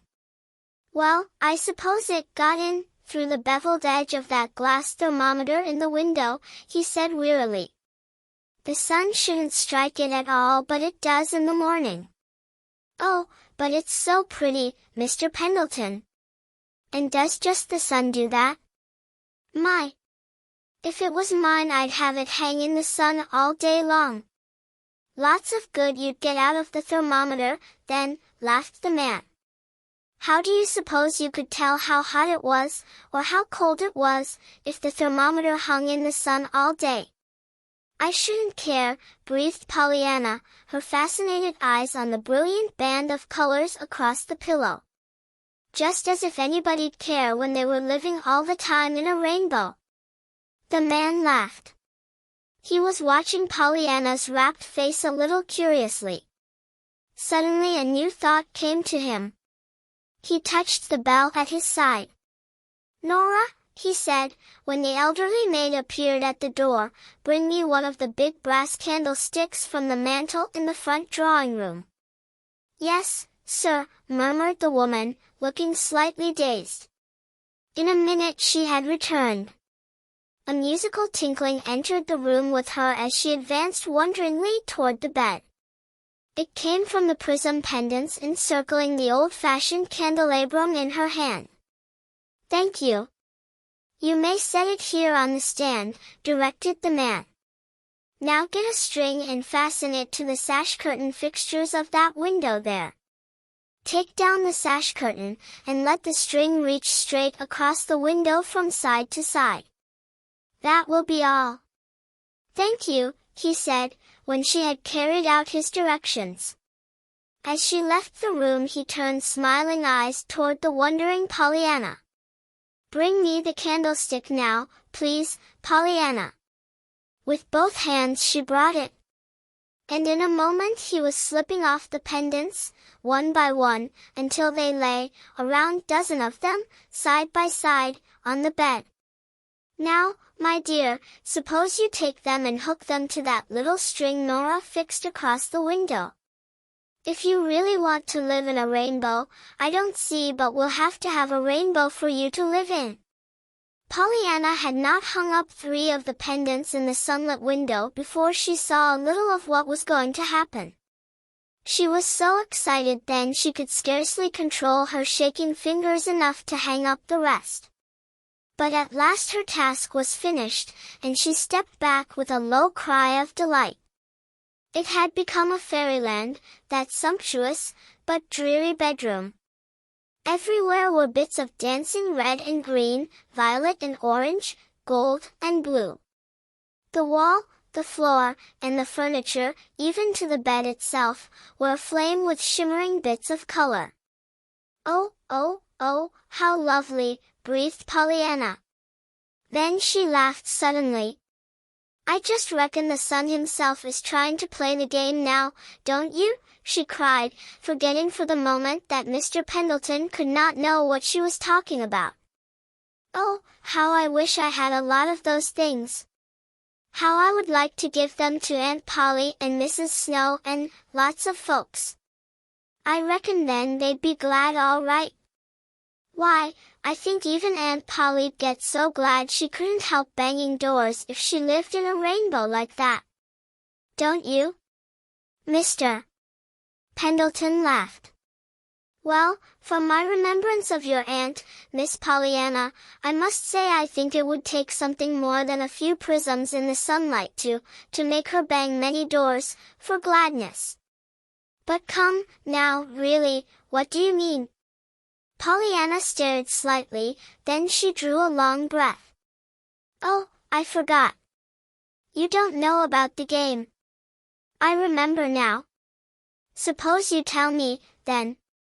And this time Pollyanna told him. She told him the whole thing from the very first, from the crutches that should have been a doll. As she talked, she did not look at his face. Her rapt eyes were still on the dancing flecks of color from the prism pendants swaying in the sunlit window. "And that's all," she sighed, when she had finished. "And now you know why I said the sun was trying to play that game." For a moment there was silence. Then a low voice from the bed said unsteadily, "Perhaps, but I'm thinking that the very finest prism of them all is yourself, Pollyanna." "Oh, but I don't show beautiful red and green and purple when the sun shines through me, Mr. Pendleton." "Don't you?" smiled the man. And Pollyanna, looking into his face, wondered why there were tears in his eyes. "No," she said. Then, after a minute she added mournfully, "I'm afraid, Mr. Pendleton, the sun doesn't make anything but freckles out of me. Aunt Polly says it does make them." The man laughed a little. And again Pollyanna looked at him. The laugh had sounded almost like a sob. Chapter 19. Which is somewhat surprising. Pollyanna entered school in September. Preliminary examinations showed that she was well advanced for a girl of her years, and she was soon a happy member of a class of girls and boys her own age. School, in some ways, was a surprise to Pollyanna. And Pollyanna, certainly, in many ways, was very much of a surprise to school. They were soon on the best of terms, however, and to her Aunt Pollyanna confessed that going to school was living, after all, though she had had her doubts before. In spite of her delight in her new work, Pollyanna did not forget her old friends. True, she could not give them quite so much time now, of course, but she gave them what time she could. Perhaps John Pendleton, of them all, however, was the most dissatisfied. One Saturday afternoon he spoke to her about it. "See here, Pollyanna, how would you like to come and live with me?" he asked, a little impatiently. "I don't see anything of you, nowadays." Pollyanna laughed. Mr. Pendleton was such a funny man. "I thought you didn't like to have folks around," she said. He made a wry face. "Oh, but that was before you taught me to play that wonderful game of yours. Now I'm glad to be waited on, hand and foot. Never mind, I'll be on my own 2 feet yet, one of these days. Then I'll see who steps around," he finished, picking up one of the crutches at his side and shaking it playfully at the little girl. They were sitting in the great library today. "Oh, but you aren't really glad at all for things." "You just say you are," pouted Pollyanna, her eyes on the dog, dozing before the fire. You know you don't play the game right ever, Mr. Pendleton, you know you don't. The man's face grew suddenly very grave. That's why I want you, little girl, to help me play it. Will you come? Pollyanna turned in surprise. Mr. Pendleton, you don't really mean that? But I do. I want you. Will you come? Pollyanna looked distressed. Why, Mr. Pendleton, I can't, you know I can't. Why, I'm Aunt Polly's. A quick something crossed the man's face that Pollyanna could not quite understand. His head came up almost fiercely. You're no more hers than, perhaps she would let you come to me, he finished more gently. Would you come, if she did? Pollyanna frowned in deep thought. But Aunt Polly has been so good to me, she began slowly. And she took me when I didn't have anybody left but the ladies' aid, and... Again that spasm of something crossed the man's face, but this time, when he spoke, his voice was low and very sad. Pollyanna, long years ago I loved somebody very much. I hoped to bring her, some day, to this house. I pictured how happy we'd be together in our home all the long years to come. Yes, pitied Pollyanna, her eyes shining with sympathy. But, well, I didn't bring her here. Never mind why. I just didn't, that's all. And ever since then this great gray pile of stone has been a house, never a home. It takes a woman's hand and heart, or a child's presence, to make a home, Pollyanna, and I have not had either. Now will you come, my dear? Pollyanna sprang to her feet. Her face was fairly illumined. Mr. Pendleton, you mean that you wish you had had that woman's hand and heart all this time? Why yes, Pollyanna. Oh, I'm so glad. Then it's all right, sighed the little girl. Now you can take us both, and everything will be lovely. Take, you, both, repeated the man, dazedly. A faint doubt crossed Pollyanna's countenance. Well, of course, Aunt Polly isn't won over, yet. But I'm sure she will be if you tell it to her just as you did to me, and then we'd both come, of course. A look of actual terror leaped to the man's eyes. Aunt Polly come, here. Pollyanna's eyes widened a little. Would you rather go there? She asked.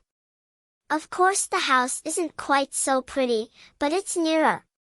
Pollyanna, what are you talking about? Asked the man, very gently now. Why, about where we're going to live, of course, rejoined Pollyanna, in obvious surprise. I thought you meant here, at first. You said it was here that you had wanted Aunt Polly's hand and heart all these years to make a home, and... An inarticulate cry came from the man's throat.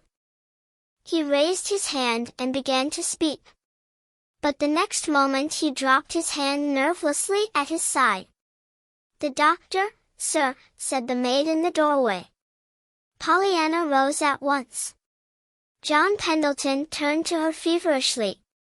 Pollyanna, for heaven's sake, say nothing of what I asked you, yet, he begged, in a low voice. Pollyanna dimpled into a sunny smile. Of course not. Just as if I didn't know you'd rather tell her yourself.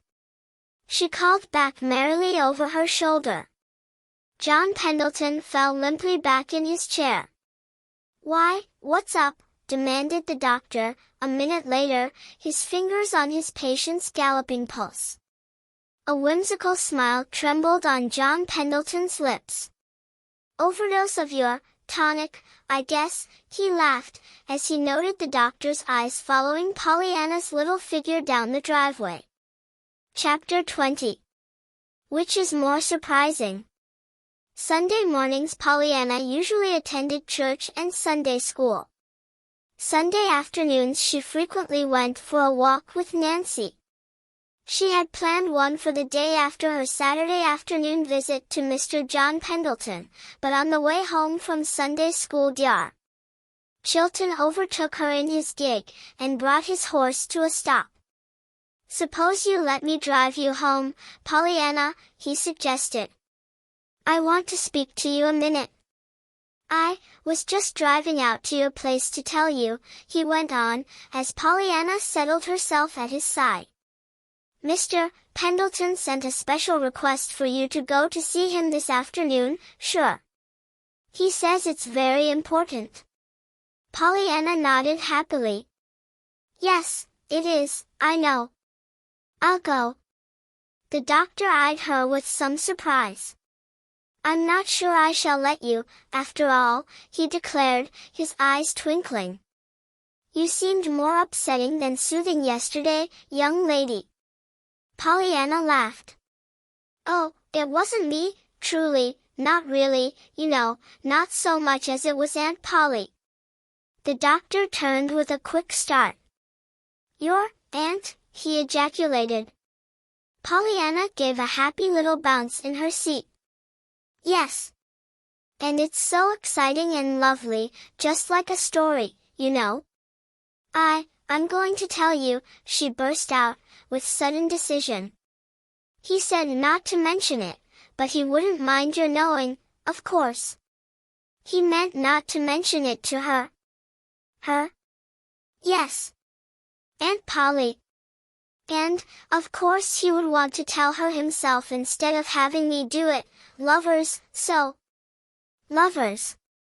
As the doctor said the word, the horse started violently, as if the hand that held the reins had given them a sharp jerk.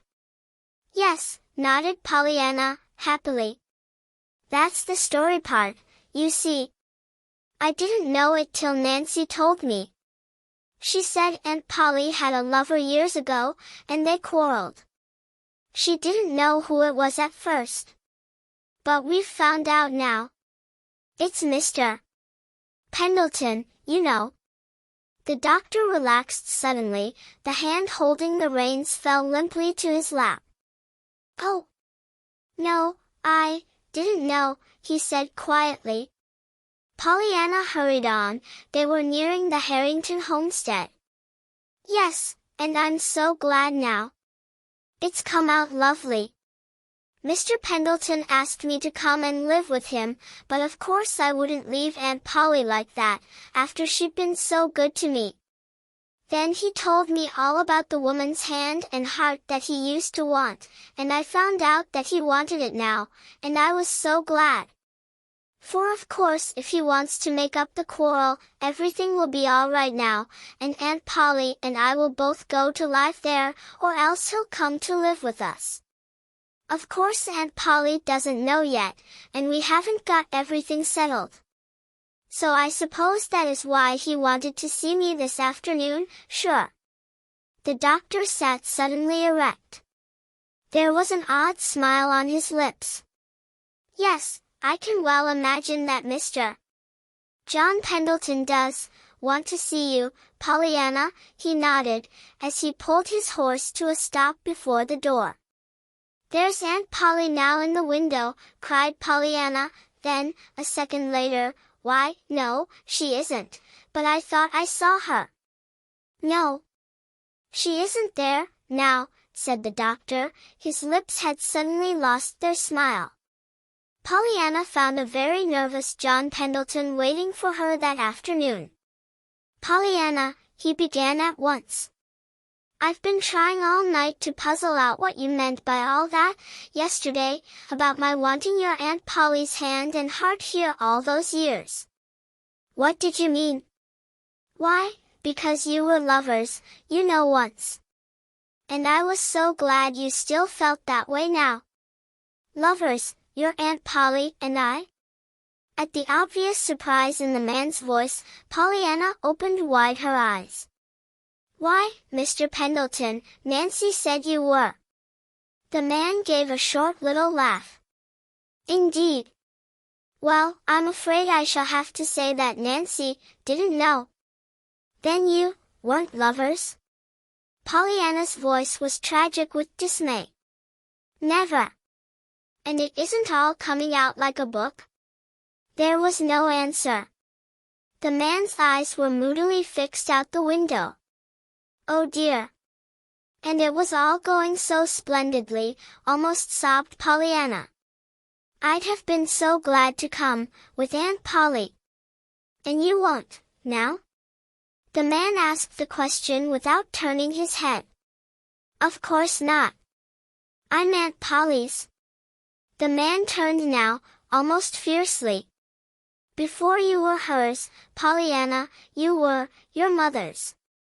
And it was your mother's hand and heart that I wanted long years ago. My mother's. Yes. I had not meant to tell you, but perhaps it's better, after all, that I do, now. John Pendleton's face had grown very white. He was speaking with evident difficulty. Pollyanna, her eyes wide and frightened, and her lips parted, was gazing at him fixedly.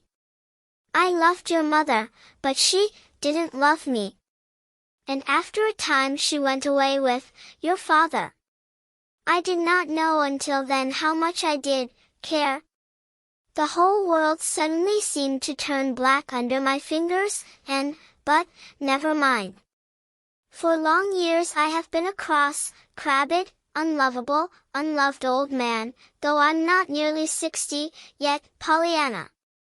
Then, one day, like one of the prisms that you love so well, little girl, you danced into my life, and flecked my dreary old world with dashes of the purple and gold and scarlet of your own bright cheeriness.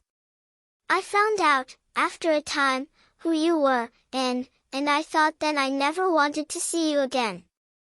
I didn't want to be reminded of your mother. But, you know how that came out. I just had to have you come. And now I want you always. Pollyanna, won't you come now? But, Mr. Pendleton, there's Aunt Polly.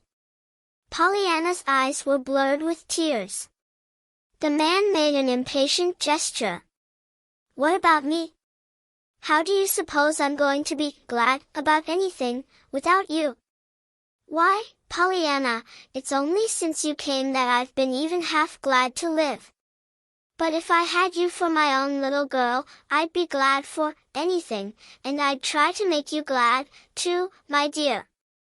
You shouldn't have a wish ungratified. All my money, to the last cent, should go to make you happy. Pollyanna looked shocked. Why, Mr. Pendleton, as if I'd let you spend it on me, all that money you've saved for the heathen. A dull red came to the man's face. He started to speak, but Pollyanna was still talking. Besides, anybody with such a lot of money as you have doesn't need me to make you glad about things. You're making other folks so glad giving them things that you just can't help being glad yourself. Why, look at those prisms you gave Mrs. Snow and me, and the gold piece you gave Nancy on her birthday, and— Yes, never mind about all that, interrupted the man. His face was very, very red now, and no wonder, perhaps, it was not for giving things that John Pendleton had been best known in the past. That's all nonsense. 'Twasn't much, anyhow, but what there was because of you. You gave those things. Not I.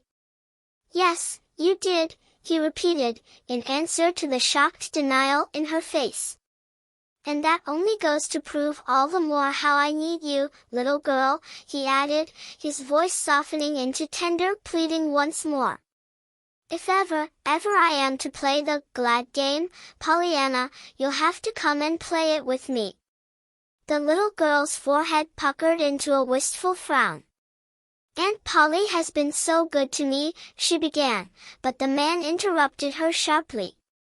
The old irritability had come back to his face. Impatience which would brook no opposition had been a part of John Pendleton's nature too long to yield very easily now to restraint. Of course she's been good to you.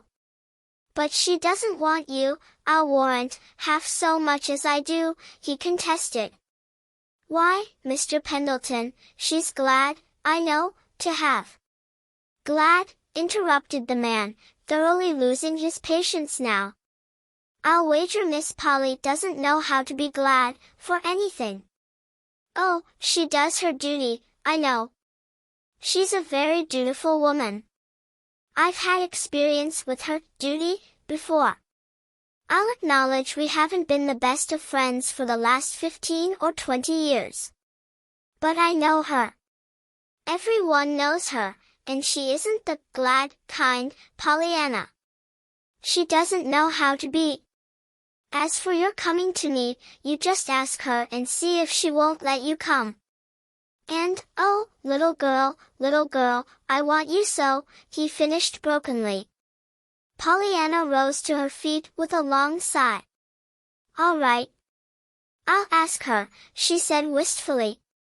Of course I don't mean that I wouldn't like to live here with you, Mr. Pendleton, but, she did not complete her sentence. There was a moment's silence, then she added, well, anyhow, I'm glad I didn't tell her yesterday.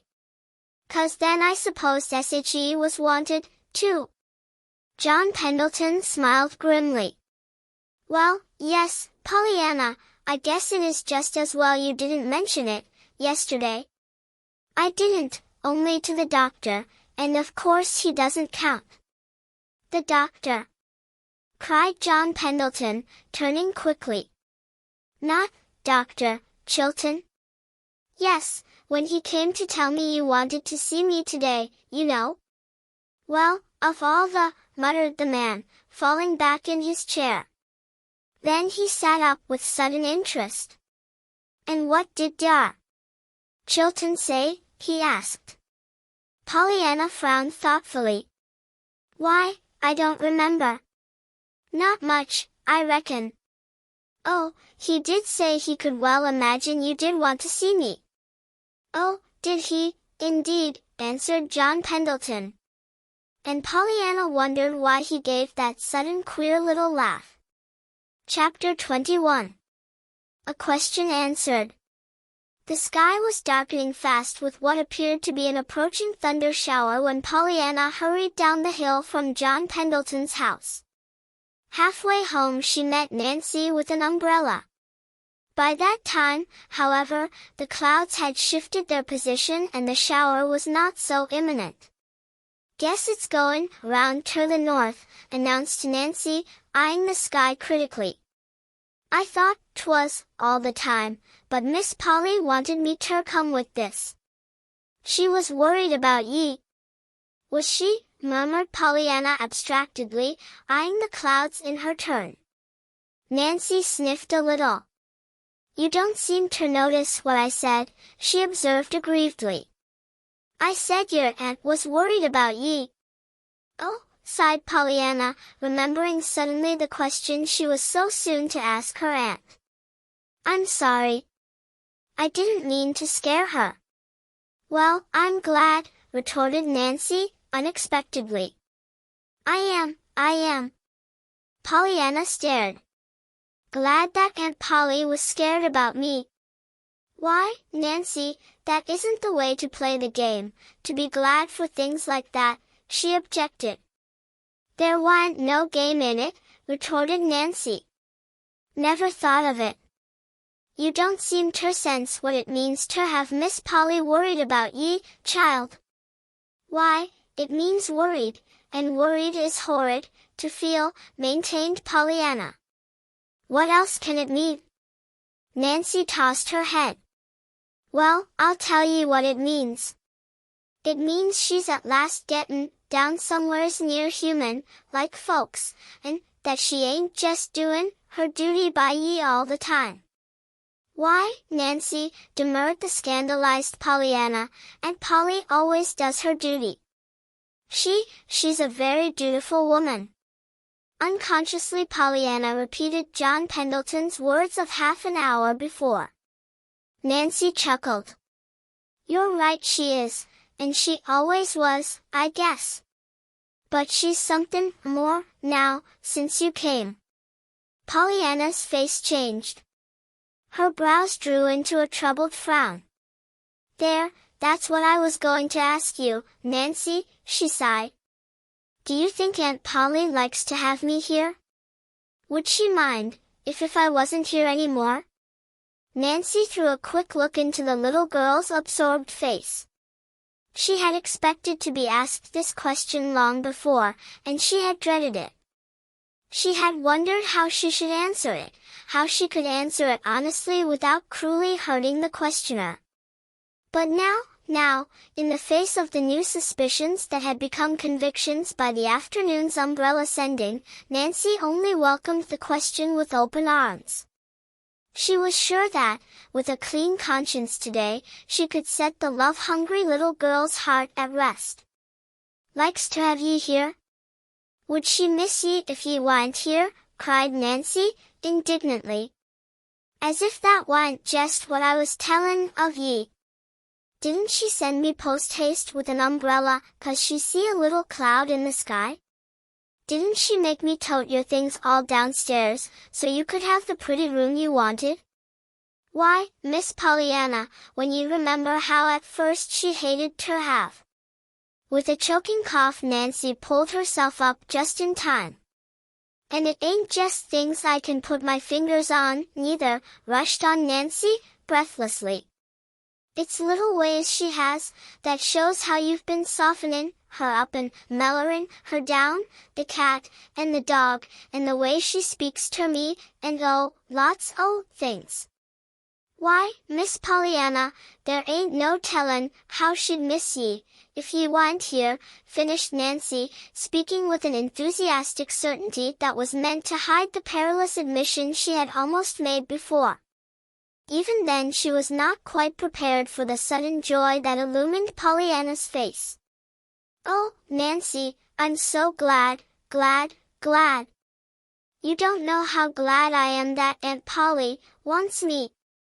As if I'd leave her now, thought Pollyanna, as she climbed the stairs to her room a little later. I always knew I wanted to live with Aunt Polly, but I reckon maybe I didn't know quite how much I wanted Aunt Polly to want to live with me. The task of telling John Pendleton of her decision would not be an easy one, Pollyanna knew, and she dreaded it.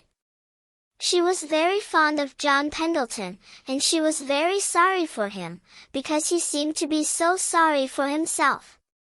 She was sorry, too, for the long, lonely life that had made him so unhappy, and she was grieved that it had been because of her mother that he had spent those dreary years.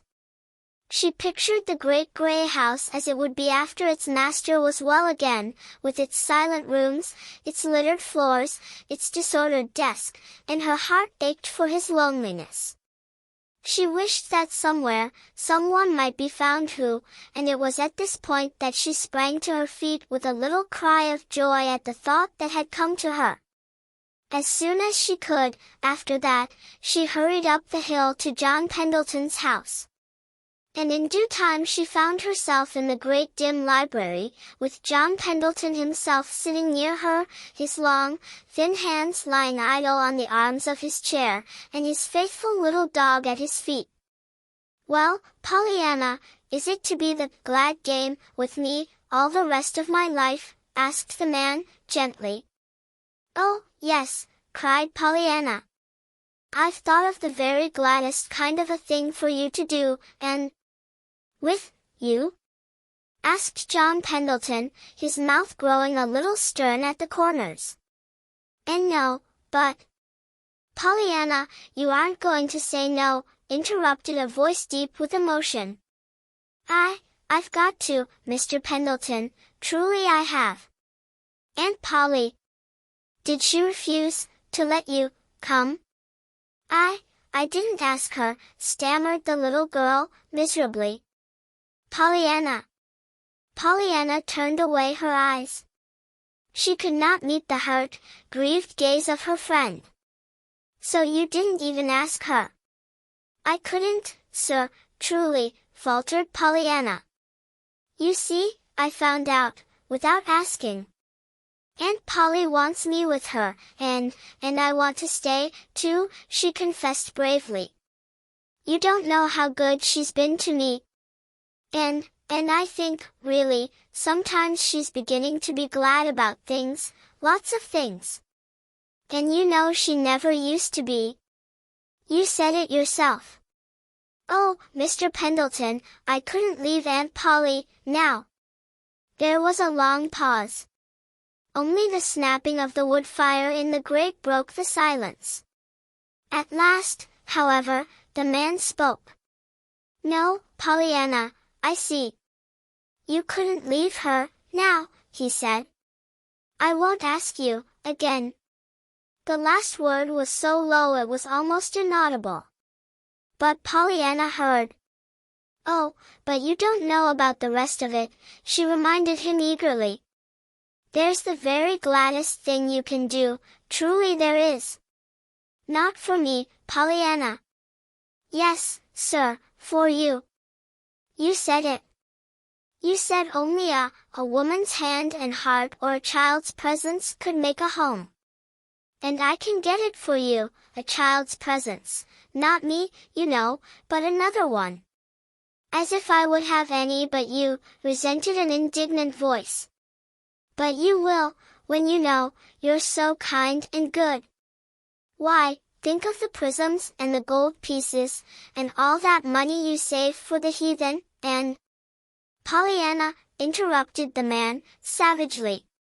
Once for all let us end that nonsense. I've tried to tell you half a dozen times before. There is no money for the heathen. I never sent a penny to them in my life. There. He lifted his chin and braced himself to meet what he expected, the grieved disappointment of Pollyanna's eyes. To his amazement, however, there was neither grief nor disappointment in Pollyanna's eyes. There was only surprised joy. Oh, oh, she cried, clapping her hands. I'm so glad. That is, she corrected, coloring distressfully, I don't mean that I'm not sorry for the heathen, only just now I can't help being glad that you don't want the little India boys, because all the rest have wanted them. And so I'm glad you'd rather have Jimmy Bean. Now I know you'll take him. Take, who? Jimmy Bean. He's the child's presence, you know, and he'll be so glad to be it. I had to tell him last week that even my ladies' aid out west wouldn't take him, and he was so disappointed. But now, when he hears of this, he'll be so glad. Will he? Well, I won't, ejaculated the man, decisively. Pollyanna, this is sheer nonsense. You don't mean, you won't take him? I certainly do mean just that. But he'd be a lovely child's presence, faltered Pollyanna. She was almost crying now. And you couldn't be lonesome, with Jimmy round. I don't doubt it, rejoined the man, but I think I prefer the lonesomeness. It was then that Pollyanna, for the first time in weeks, suddenly remembered something Nancy had once told her. She raised her chin aggrievedly. Maybe you think a nice live little boy wouldn't be better than that old dead skeleton you keep somewhere, but I think it would. Skeleton? Yes. Nancy said you had one in your closet, somewhere. Why, what? Suddenly the man threw back his head and laughed. He laughed very heartily indeed, so heartily that Pollyanna began to cry from pure nervousness. When he saw that, John Pendleton sat erect very promptly. His face grew grave at once. Pollyanna, I suspect you are right, more right than you know, he said gently. In fact, I know that a nice live little boy would be far better than my skeleton in the closet, only, we aren't always willing to make the exchange. We are apt to still cling to our skeletons, Pollyanna. However, suppose you tell me a little more about this nice little boy. And Pollyanna told him. Perhaps the laugh cleared the air. Or perhaps the pathos of Jimmy Bean's story as told by Pollyanna's eager little lips touched a heart already strangely softened. At all events, when Pollyanna went home that night she carried with her an invitation for Jimmy Bean himself to call at the great house with Pollyanna the next Saturday afternoon. "And I'm so glad, and I'm sure you'll like him," sighed Pollyanna, as she said goodbye. "I do so want Jimmy Bean to have a home, and folks that care, you know." Chapter 22. Sermons and Woodboxes. On the afternoon that Pollyanna told John Pendleton of Jimmy Bean, the Rev. Paul Ford climbed the hill and entered the Pendleton woods, hoping that the hushed beauty of God's out-of-doors would still the tumult that his children of men had wrought. The Rev. Paul Ford was sick at heart. Month by month, for a year past, conditions in the parish under him had been growing worse and worse, until it seemed that now, turn which way he would, he encountered only wrangling, backbiting, scandal, and jealousy.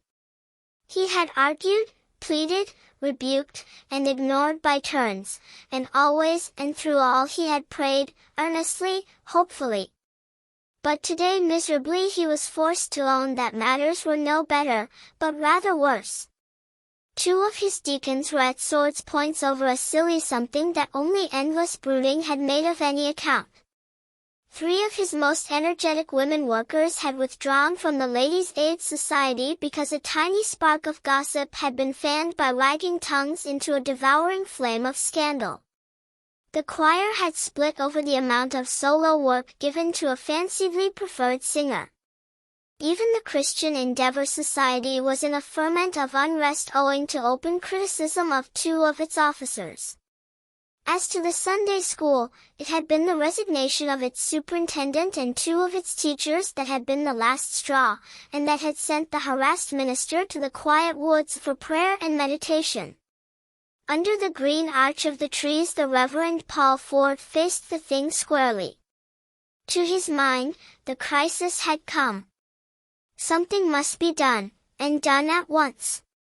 The entire work of the church was at a standstill. The Sunday services, the weekday prayer meeting, the missionary teas, even the suppers and socials were becoming less and less well attended. True, a few conscientious workers were still left. But they pulled at cross purposes, usually. And always they showed themselves to be acutely aware of the critical eyes all about them, and of the tongues that had nothing to do but to talk about what the eyes saw. And because of all this, the Rev. Paul Ford understood very well that he, God's minister, the church, the town, and even Christianity itself was suffering, and must suffer still more unless. Clearly something must be done, and done at once. But what? Slowly the minister took from his pocket the notes he had made for his next Sunday's sermon. Frowningly he looked at them. His mouth settled into stern lines, as aloud, very impressively, he read the verses on which he had determined to speak. "But woe unto you, scribes and Pharisees, hypocrites! For ye shut up the kingdom of heaven against men, for ye neither go in yourselves, neither suffer ye them that are entering to go in. Woe unto you, scribes and Pharisees, hypocrites! For ye devour widows' houses, and for a pretense make long prayer, therefore ye shall receive the greater damnation. Woe unto you, scribes and Pharisees, hypocrites!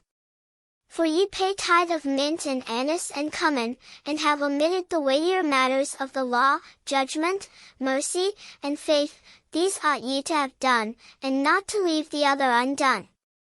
It was a bitter denunciation.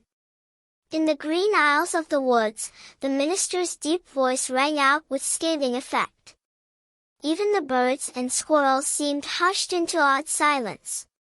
It brought to the minister a vivid realization of how those words would sound the next Sunday when he should utter them before his people in the sacred hush of the church. His people, they were his people. Could he do it? Dare he do it? Dare he not do it? It was a fearful denunciation, even without the words that would follow, his own words. He had prayed and prayed. He had pleaded earnestly for help, for guidance. He longed, oh, how earnestly he longed, to take now, in this crisis, the right step. But was this the right step? Slowly the minister folded the papers and thrust them back into his pocket. Then, with a sigh that was almost a moan, he flung himself down at the foot of a tree, and covered his face with his hands. It was there that Pollyanna, on her way home from the Pendleton house, found him. With a little cry she ran forward. "Oh, Mr. Ford. You haven't broken your leg or anything, have you?" she gasped. The minister dropped his hands, and looked up quickly. He tried to smile. "No, dear, no, indeed. I'm just resting." "Oh," sighed Pollyanna, falling back a little. "That's all right, then. You see, Mr. Pendleton had broken his leg when I found him, but he was lying down, though." "And you are sitting up?" "Yes, I am sitting up. And I haven't broken anything that doctors can mend." The last words were very low, but Pollyanna heard them. A swift change crossed her face. Her eyes glowed with tender sympathy. "I know what you mean, something plagues you. Father used to feel like that, lots of times. I reckon ministers do, most generally. You see, there's such a lot depends on somehow." The Reverend Paul Ford turned a little wonderingly. "Was your father a minister, Pollyanna?" "Yes, sir." "Didn't you know?" "I supposed everybody knew that. He married Aunt Polly's sister, and she was my mother." "Oh, I understand. But, you see, I haven't been here many years, so I don't know all the family histories." "Yes, sir, no, sir," smiled Pollyanna. There was a long pause. The minister, still sitting at the foot of the tree, appeared to have forgotten Pollyanna's presence. He had pulled some papers from his pocket and unfolded them. But he was not looking at them. He was gazing, instead, at a leaf on the ground a little distance away, and it was not even a pretty leaf. It was brown and dead. Pollyanna, looking at him, felt vaguely sorry for him. It's a nice day," she began hopefully. For a moment there was no answer, then the minister looked up with a start. "What?" "Oh, yes, it is a very nice day. And 'tisn't cold at all either, even if 'tis October," observed Pollyanna, still more hopefully. "Mr. Pendleton had a fire, but he said he didn't need it. It was just to look at. I like to look at fires, don't you?" There was no reply this time, though Pollyanna waited patiently, before she tried again, by a new route. "Do you like being a minister?" The Reverend Paul Ford looked up now, very quickly. "Do I like? Why, what an odd question. Why do you ask that, my dear?" "Nothing, only the way you looked. It made me think of my father. He used to look like that, sometimes." "Did he?" The minister's voice was polite, but his eyes had gone back to the dried leaf on the ground. "Yes, and I used to ask him just as I did you if he was glad he was a minister." The man under the tree smiled a little sadly. "Well, what did he say?" "Oh, he always said he was, of course, but most always he said, too, that he wouldn't stay a minister a minute if 'twasn't for the rejoicing texts." "The what?" "The Rev." Paul Ford's eyes left the leaf and gazed wonderingly into Pollyanna's merry little face. "Well, that's what Father used to call she laughed. Of course the Bible didn't name that. But it's all those that begin, "Be glad in the Lord," or "Rejoice greatly," or "Shout for joy," and all that, such a lot of them. Once, when Father felt specially bad, he counted them. There were 800 of them. 800. Yes, that told you to rejoice and be glad, that's why Father named them the rejoicing texts. Oh! There was an odd look on the minister's face. His eyes had fallen to the words on the top paper in his hands. "But woe unto you, scribes and Pharisees, hypocrites! And so your father, liked those rejoicing texts," he murmured. "Oh, yes," nodded Pollyanna, emphatically. He said he felt better right away, that first day he thought to count them. He said if God took the trouble to tell us 800 times to be glad and rejoice, he must want us to do it, some. And Father felt ashamed that he hadn't done it more. After that, they got to be such a comfort to him, when things went wrong, when the ladies' aiders got to fight, when they didn't agree about something, corrected Pollyanna, hastily. "Why, it was those texts, too," Father said, "that made him think of the game. He began with me on the crutches, but he said 'twas the rejoicing texts that started him on it." "And what game might that be?" asked the minister. "About finding something in everything to be glad about, As I said, he began with me on the crutches." And once more Pollyanna told her story, this time to a man who listened with tender eyes and understanding ears. A little later Pollyanna and the minister descended the hill, hand in hand. Pollyanna's face was radiant. Pollyanna loved to talk, and she had been talking now for some time. There seemed to be so many things about the game, her father, and the old home life that the minister wanted to know. At the foot of the hill their ways parted, and Pollyanna down one road, and the minister down another, walked on alone. In the Reverend Paul Ford's study that evening the minister sat thinking. Near him on the desk lay a few loose sheets of paper, his sermon notes. Under the suspended pencil in his fingers lay other sheets of paper, blank, his sermon to be. But the minister was not thinking either of what he had written, or of what he intended to write. In his imagination he was far away in a little western town with a missionary minister who was poor, sick, worried, and almost alone in the world, but who was poring over the Bible to find how many times his Lord and Master had told him to rejoice and be glad. After a time, with a long sigh, the Reverend Paul Ford roused himself, came back from the far western town, and adjusted the sheets of paper under his hand. Matthew 23, 13, 14 and 23, he wrote. Then, with a gesture of impatience, he dropped his pencil and pulled toward him a magazine left on the desk by his wife a few minutes before. Listlessly his tired eyes turned from paragraph to paragraph until these words arrested them. A father one day said to his son, Tom, who, he knew, had refused to fill his mother's woodbox that morning, "Tom, I'm sure you'll be glad to go and bring in some wood for your mother." And without a word Tom went. Why? Just because his father showed so plainly that he expected him to do the right thing. Suppose he had said, "Tom, I overheard what you said to your mother this morning, and I'm ashamed of you. Go at once and fill that woodbox." I'll warrant that woodbox would be empty yet, so far as Tom was concerned. On and on read the minister, a word here, a line there, a paragraph somewhere else. What men and women need is encouragement.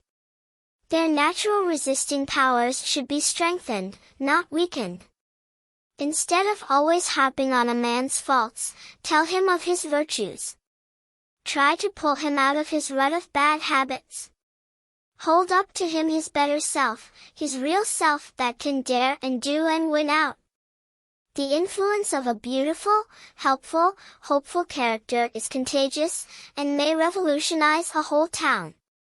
People radiate what is in their minds and in their hearts. If a man feels kindly and obliging, his neighbors will feel that way, too, before long. But if he scolds and scowls and criticizes, his neighbors will return scowl for scowl, and add interest. When you look for the bad, expecting it, you will get it. When you know you will find the good, you will get that. Tell your son Tom you know he'll be glad to fill that woodbox, then watch him start, alert and interested. The minister dropped the paper and lifted his chin. In a moment he was on his feet, tramping the narrow room back and forth, back and forth. Later, some time later, he drew a long breath, and dropped himself in the chair at his desk. God helping me, I'll do it, he cried softly. I'll tell all my Toms I know they'll be glad to fill that woodbox. I'll give them work to do, and I'll make them so full of the very joy of doing it that they won't have time to look at their neighbors' woodboxes. And he picked up his sermon notes, tore straight through the sheets, and cast them from him, so that on one side of his chair lay, "But woe unto you," and on the other, "Scribes and Pharisees, hypocrites." While across the smooth white paper before him his pencil fairly flew, after first drawing one black line through Matthew 23, 13, 14 and 23. Thus it happened that the Rev. Paul Ford's sermon the next Sunday was a veritable bugle call to the best that was in every man and woman and child that heard it. And its text was one of Pollyanna's shining 800. Be glad in the Lord and rejoice, ye righteous, and shout for joy all ye that are upright in heart. Chapter 23. An Accident. At Mrs. Snow's request, Pollyanna went one day to Dr. Chilton's office to get the name of a medicine which Mrs. Snow had forgotten. As it chanced, Pollyanna had never before seen the inside of Dr. Chilton's office. I've never been to your home before. This is your home, isn't it? She said, looking interestedly about her. The doctor smiled a little sadly. Yes, such as 'tis, he answered, as he wrote something on the pad of paper in his hand, but it's a pretty poor apology for a home, Pollyanna. They're just rooms, that's all, not a home. Pollyanna nodded her head wisely. Her eyes glowed with sympathetic understanding. I know. It takes a woman's hand and heart, or a child's presence to make a home, she said. Eh? The doctor wheeled about abruptly. Mr. Pendleton told me, nodded Pollyanna, again, about the woman's hand and heart, or the child's presence, you know. Why don't you get a woman's hand and heart, Dr. Chilton? Or maybe you'd take Jimmy Bean, if Mr. Pendleton doesn't want him. Dr. Chilton laughed a little constrainedly. So Mr. Pendleton says it takes a woman's hand and heart to make a home, does he? He asked evasively. Yes. He says his is just a house, too. Why don't you, Dr. Chilton? Why don't I, what? The doctor had turned back to his desk. Get a woman's hand and heart. Oh, and I forgot. Pollyanna's face showed suddenly a painful color. I suppose I ought to tell you. It wasn't Aunt Polly that Mr. Pendleton loved long ago. And so we aren't going there to live. You see, I told you it was, but I made a mistake. I hope you didn't tell anyone, she finished anxiously. No, I didn't tell anyone, Pollyanna, replied the doctor, a little queerly. Oh, that's all right, then, sighed Pollyanna in relief. You see you're the only one I told, and I thought Mr. Pendleton looked sort of funny when I said I'd told you. Did he? The doctor's lips twitched. Yes. And of course he wouldn't want many people to know it, when 'twasn't true. But why don't you get a woman's hand and heart, Dr. Chilton? There was a moment's silence. Then very gravely the doctor said, They're not always to be had, for the asking, little girl. Pollyanna frowned thoughtfully. But I should think you could get 'em, she argued. The flattering emphasis was unmistakable. Thank you, laughed the doctor, with uplifted eyebrows. Then, gravely again, I'm afraid some of your older sisters would not be quite so confident.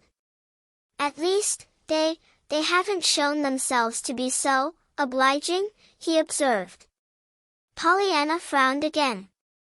Then her eyes widened in surprise. Why, Dr. Chilton, you don't mean, you didn't try to get somebody's hand and heart once, like Mr. Pendleton, and couldn't, did you? The doctor got to his feet a little abruptly. There, Pollyanna, never mind about that now. Don't let other people's troubles worry your little head. Suppose you run back now to Mrs. Snow. I've written down the name of the medicine, and the directions how she is to take it. Was there anything else? Pollyanna shook her head. No, sir, thank you, sir, she murmured soberly, as she turned toward the door. From the little hallway she called back, her face suddenly alight, anyhow, I'm glad 'twasn't my mother's hand and heart that you wanted and couldn't get, Dr. Chilton. Goodbye. It was on the last day of October that the accident occurred. Pollyanna, hurrying home from school, crossed the road at an apparently safe distance in front of a swiftly approaching motor car. Just what happened, no one could seem to tell afterward. Neither was there anyone found who could tell why it happened or who was to blame that it did happen. Pollyanna, however, at 5 o'clock, was borne, limp and unconscious, into the little room that was so dear to her. There, by a white-faced Aunt Polly and a weeping Nancy, she was undressed tenderly and put to bed, while from the village, hastily summoned by telephone, Dr. Warren was hurrying as fast as another motor car could bring him. And you didn't need ter more and look at her aunt's face. Nancy was sobbing to old Tom in the garden, after the doctor had arrived and was closeted in the hushed room. You didn't need ter more and look at her aunt's face ter see that, twa and no duty that was eaten her. Your hands don't shake, and your eyes don't look as if you was trying ter hold back the angel o' death himself, when you're just doin' your duty, mister. Tom, they don't. Is she hurt, bad? The old man's voice shook. There ain't no tellin', sobbed Nancy. She lay back that white and, still she might easy be dead. But Miss Polly said she wa'n't dead, and Miss Polly had oughter know, if anyone would, she kept up such a listenin' and a feelin' for her heartbeats and her breath. Couldn't you tell anythin' what it done to her? That, old Tom's face worked convulsively. Nancy's lips relaxed a little. I wish you would call it somethin', Mr. Tom, and somethin' good and strong, too. Drat it. Ter think of its runnin' down our little girl. I always hated the evil-smellin' things, anyhow, I did. But where is she hurt? I don't know, moaned Nancy. There's a little cut on her blessed head, but 'tain't bad, that ain't, Miss Polly says. She says she's afraid it's infernally she's hurt. A faint flicker came into old Tom's eyes. I guess you mean internally, Nancy, he said dryly. She's hurt infernally, all right, plague take that automobile. But I don't guess Miss Polly'd be usin' that word, all the same. Eh? Well, I don't know, moaned Nancy, with a shake of her head as she turned away. Seems as if I just couldn't stand it till that doctor gets out there. I wish I had a washin', ter do, the biggest washin' I ever see, I do, she wailed, wringing her hands helplessly. Even after the doctor was gone, however, there seemed to be little that Nancy could tell Mr. Tong. There appeared to be no bones broken, and the cut was of slight consequence, but the doctor had looked very grave, had shaken his head slowly, and had said that time alone could tell. After he had gone, Miss Polly had shown a face even whiter and more drawn-looking than before. The patient had not fully recovered consciousness, but at present she seemed to be resting as comfortably as could be expected. A trained nurse had been sent for, and would come that night. That was all. And Nancy turned sobbingly, and went back to her kitchen. It was sometime during the next forenoon that Pollyanna opened conscious eyes and realized where she was. "Why, Aunt Polly, what's the matter? Isn't it daytime? Why don't I get up?" she cried. "Why, Aunt Polly, I can't get up," she moaned, falling back on the pillow, after an ineffectual attempt to lift herself. "No, dear, I wouldn't try, just yet," soothed her aunt quickly, but very quietly. "But what is the matter? Why can't I get up?" Miss Polly's eyes asked an agonized question of the white-capped young woman standing in the window, out of the range of Pollyanna's eyes. The young woman nodded. "Tell her," the lips said. Miss Polly cleared her throat, and tried to swallow the lump that would scarcely let her speak. "You were hurt, dear, by the automobile last night, but never mind that now. Auntie wants you to rest and go to sleep again." "Hurt? Oh, yes, I ran." Pollyanna's eyes were dazed. She lifted her hand to her forehead. "Why, it's done up, and it hurts." "Yes, dear, but never mind.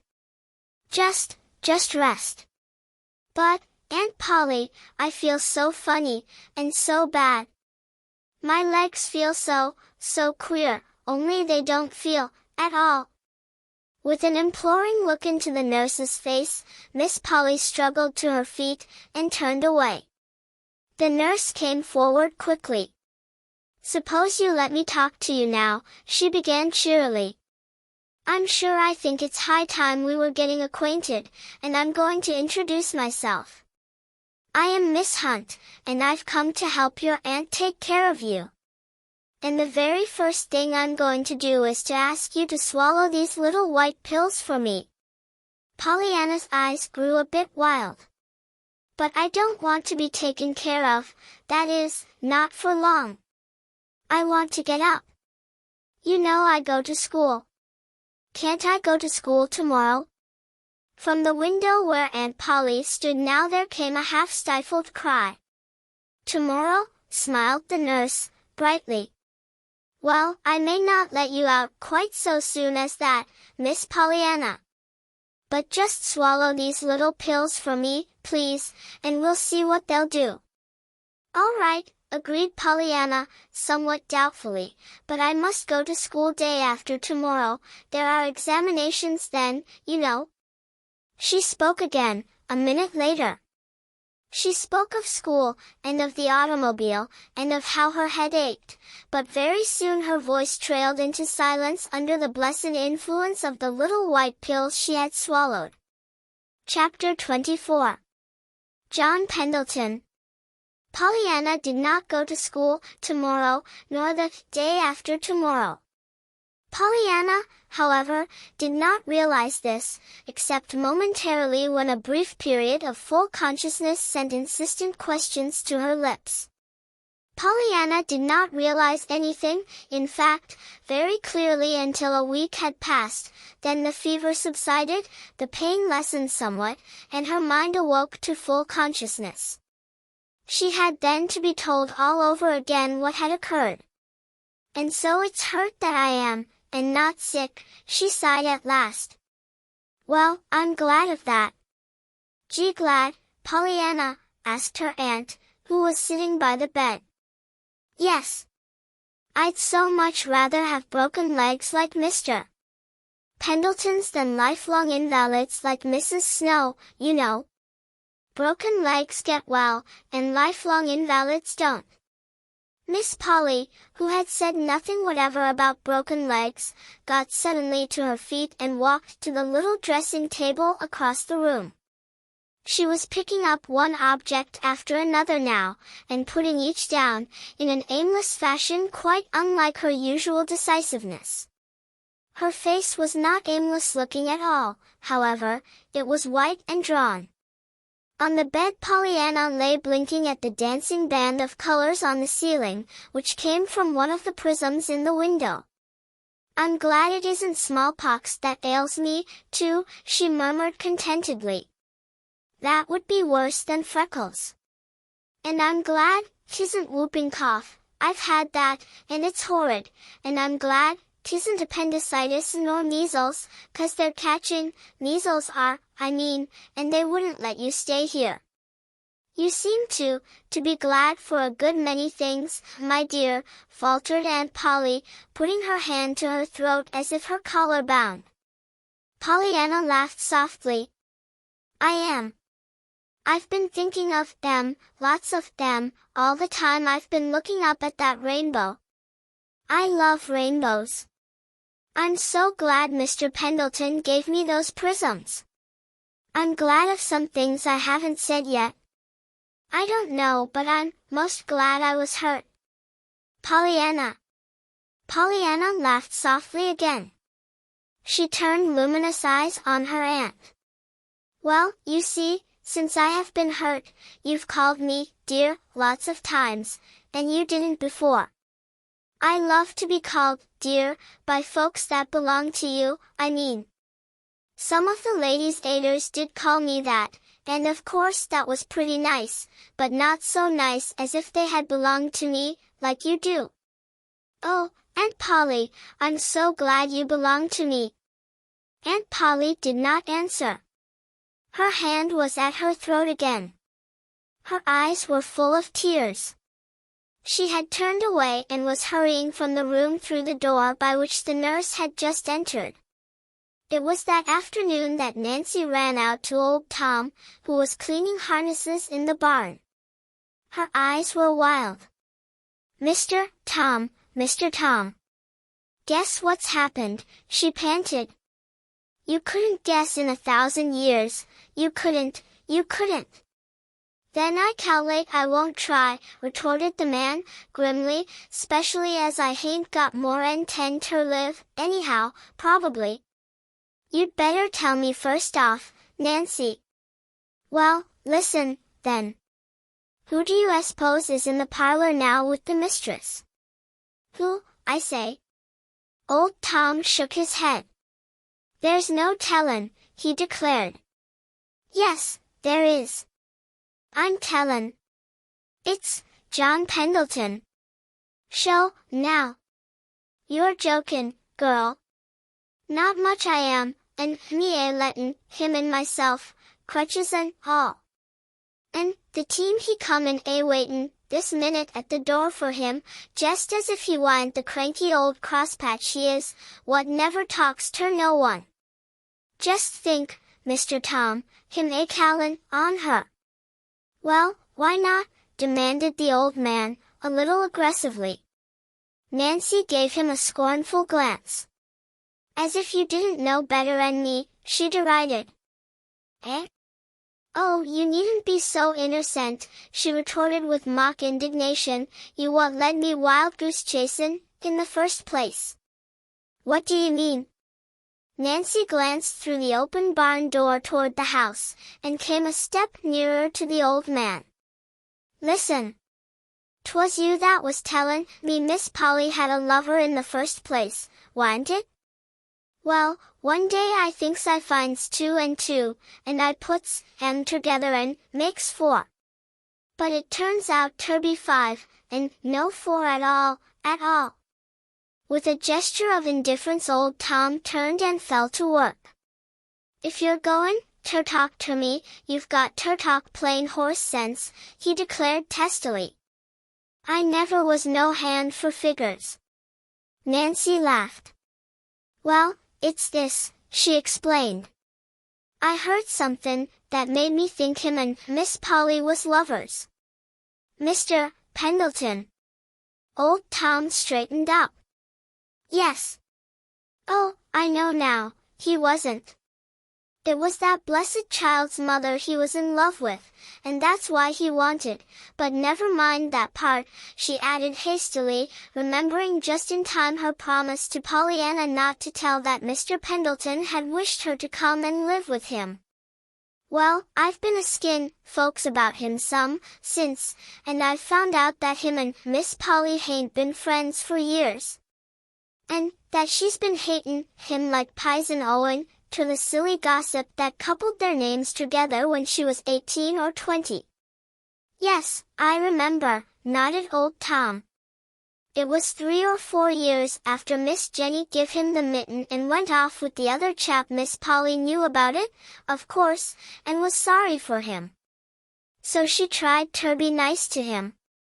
Maybe she overdid it a little, she hated that minister chap so who had took off her sister. At any rate, somebody begun to make trouble. They said she was runnin' after him. Runnin' after any man, her, interjected Nancy. I know it. But they did, declared old Tom, and of course no gal of any spunk'll stand that. Then about that time come her own lover and the trouble with him. After that she shut up like an oyster and wouldn't have nothin' to do with nobody for a spell. Her heart just seemed to turn bitter at the core. Yes, I know. I've heard about that now, rejoined Nancy, and that's why you could, knock me down with a feather when I see him at the door, him, what she hain't spoke to for years. But I let him in and went and told her. What did she say? Old Tom held his breath suspended. Nothin', at first. She was so still I thought she hadn't heard, and I was just goin' to say it over when she speaks up quiet like, tell Mr. Pendleton I will be down at once. And I come and told him.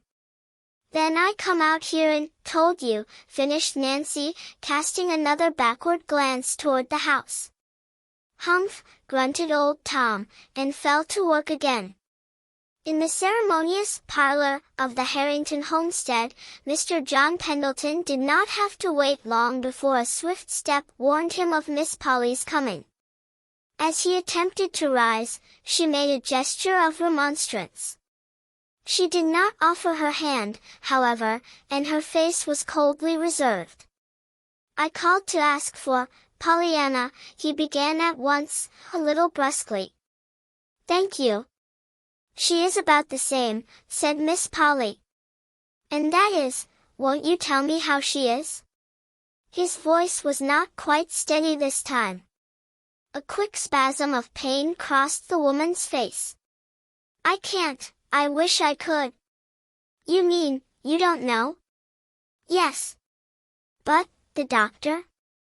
Dr. Warren himself seems, XXIII. He is in correspondence now with a New York specialist. They have arranged for a consultation at once. But what were her injuries that you do know? A slight cut on the head, 1 or 2 bruises, and an injury to the spine which has seemed to cause paralysis from the hips down. A low cry came from the man. There was a brief silence. Then, huskily, he asked. And Pollyanna, how does she take it?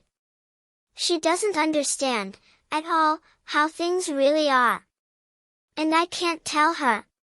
But she must know something.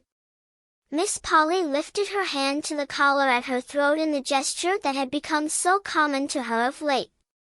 Oh, yes. She knows she can't move, but she thinks her legs are broken.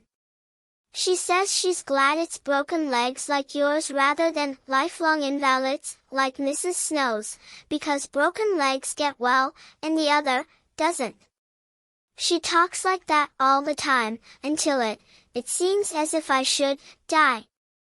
Through the blur of tears in his own eyes, the man saw the drawn face opposite, twisted with emotion.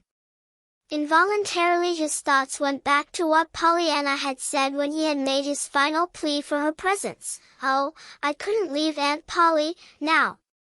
It was this thought that made him ask very gently, as soon as he could control his voice. "I wonder if you know, Miss Harrington, how hard I tried to get Pollyanna to come and live with me."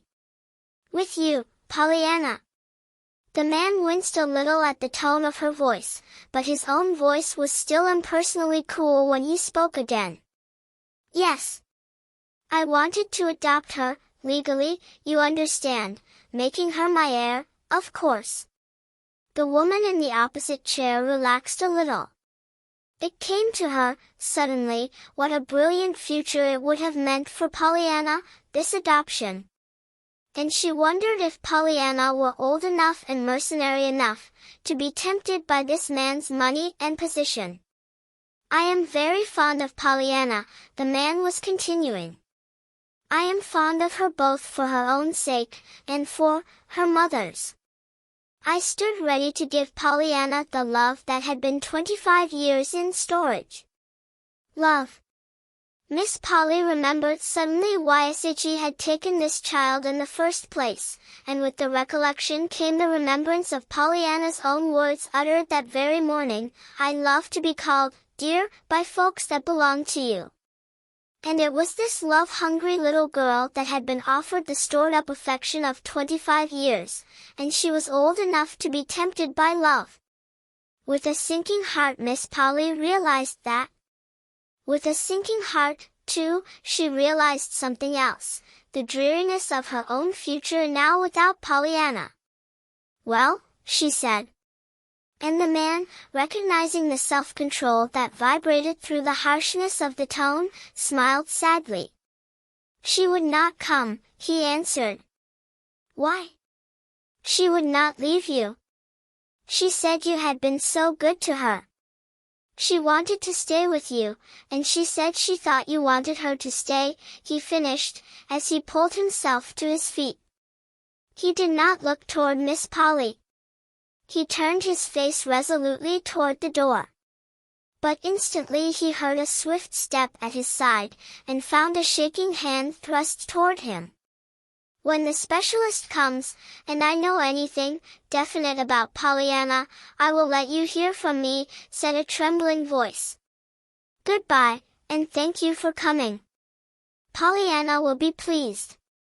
Chapter 25. A Waiting Game. On the day after John Pendleton's call at the Harrington homestead, Miss Polly set herself to the task of preparing Pollyanna for the visit of the specialist. "Pollyanna, my dear," she began gently, "we have decided that we want another doctor besides Dr. Warren to see you. Another one might tell us something new to do, to help you get well faster, you know." A joyous light came to Pollyanna's face. "Dr. Chilton." "Oh, Aunt Polly, I'd so love to have Dr. Chilton. I've wanted him all the time, but I was afraid you didn't, on account of his seeing you in the sun parlor that day, you know, so I didn't like to say anything. But I'm so glad you do want him." Aunt Polly's face had turned white, then red, then back to white again. But when she answered, she showed very plainly that she was trying to speak lightly and cheerfully. "Oh, no, dear. It wasn't Dr. Chilton at all that I meant. It is a new doctor, a very famous doctor from New York, who knows a great deal about hearts like yours." Pollyanna's face fell. "I don't believe he knows half so much as Dr. Chilton." "Oh, yes, he does, I'm sure, dear.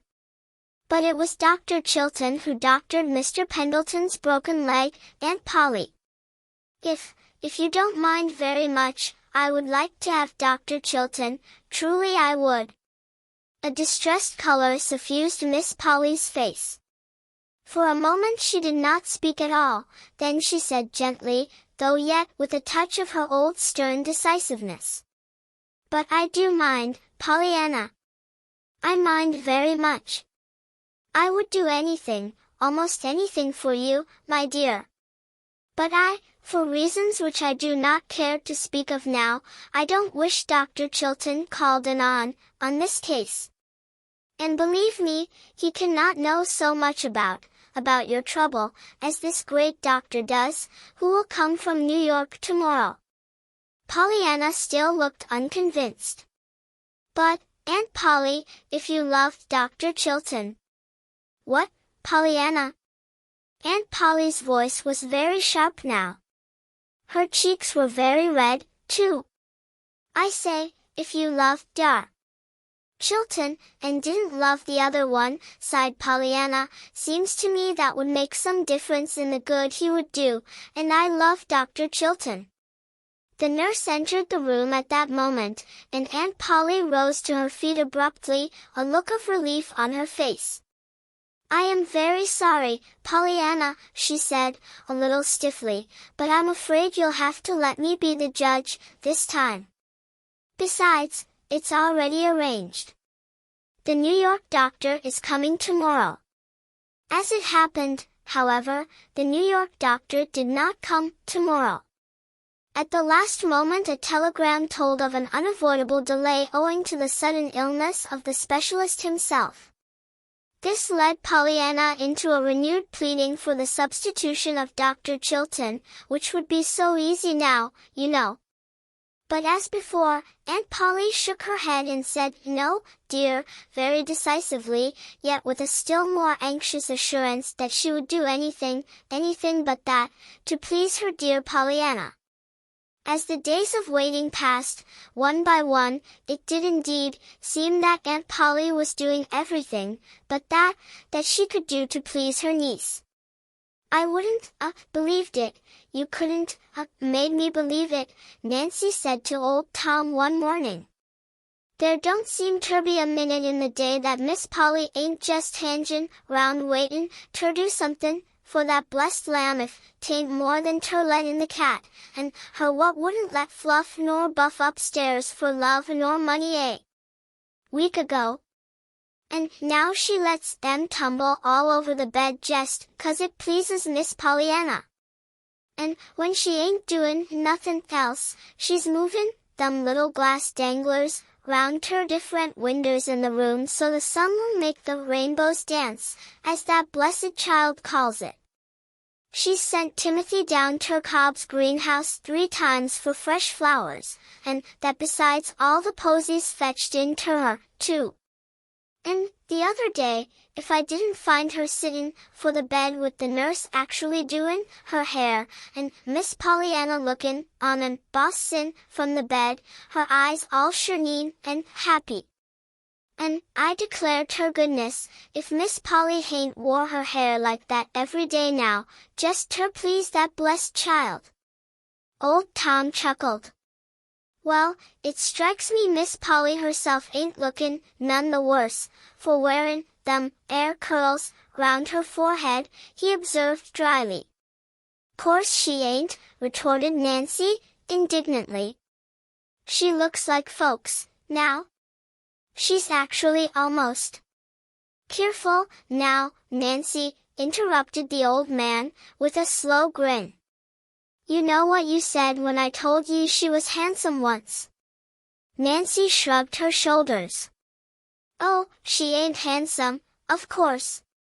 But I will own up she don't look like the same woman, what with the ribbons and lace jiggers Miss Pollyanna makes her wear round her neck." "I told ye so," nodded the man. "I told ye she wa'n't old." Nancy laughed. "Well, I'll own up she hain't got quite so good an imitation of it, as she did have, for Miss Pollyanna come. Say, Mr. Tom, who was her a lover?" "I hain't found that out, yet, I hain't. "Hain't ye?"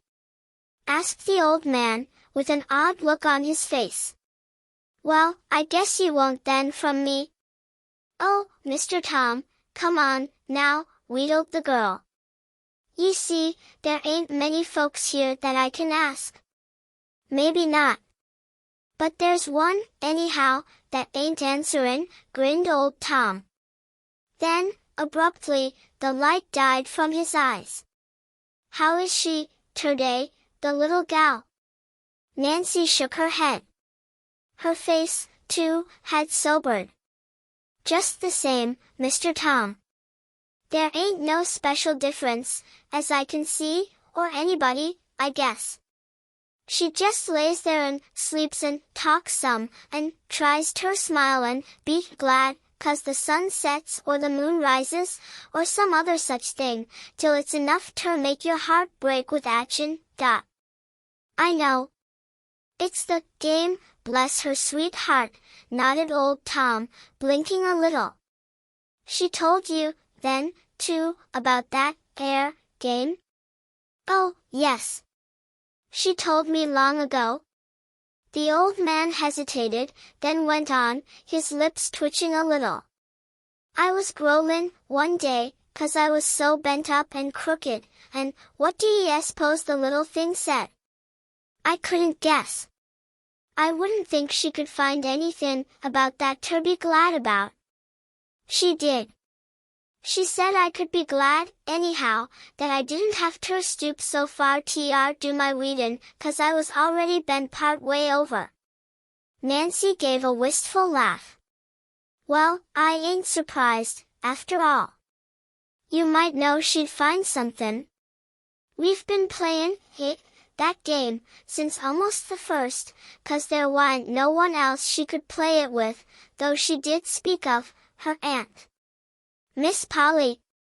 Nancy chuckled. "I guess you hain't got such an awful different opinion o' the mistress than I have," she bridled. Old Tom stiffened. "I was only thinkin' 'twould be some of a surprise to her," he explained with dignity. "Well, yes, I guess 'twould be, then," retorted Nancy. "I ain't sayin' what 'twould be now.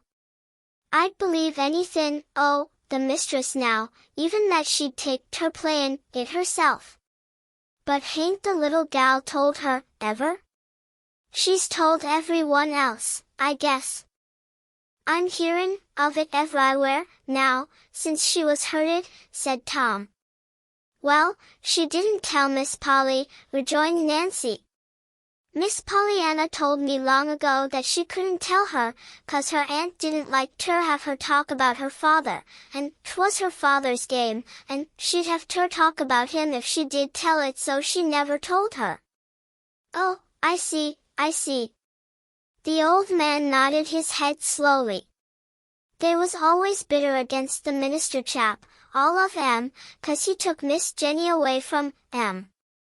And Miss Polly, young as she was, couldn't never forgive him. She was that fond of Miss Jenny, in them days." I see, I see.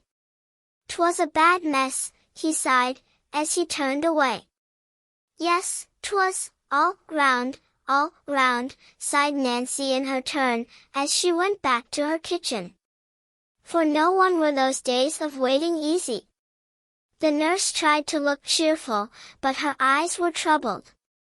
The doctor was openly nervous and impatient. Miss Polly said little. But even the softening waves of hair about her face, and the becoming laces at her throat, could not hide the fact that she was growing thin and pale.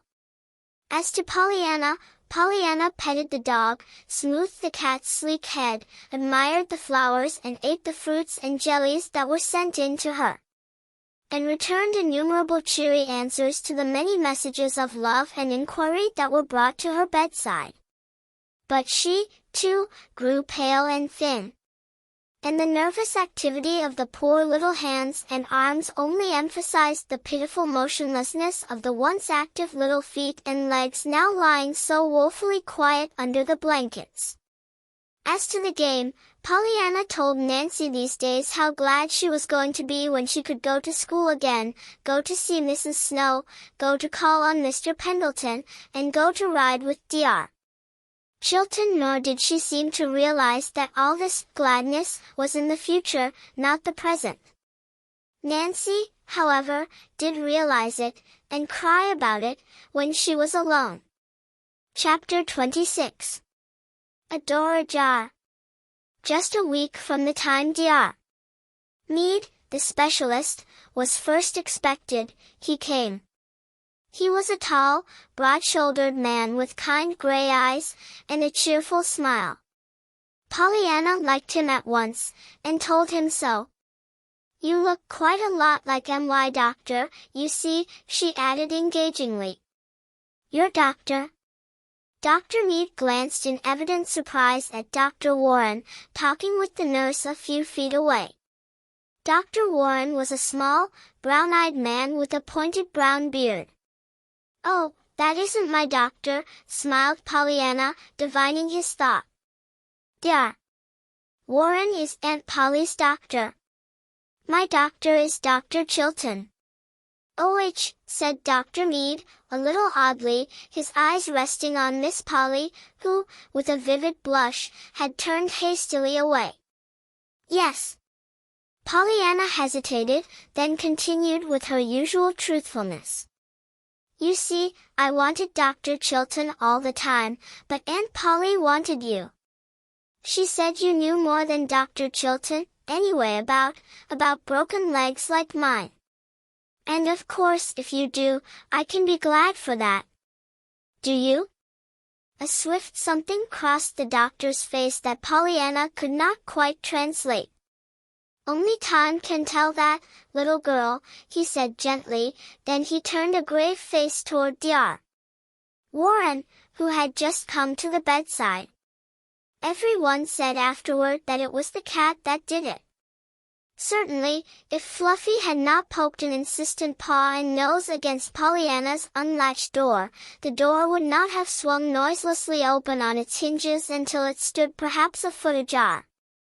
And if the door had not been open, Pollyanna would not have heard her aunt's words. In the hall the two doctors, the nurse, and Miss Polly stood talking. In Pollyanna's room Fluffy had just jumped to the bed with a little purring meow of joy when through the open door sounded clearly and sharply Aunt Polly's agonized exclamation. "Not that! Doctor, not that! You don't mean, the child will never walk again?" It was all confusion then. First, from the bedroom came Pollyanna's terrified, "Aunt Polly, Aunt Polly." Then Miss Polly, seeing the open door and realizing that her words had been heard, gave a low little moan and, for the first time in her life, fainted dead away. The nurse, with a choking she heard, stumbled toward the open door. The two doctors stayed with Miss Polly. Dr. Mead had to stay, he had caught Miss Polly as she fell. Dr. Warren stood by, helplessly. It was not until Pollyanna cried out again sharply and the nurse closed the door, that the two men, with a despairing glance into each other's eyes, awoke to the immediate duty of bringing the woman in Dr. Mead's arms back to unhappy consciousness. In Pollyanna's room, the nurse had found a purring gray cat on the bed vainly trying to attract the attention of a white-faced, wild-eyed little girl. "Miss Hunt, please, I want Aunt Polly. I want her right away, quick, please." The nurse closed the door and came forward hurriedly. Her face was very pale. She can't come just this minute, dear. She will, a little later." "What is it? Can't I get it?" Pollyanna shook her head. "But I want to know what she said, just now. Did you hear her? I want Aunt Polly, she said something. I want her to tell me 'tisn't true, 'tisn't true." The nurse tried to speak, but no words came. Something in her face sent an added terror to Pollyanna's eyes. "Miss Hunt, you did hear her. It is true." "Oh, it isn't true. You don't mean I can't ever walk again?" There, dear, don't, choked the nurse. Perhaps he didn't know. Perhaps he was mistaken. There's lots of things that could happen, you know. But Aunt Polly said he did know. She said he knew more than anybody else about broken legs like mine. Yes, yes, I know, dear, but all doctors make mistakes sometimes. Just don't think any more about it now, please don't, dear. Pollyanna flung out her arms wildly. But I can't help thinking about it, she sobbed. It's all there is now to think about. Why, Miss Hunt, how am I going to school, or to see Mr. Pendleton, or Mrs. Snow, or anybody? She caught her breath and sobbed wildly for a moment. Suddenly she stopped and looked up, a new terror in her eyes. Why, Miss Hunt, if I can't walk, how am I ever going to be glad for anything? Miss Hunt did not know the game. But she did know that her patient must be quieted, and that at once. In spite of her own perturbation and heartache, her hands had not been idle, and she stood now at the bedside with the quieting powder ready. There, dear, just take this, she soothed, and by we'll be more rested, and we'll see what can be done then. Things aren't half as bad as they seem, dear, lots of times, you know. Obediently Pollyanna took the medicine, and sipped the water from the glass in Miss Hunt's hand. I know, that sounds like things Father used to say, faltered Pollyanna, blinking off the tears. He said there was always something about everything that might be worse, but I reckon he'd never just heard he couldn't ever walk again. I don't see how there can be anything about that could be worse, do you? Miss Hunt did not reply. She could not trust herself to speak just then. Chapter 27. 2 Visits. It was Nancy who was sent to tell Mr. John Pendleton of Dr. Mead's verdict. Miss Polly had remembered her promise to let him have direct information from the house. To go herself, or to write a letter, she felt to be almost equally out of the question. It occurred to her then to send Nancy. There had been a time when Nancy would have rejoiced greatly at this extraordinary opportunity to see something of the house of mystery and its master. But today her heart was too heavy to rejoice at anything. She scarcely even looked about her at all. Indeed, during the few minutes she waited for Mr. John Pendleton to appear. "Aunt Nancy, sir," she said respectfully, in response to the surprised questioning of his eyes, when he came into the room. "Miss Harrington sent me to tell you about Miss Pollyanna." "Well?" In spite of the curt terseness of the word, Nancy quite understood the anxiety that lay behind that short, "well?" "It ain't well, Mr. Pendleton," she choked. "You don't mean—" He paused, and she bowed her head miserably. "Yes, sir. He says she can't walk again, never." For a moment there was absolute silence in the room, then the man spoke, in a voice shaken with emotion. "Poor little girl. Poor little girl." Nancy glanced at him, but dropped her eyes at once. She had not supposed that sour, cross, stern John Pendleton could look like that. In a moment he spoke again, still in the low, unsteady voice. "It seems cruel, never to dance in the sunshine again. My little prism girl." There was another silence, then, abruptly, the man asked. "She herself doesn't know yet, of course, does she?" "But she does, sir," sobbed Nancy, "and that's what makes it all the harder. She found out, drat that cat." "I begs your pardon," apologized the girl, hurriedly. "It's only that the cat pushed open the door and Miss Pollyanna overheard them talkin'. She found out, that way." "Poor little girl," sighed the man again. "Yes, sir. You'd say so, sir, if you could see her," choked Nancy. "I hain't seen her but twice since she knew about it, and it done me up both times." You see, it's all so fresh and new to her, and she keeps thinking all the time of new things she can't do now. It worries her, too, 'cause she can't seem to be glad. Maybe you don't know about her game, though, broke off Nancy, apologetically. The glad game? Asked the man. Oh, yes, she told me of that. Oh, she did. Well, I guess she has told it generally to most folks. But you see, now she can't play it herself, and it worries her. She says she can't think of a thing, not a thing about this not walking, again, to be glad about. Well, why should she? Retorted the man, almost savagely. Nancy shifted her feet uneasily. That's the way I felt, too, till I happened to think it would be easier if she could find something, you know. So I tried to remind her. To remind her. Of what? John Pendleton's voice was still angrily impatient. Of how she told others to play at Miss Snow, and the rest, you know, and what she said for them to do. But the poor little lamb just cries, and says it don't seem the same, somehow. She says it's easy to tell lifelong invalids how to be glad, but 'tain't the same thing when you're the lifelong invalid yourself, and have to try to do it. She says she's told herself over and over again how glad she is that other folks ain't like her, but that all the time she's saying it, she ain't really thinking of anything, only how she can't ever walk again. Nancy paused, but the man did not speak. He sat with his hand over his eyes.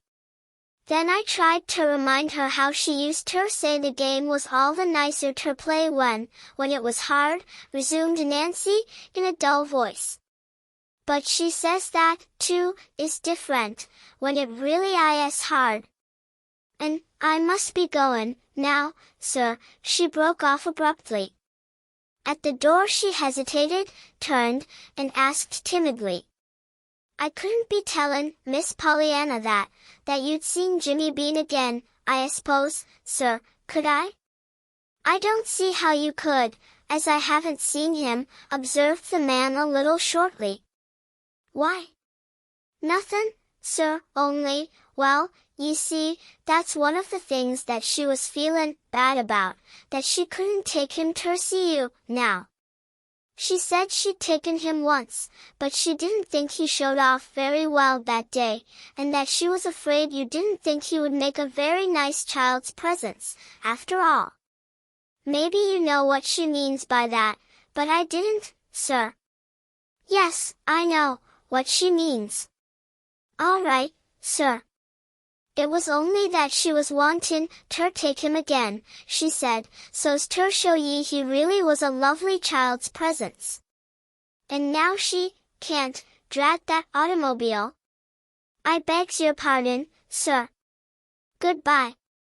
And Nancy fled precipitately. It did not take long for the entire town of Beldingsville to learn that the great New York doctor had said Pollyanna Whittier would never walk again, and certainly never before had the town been so stirred. Everybody knew by sight now the piquant little freckled face that had always a smile of greeting, and almost everybody knew of the game that Pollyanna was playing. To think that now never again would that smiling face be seen on their streets, never again would that cheery little voice proclaim the gladness of some everyday experience. It seemed unbelievable, impossible, cruel. In kitchens and sitting rooms, and over backyard fences women talked of it, and wept openly. On street corners and in store lounging places the men talked, too, and wept, though not so openly. And neither the talking nor the weeping grew less when fast on the heels of the news itself, came Nancy's pitiful story that Pollyanna, face to face with what had come to her, was bemoaning most of all the fact that she could not play the game. That she could not now be glad over anything. It was then that the same thought must have, in some way, come to Pollyanna's friends. At all events, almost at once, the mistress of the Harrington homestead, greatly to her surprise, began to receive calls from people she knew, and people she did not know. Calls from men, women, and children, many of whom Miss Polly had not supposed that her niece knew at all. Some came in and sat down for a stiff 5 or 10 minutes. Some stood awkwardly on the porch steps, fumbling with hats or handbags, according to their sex. Some brought a book, a bunch of flowers, or a dainty to tempt the palate. Some cried frankly. Some turned their backs and blew their noses furiously. But all inquired very anxiously for the little injured girl, and all sent to her some message, and it was these messages which, after a time, stirred Miss Polly to action. First came Mr. John Pendleton. He came without his crutches today. "I don't need to tell you how shocked I am," he began almost harshly. "But can nothing be done?" Miss Polly gave a gesture of despair. "Oh, we're doing, of course, all the time. There. Need prescribed certain treatments and medicines that might help, and Dr. Warren is carrying them out to the letter, of course." But Dr. Meade held out almost no hope. John Pendleton rose abruptly, though he had but just come. His face was white, and his mouth was set into stern lines. Miss Polly, looking at him, knew very well why he felt that he could not stay longer in her presence. At the door he turned. "I have a message for Pollyanna," he said. "Will you tell her, please, that I have seen Jimmy Bean and that he's going to be my boy hereafter? Tell her I thought she would be glad to know. I shall adopt him, probably." For a brief moment Miss Polly lost her usual well-bred self-control. "You will adopt Jimmy Bean," she gasped. The man lifted his chin a little. "Yes. I think Pollyanna will understand. You will tell her I thought she would be glad." "Why, of course," faltered Miss Polly. "Thank you," bowed John Pendleton, as he turned to go. In the middle of the floor Miss Polly stood, silent and amazed, still looking after the man who had just left her. Even yet she could scarcely believe what her ears had heard. John Pendleton adopt Jimmy Bean? John Pendleton, wealthy, independent, morose, reputed to be miserly and supremely selfish, to adopt a little boy, and such a little boy? With a somewhat dazed face Miss Polly went upstairs to Pollyanna's room. "Pollyanna, I have a message for you from Mr. John Pendleton. He has just been here. He says to tell you he has taken Jimmy Bean for his little boy. He said he thought you'd be glad to know it." Pollyanna's wistful little face flamed into sudden joy.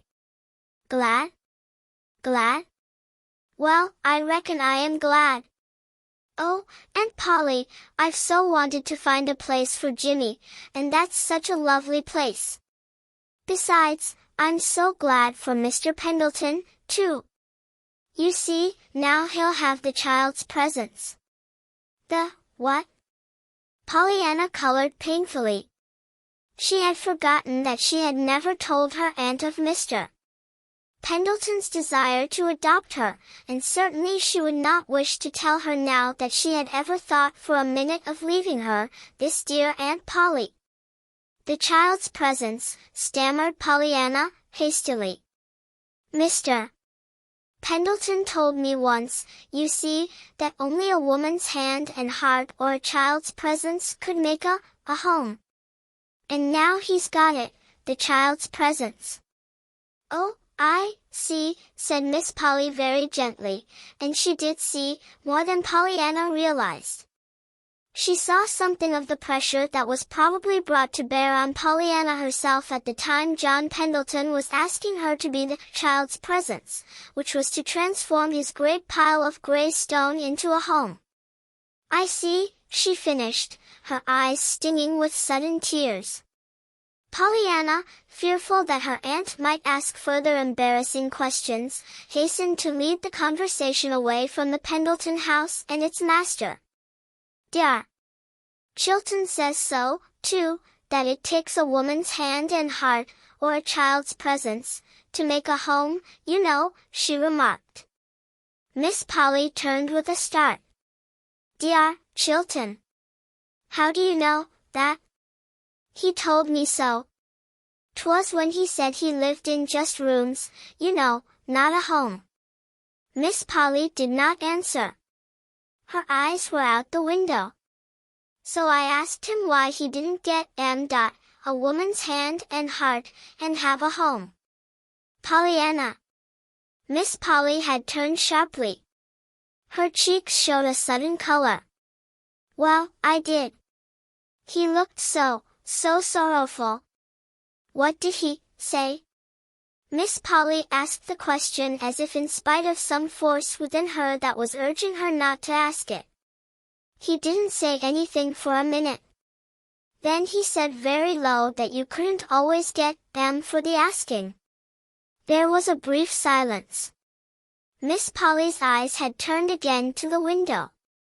Her cheeks were still unnaturally pink. Pollyanna sighed. He wants one, anyhow, I know, and I wish he could have one. Why, Pollyanna, how do you know? Because, afterwards, on another day, he said something else.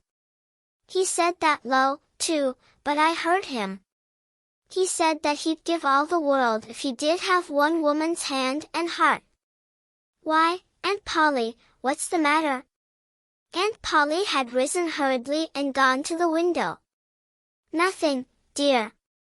I was changing the position of this prism, said Aunt Polly, whose whole face now was aflame. Chapter 28. The Game and Its Players. It was not long after John Pendleton's second visit that Millie Snow called one afternoon. Millie Snow had never before been to the Harrington homestead. She blushed and looked very embarrassed when Miss Polly entered the room. I came to inquire for the little girl, she stammered. You are very kind. She is about the same. How is your mother? Rejoined Miss Polly, wearily. That is what I came to tell you, that is, to ask you to tell Miss Pollyanna, hurried on the girl, breathlessly and incoherently. We think it's so awful, so perfectly awful that the little thing can't ever walk again, and after all she's done for us, too, for Mother, you know, teaching her to play the game, and all that. And when we heard how now she couldn't play it herself, poor little dear. I'm sure I don't see how she can either, in her condition. But when we remembered all the things she'd said to us, we thought if she could only know what she had done for us, that it would help, you know, in her own case, about the game, because she could be glad, that is. A little glad. Millie stopped helplessly, and seemed to be waiting for Miss Polly to speak. Miss Polly had sat politely listening, but with a puzzled questioning in her eyes. Only about half of what had been said had she understood. She was thinking now that she always had known that Millie Snow was queer, but she had not supposed she was crazy.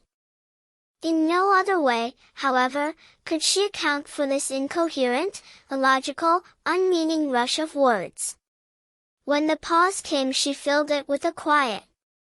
I don't think I quite understand, Millie, just what is it that you want me to tell my niece? Yes, that's it, I want you to tell her, answered the girl, feverishly. Make her see what she's done for us. Of course she's seen some things, because she's been there, and she's known Mother is different, but I want her to know how different she is, and me, too. I'm different. I've been trying to play it, the game, a little. Miss Polly frowned. She would have asked what Millie meant by this game, but there was no opportunity. Millie was rushing on again with nervous volubility. You know nothing was ever right before, for Mother. She was always wanting and different. And, really, I don't know as one could blame her much, under the circumstances.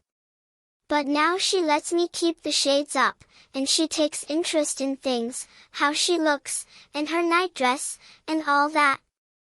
And she's actually begun to knit little things, reins and baby blankets for fairs and hospitals. And she's so interested, and so glad to think she can do it, and that was all Miss Pollyanna's doings, you know, 'cause she told Mother she could be glad she'd got her hands and arms, anyway. And that made Mother wonder right away why she didn't do something with her hands and arms. And so she began to do something, to knit, you know.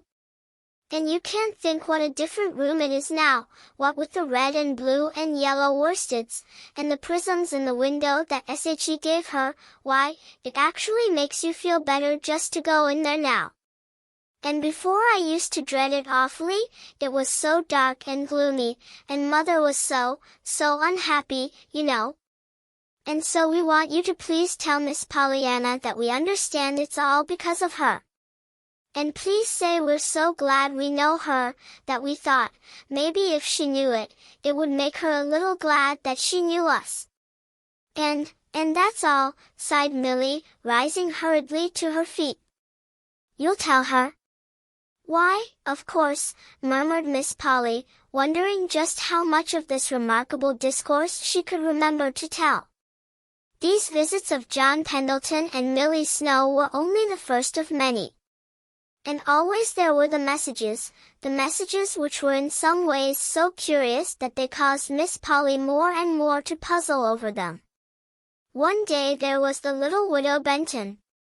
Miss Polly knew her well, though they had never called upon each other. By reputation she knew her as the saddest little woman in town, one who was always in black. Today, however, Mrs. Benton wore a knot of pale blue at the throat, though there were tears in her eyes. She spoke of her grief and horror at the accident, then she asked diffidently if she might see Pollyanna. Miss Polly shook her head.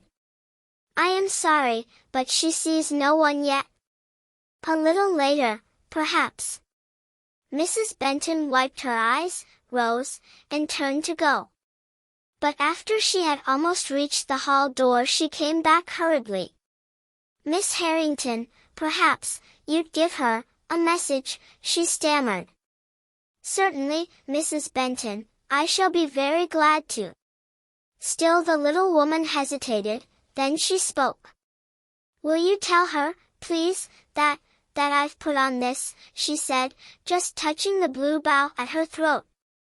Then, at Miss Polly's ill-concealed look of surprise, she added, the little girl has been trying for so long to make me wear some color, that I thought she'd be glad to know I'd begun. She said that Freddie would be so glad to see it, if I would. You know Freddie's all I have now. The others have all. Mrs. Benton shook her head and turned away. If you'll just tell Pollyanna, she'll understand. And the door closed after her. A little later, that same day, there was the other widow, at least, she wore widow's garments. Miss Polly did not know her at all. She wondered vaguely how Pollyanna could have known her. The lady gave her name as Mrs. Tarbell.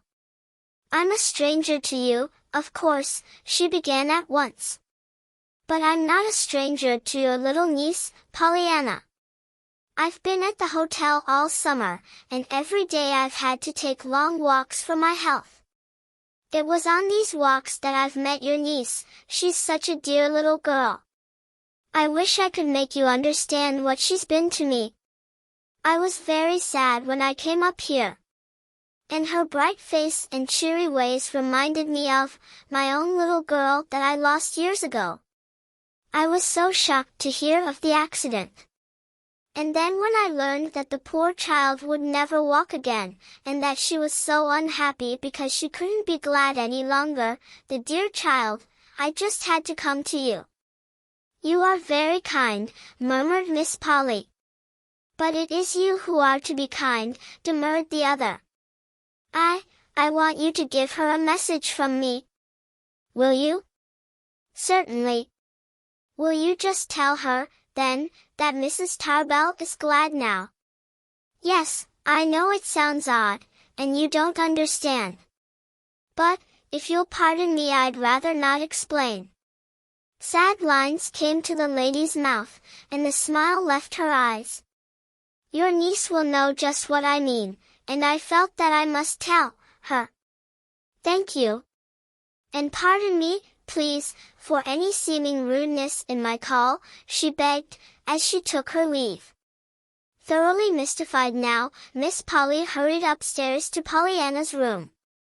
Pollyanna, do you know a Mrs. Tarbell? Oh, yes. I love Mrs. Tarbell. She's sick, and awfully sad, and she's at the hotel, and takes long walks. We go together. I mean, we used to. Pollyanna's voice broke, and 2 big tears rolled down her cheeks. Miss Polly cleared her throat hurriedly. Well, she's just been here, dear. She left a message for you, but she wouldn't tell me what it meant. She said to tell you that Mrs. Tarbell is glad now. Pollyanna clapped her hands softly. Did she say that, really? Oh, I'm so glad. But, Pollyanna, what did she mean? Why, it's the game, and, Pollyanna stopped short, her fingers to her lips. What game? And nothing much, Aunt Polly, that is, I can't tell it unless I tell other things that I'm not to speak of. It was on Miss Polly's tongue to question her niece further, but the obvious distress on the little girl's face stayed the words before they were uttered. Not long after Mrs. Tarbell's visit, the climax came. It came in the shape of a call from a certain young woman with unnaturally pink cheeks and abnormally yellow hair, a young woman who wore high heels and cheap jewelry. A young woman whom Miss Polly knew very well by reputation, but whom she was angrily amazed to meet beneath the roof of the Harrington homestead. Miss Polly did not offer her hand. She drew back, indeed, as she entered the room. The woman rose at once. Her eyes were very red, as if she had been crying. Half defiantly she asked if she might, for a moment, see the little girl, Pollyanna. Miss Polly said no. She began to say it very sternly. But something in the woman's pleading eyes made her add the civil explanation that no one was allowed yet to see Pollyanna. The woman hesitated, then a little brusquely she spoke. Her chin was still at a slightly defiant tilt. My name is Mrs. Payson, Mrs. Tom Payson. I presume you've heard of me, most of the good people in the town have, and maybe some of the things you've heard ain't true. But never mind that. It's about the little girl I came. I heard about the accident, and it broke me all up. Last week I heard how she couldn't ever walk again, and I wished I could give up my 2 uselessly well legs for hers. She'd do more good trotting around on 1 hour than I could in 100 years. But never mind that. Legs ain't always given to the one who can make the best use of them, I notice. She paused, and cleared her throat. But when she resumed her voice was still husky. Maybe you don't know it, but I've seen a good deal of that little girl of yours. We live on the Pendleton Hill Road, and she used to go by often, only she didn't always go by. She came in and played with the kids and talked to me, and my man, when he was home. She seemed to like it, and to like us. She didn't know, I suspect, that her kind of folks don't generally call on my kind.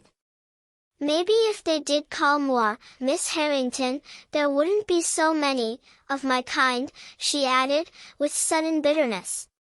Be that as it may, she came, and she didn't do herself no harm, and she did do us good, a lot, oh, good. How much she won't know, nor can't know, I hope, 'cause if she did, she'd know other things, that I don't want her to know. But it's just this. It's been hard times with us this year, in more ways than one. We've been blue and discouraged, my man and me, and ready for, most anything.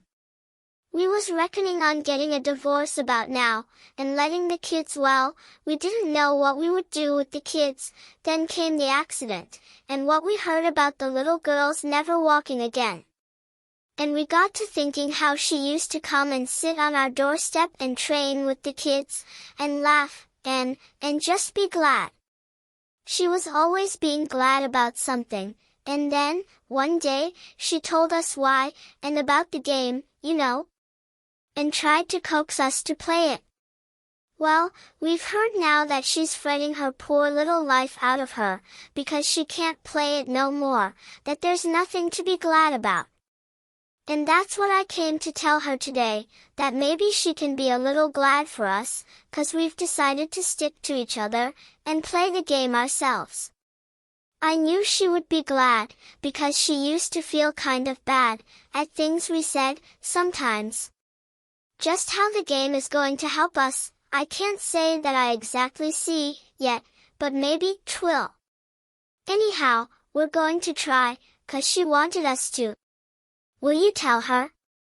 Yes, I will tell her, promised Miss Polly, a little faintly. Then, with sudden impulse, she stepped forward and held out her hand. And thank you for coming, Mrs. Payson, she said simply.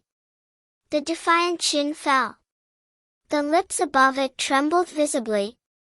With an incoherently mumbled something, Mrs. Payson blindly clutched at the outstretched hand, turned, and fled. The door had scarcely closed behind her before Miss Polly was confronting Nancy in the kitchen. Nancy! Miss Polly spoke sharply.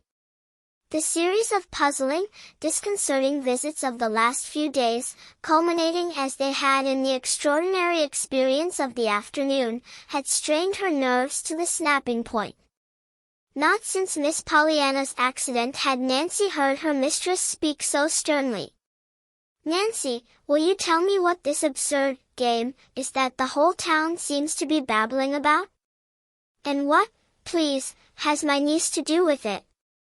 Why does everybody, from Millie Snow to Mrs. Tom Payson, send word to her that they're playing it? As near as I can judge, half the town are putting on blue ribbons, or stopping family quarrels, or learning to like something they never liked before, and all because of Pollyanna. I tried to ask the child herself about it, but I can't seem to make much headway, and of course I don't like to worry her, now.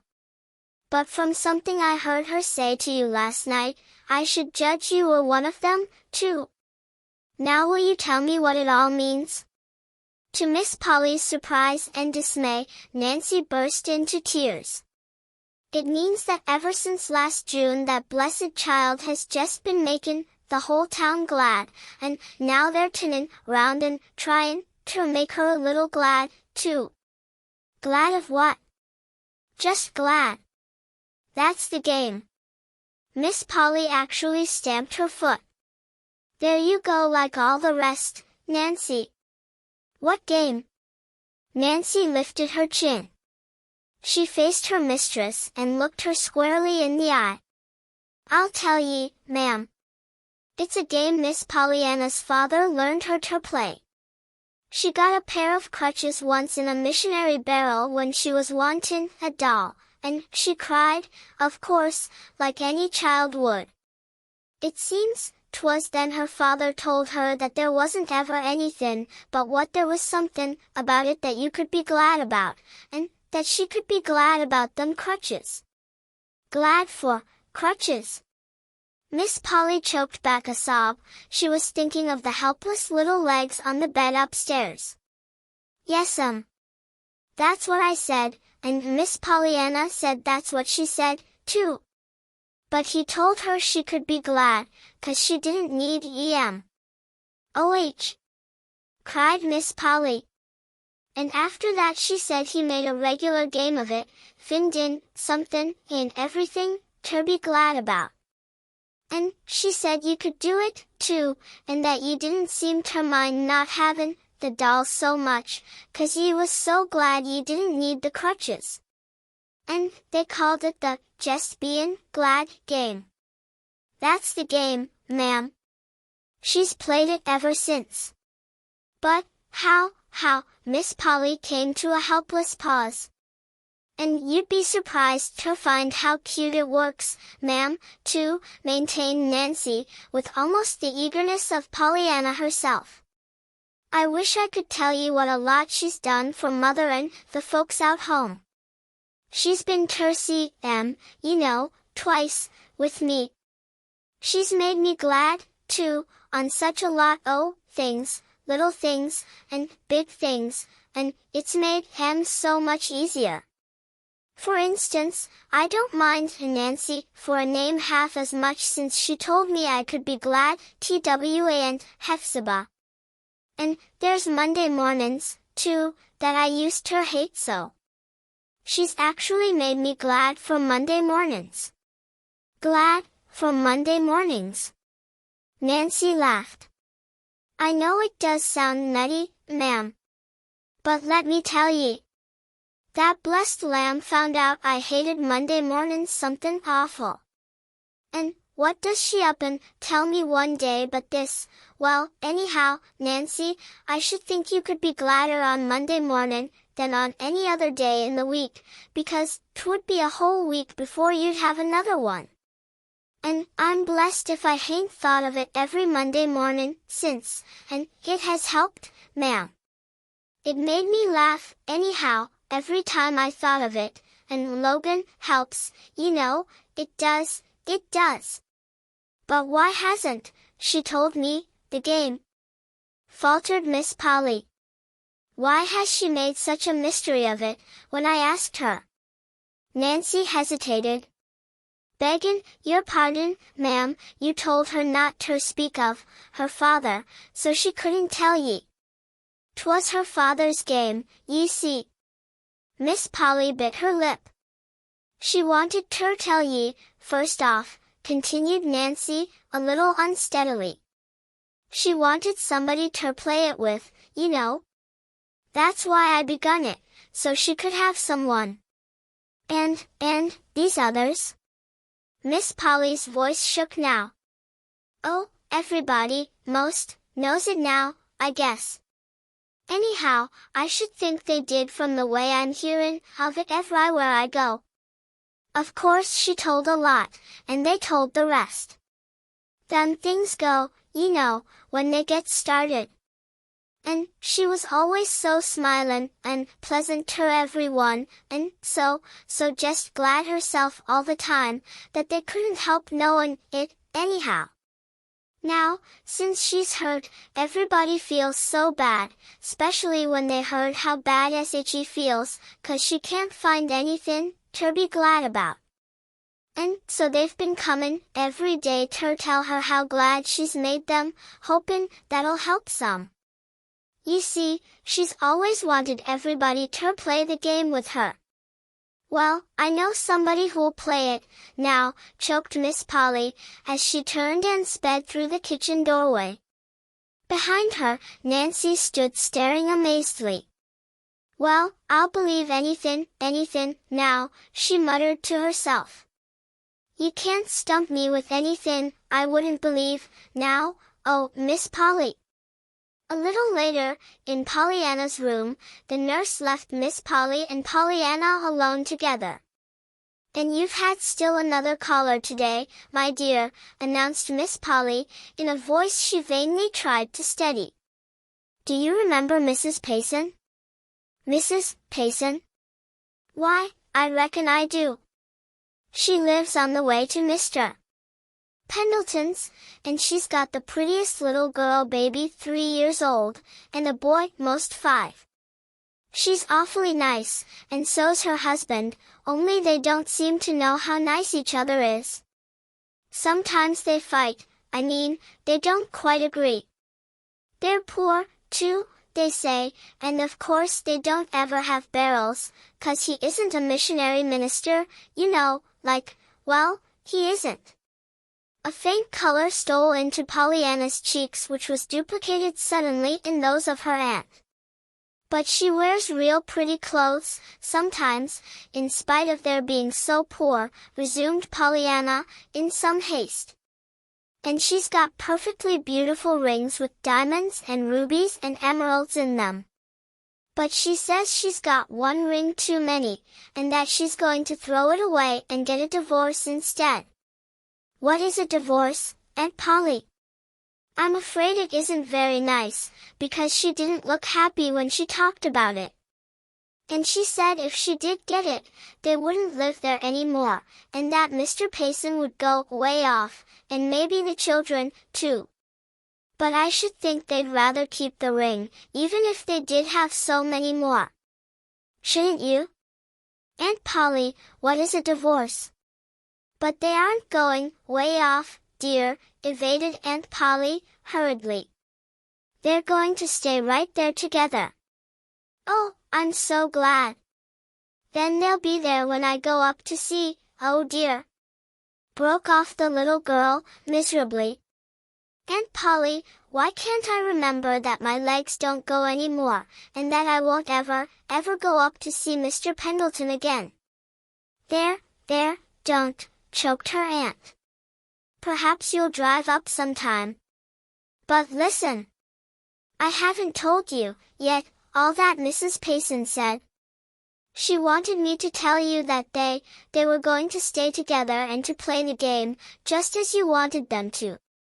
Pollyanna smiled through tear-wet eyes. Did they?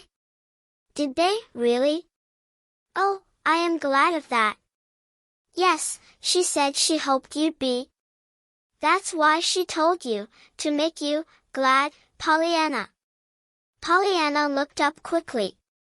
Why, Aunt Polly, you spoke just as if you knew. Do you know about the game, Aunt Polly? Yes, dear. Miss Polly sternly forced her voice to be cheerfully matter-of-fact. Nancy told me. I think it's a beautiful game. I'm going to play it now, with you. Oh, Aunt Polly, you? I'm so glad.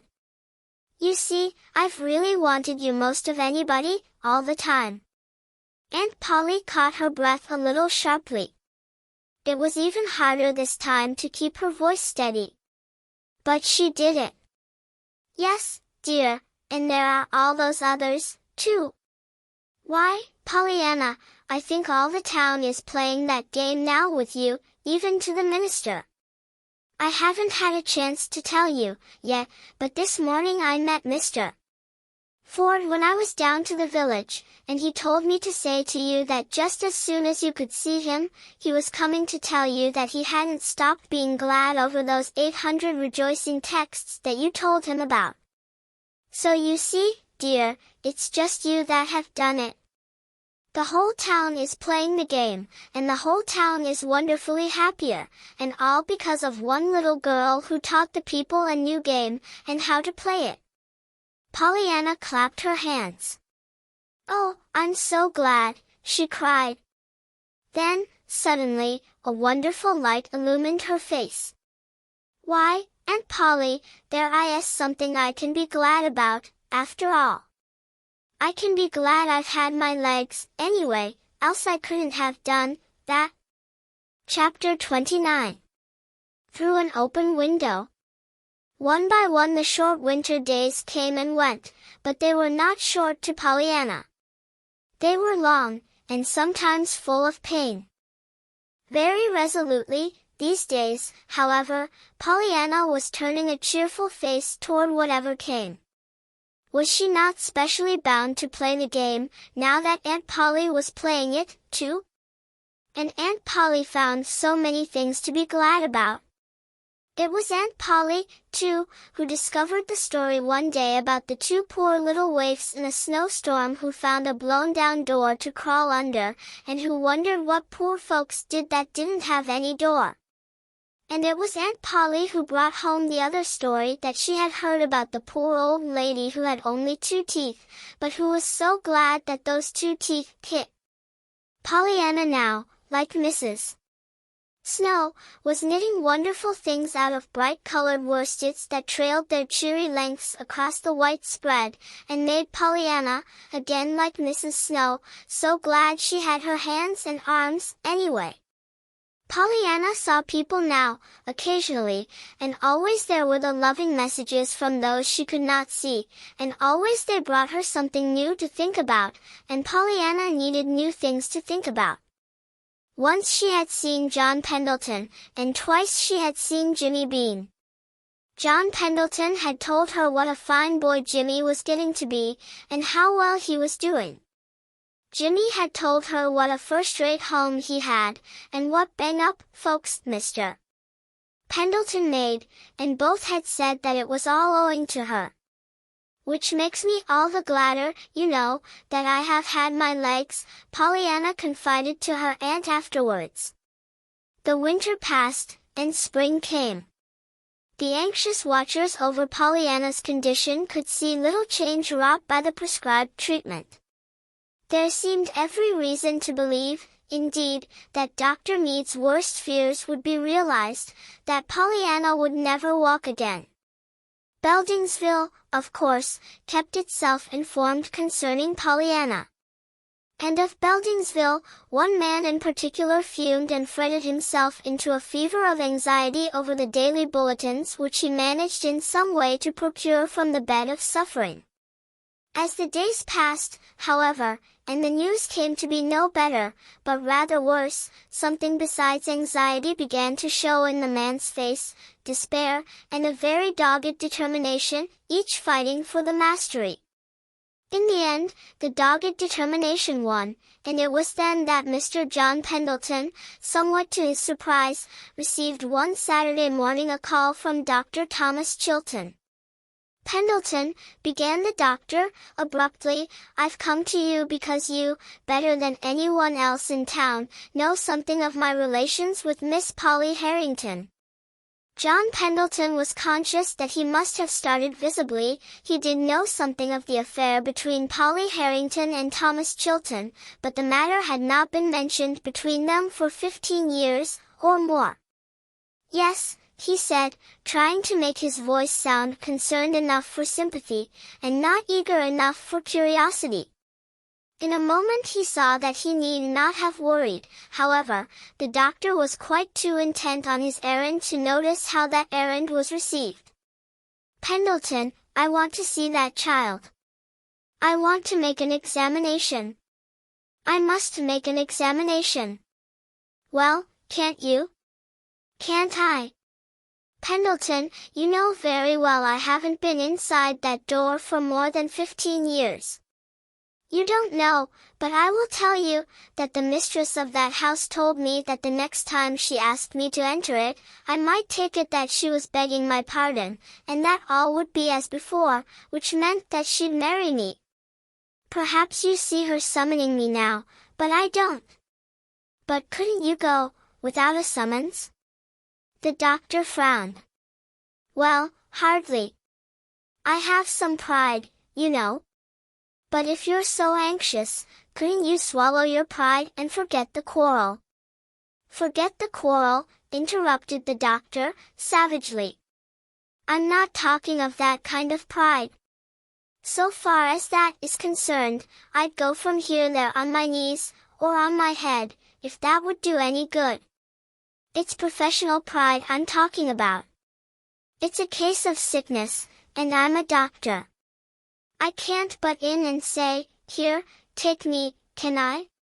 "Chilton, what was the quarrel?" demanded Pendleton. The doctor made an impatient gesture, and got to his feet. "What was it?" "What's any lover's quarrel after it's over?" he snarled, pacing the room angrily.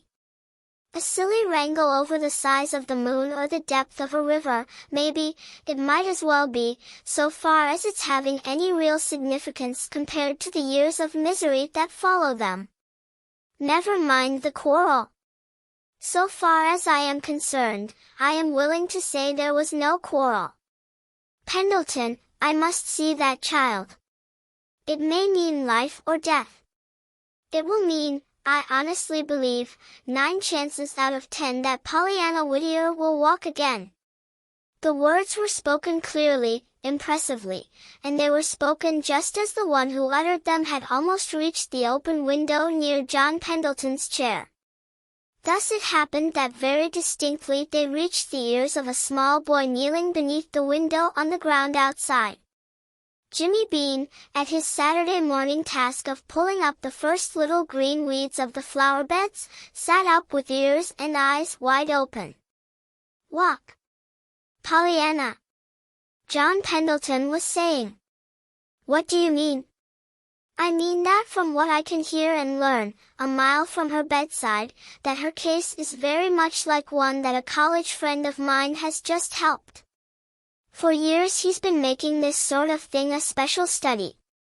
I've kept in touch with him, and studied, too, in a way. And from what I hear, but I want to see the girl." John Pendleton came erect in his chair. "You must see her, man. Couldn't you, say, through Dr. Warren?" The other shook his head. "I'm afraid not. Warren has been very decent, though. He told me himself that he suggested consultation with me at the first, but Miss Harrington said no so decisively that he didn't dare venture it again, even though he knew of my desire to see the child. Lately, some of his best patients have come over to me, so of course that ties my hands still more effectually. But, Pendleton, I've got to see that child. Think of what it may mean to her, if I do." "Yes, and think of what it will mean, if you don't," retorted Pendleton. "But how can I, without a direct request from her aunt, which I'll never get? She must be made to ask you." "How?" "I don't know." "No, I guess you don't, nor anybody else. She's too proud and too angry to ask me, after what she said years ago it would mean if she did ask me. But when I think of that child, doomed to lifelong misery, and when I think that maybe in my hands lies a chance of escape, but for that confounded nonsense we call pride and professional etiquette, He did not finish his sentence. But with his hands thrust deep into his pockets, he turned and began to tramp up and down the room again, angrily. "But if she could be made to see, to understand," urged John Pendleton. "Yes, and who's going to do it?" demanded the doctor, with a savage turn. I don't know," groaned the other, miserably. Outside the window Jimmy Bean stirred suddenly. Up to now he had scarcely breathed, so intently had he listened to every word. "Well, by jinks, I know," he whispered, exultingly. "I may go and do it." And forthwith he rose to his feet, crept stealthily around the corner of the house, and ran with all his might down Pendleton Hill. Chapter 30. Jimmy takes the helm. "It's Jimmy Bean. He wants ter see ye, ma'am," announced Nancy in the doorway. "Me?" rejoined Miss Polly, plainly surprised. "Are you sure he did not mean Miss Pollyanna? He may see her a few minutes today, if he likes." "Yes'm. I told him. But he said it was you he wanted." "Very well, I'll come down." And Miss Polly arose from her chair a little wearily. In the sitting room she found waiting for her a round-eyed, flushed-faced boy, who began to speak at once. "Ma'am, I suppose it's dreadful, what I'm doin', and what I'm sayin', but I can't help it. It's for Pollyanna, and I'd walk over hot coals for her, or face you, or anything like that, any time. And I think you would, too, if you thought there was a chance for her to walk again. And so that's why I come ter tell ye that as long as it's only pride and XXII something that's keepin' Pollyanna from walkin', why I knew you would ask Dr. Chilton here if you understood." "VIII?" interrupted Miss Polly, the look of stupefaction on her face changing to one of angry indignation. Jimmy sighed despairingly. "There, I didn't mean to make ye mad. That's why I begun by tellin' ye about her walkin' again. I thought you'd listen to that. Jimmy, what are you talking about? Jimmy sighed again. That's what I'm tryin' to tell ye. Well, then tell me. But begin at the beginning, and be sure I understand each thing as you go. Don't plunge into the middle of it as you did before, and mix everything all up. Jimmy wet his lips determinedly. Well, to begin with, Dr. Chilton come to see Mr. Pendleton, and they talked in the library. Do you understand that? Yes, Jimmy. Miss Polly's voice was rather faint. Well, the window was open, and I was readin' the flower bed under it, and I heard them talk. Oh, Jimmy. Listening? TWAN't about me, and TWAN sneak listenin', bridled Jimmy. And I'm glad I listened. You will be when I tell ye. Why, it may make Pollyanna walk. Jimmy, what do you mean? Miss Polly was leaning forward eagerly. There, I told ye so, nodded Jimmy, contentedly. Well, dear. Chilton knows some doctor somewhere that can cure Pollyanna, he thinks, make her walk, you know, but he can't tell sure till he sees her. And he wants to see her something awful, but he told Mr. Pendleton that you wouldn't let him. Miss Polly's face turned very red. But, Jimmy, I can't, I couldn't. That is, I didn't know. Miss Polly was twisting her fingers together helplessly. Yes, and that's what I come to tell ye, so you would know, asserted Jimmy, eagerly.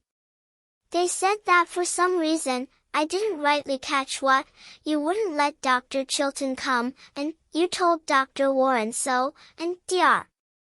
Chilton couldn't come himself, without you asked him, on account of pride in professional well, something anyway. And they was wishin' somebody could make you understand, only they didn't know who could. And I was outside the winder, and I says to myself right away, by jinks, I'll do it. And I come, and have I made ye understand?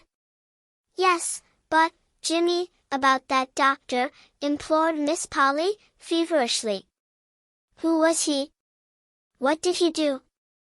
Are they sure he could make Pollyanna walk? I don't know who he was. They didn't say. Dr. Chilton knows him, and he's just cured somebody just like her, Dr. Chilton thinks. Anyhow, they didn't seem to be doin' no worryin' about him. 'Twas you they was worryin' about, 'cause you wouldn't let Dr. Chilton see her. And, say, you will let him come. Won't you, now you understand? Miss Polly turned her head from side to side. Her breath was coming in little uneven, rapid gasps. Jimmy, watching her with anxious eyes, thought she was going to cry. But she did not cry. After a minute she said brokenly, Yes, I'll let Dr. Chilton see her. Now run home, Jimmy, quick. I've got to speak to Dr. Warren. He's upstairs now.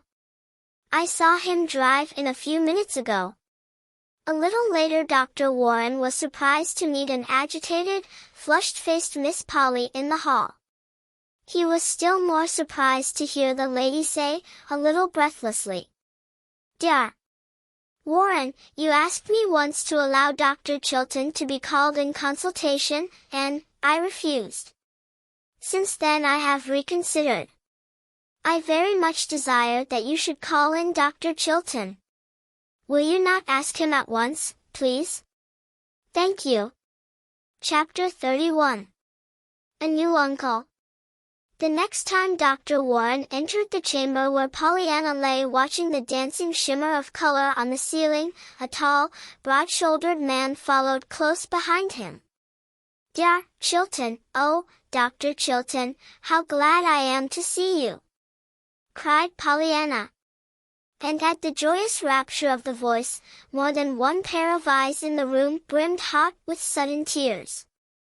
But, of course, if Aunt Polly doesn't want. It is all right, my dear. Don't worry, soothed Miss Polly, agitatedly, hurrying forward. I have told Dr. Chilton that I want him to look you over, with Dr. Warren, this morning. Oh, then you asked him to come, murmured Pollyanna, contentedly. Yes, dear, I asked him. That is, but it was too late. The adoring happiness that had leaped to Dr. Chilton's eyes was unmistakable, and Miss Polly had seen it. With very pink cheeks she turned and left the room hurriedly. Over in the window the nurse and Dr. Warren were talking earnestly. Dr. Chilton held out both his hands to Pollyanna. Little girl, I'm thinking that one of the very gladdest jobs you ever did has been done today, he said in a voice shaken with emotion. At twilight a wonderfully tremulous, wonderfully different Aunt Polly crept to Pollyanna's bedside. The nurse was at supper. They had the room to themselves. Pollyanna, dear, I'm going to tell you, the very first one of all. Some day I'm going to give Dr. Chilton to you for your uncle. And it's you that have done it all. Oh, Pollyanna, I'm so happy. And so glad, darling. Pollyanna began to clap her hands, but even as she brought her small palms together the first time, she stopped and held them suspended. Aunt Polly, were you the woman's hand and heart he wanted so long ago? You were, I know you were. And that's what he meant by saying I'd done the gladdest job of all, today. I'm so glad. Why, Aunt Polly, I don't know, but I'm so glad that I don't mind, even my legs, now. Aunt Polly swallowed a sob. Perhaps, some day, dear, but Aunt Polly did not finish. Aunt Polly did not dare to tell, yet, the great hope that Dr. Chilton had put into her heart. But she did say this, and surely this was quite wonderful enough, to Pollyanna's mind. Pollyanna, next week you're going to take a journey. On a nice comfortable little bed you're going to be carried in cars and carriages to a great doctor who has a big house many miles from here made on purpose for just such people as you are. He's a dear friend of Dr. Chilton's, and we're going to see what he can do for you. Chapter 32. Which is a letter from Pollyanna. Dear Aunt Polly and Uncle Tom, oh, I can walk. I did today all the way from my bed to the window. It was 6 steps. My, how good it was to be on legs again. All the doctors stood around and smiled, and all the nurses stood beside of them and cried. A lady in the next ward who walked last week first, peeked into the door, and another one who hoped she can walk next month, was invited in to the party, and she laid on my nurse's bed and clapped her hands. Even Black Tilly, who washes the floor, looked through the piazza window and called me, honey, child, when she wasn't crying too much to call me anything. I don't see why they cried. I wanted to sing and shout and yell. Oh, oh, oh. Just think, I can walk. Now I don't mind being here almost 10 months, and I didn't miss the wedding, anyhow. Wasn't that just like you, Aunt Polly, to come on here and get married right beside my bed, so I could see you? You always do think of the gladdest things. Pretty soon, they say, I shall go home. I wish I could walk all the way there. I do. I don't think I shall ever want to ride anywhere anymore. It will be so good just to walk. Oh, I'm so glad. I'm glad for everything. Why, I'm glad now I lost my legs for a while, for you never know how perfectly lovely legs are till you haven't got them, that go, I mean. I'm going to walk 8 steps tomorrow. With heaps of love to everybody. Pollyanna.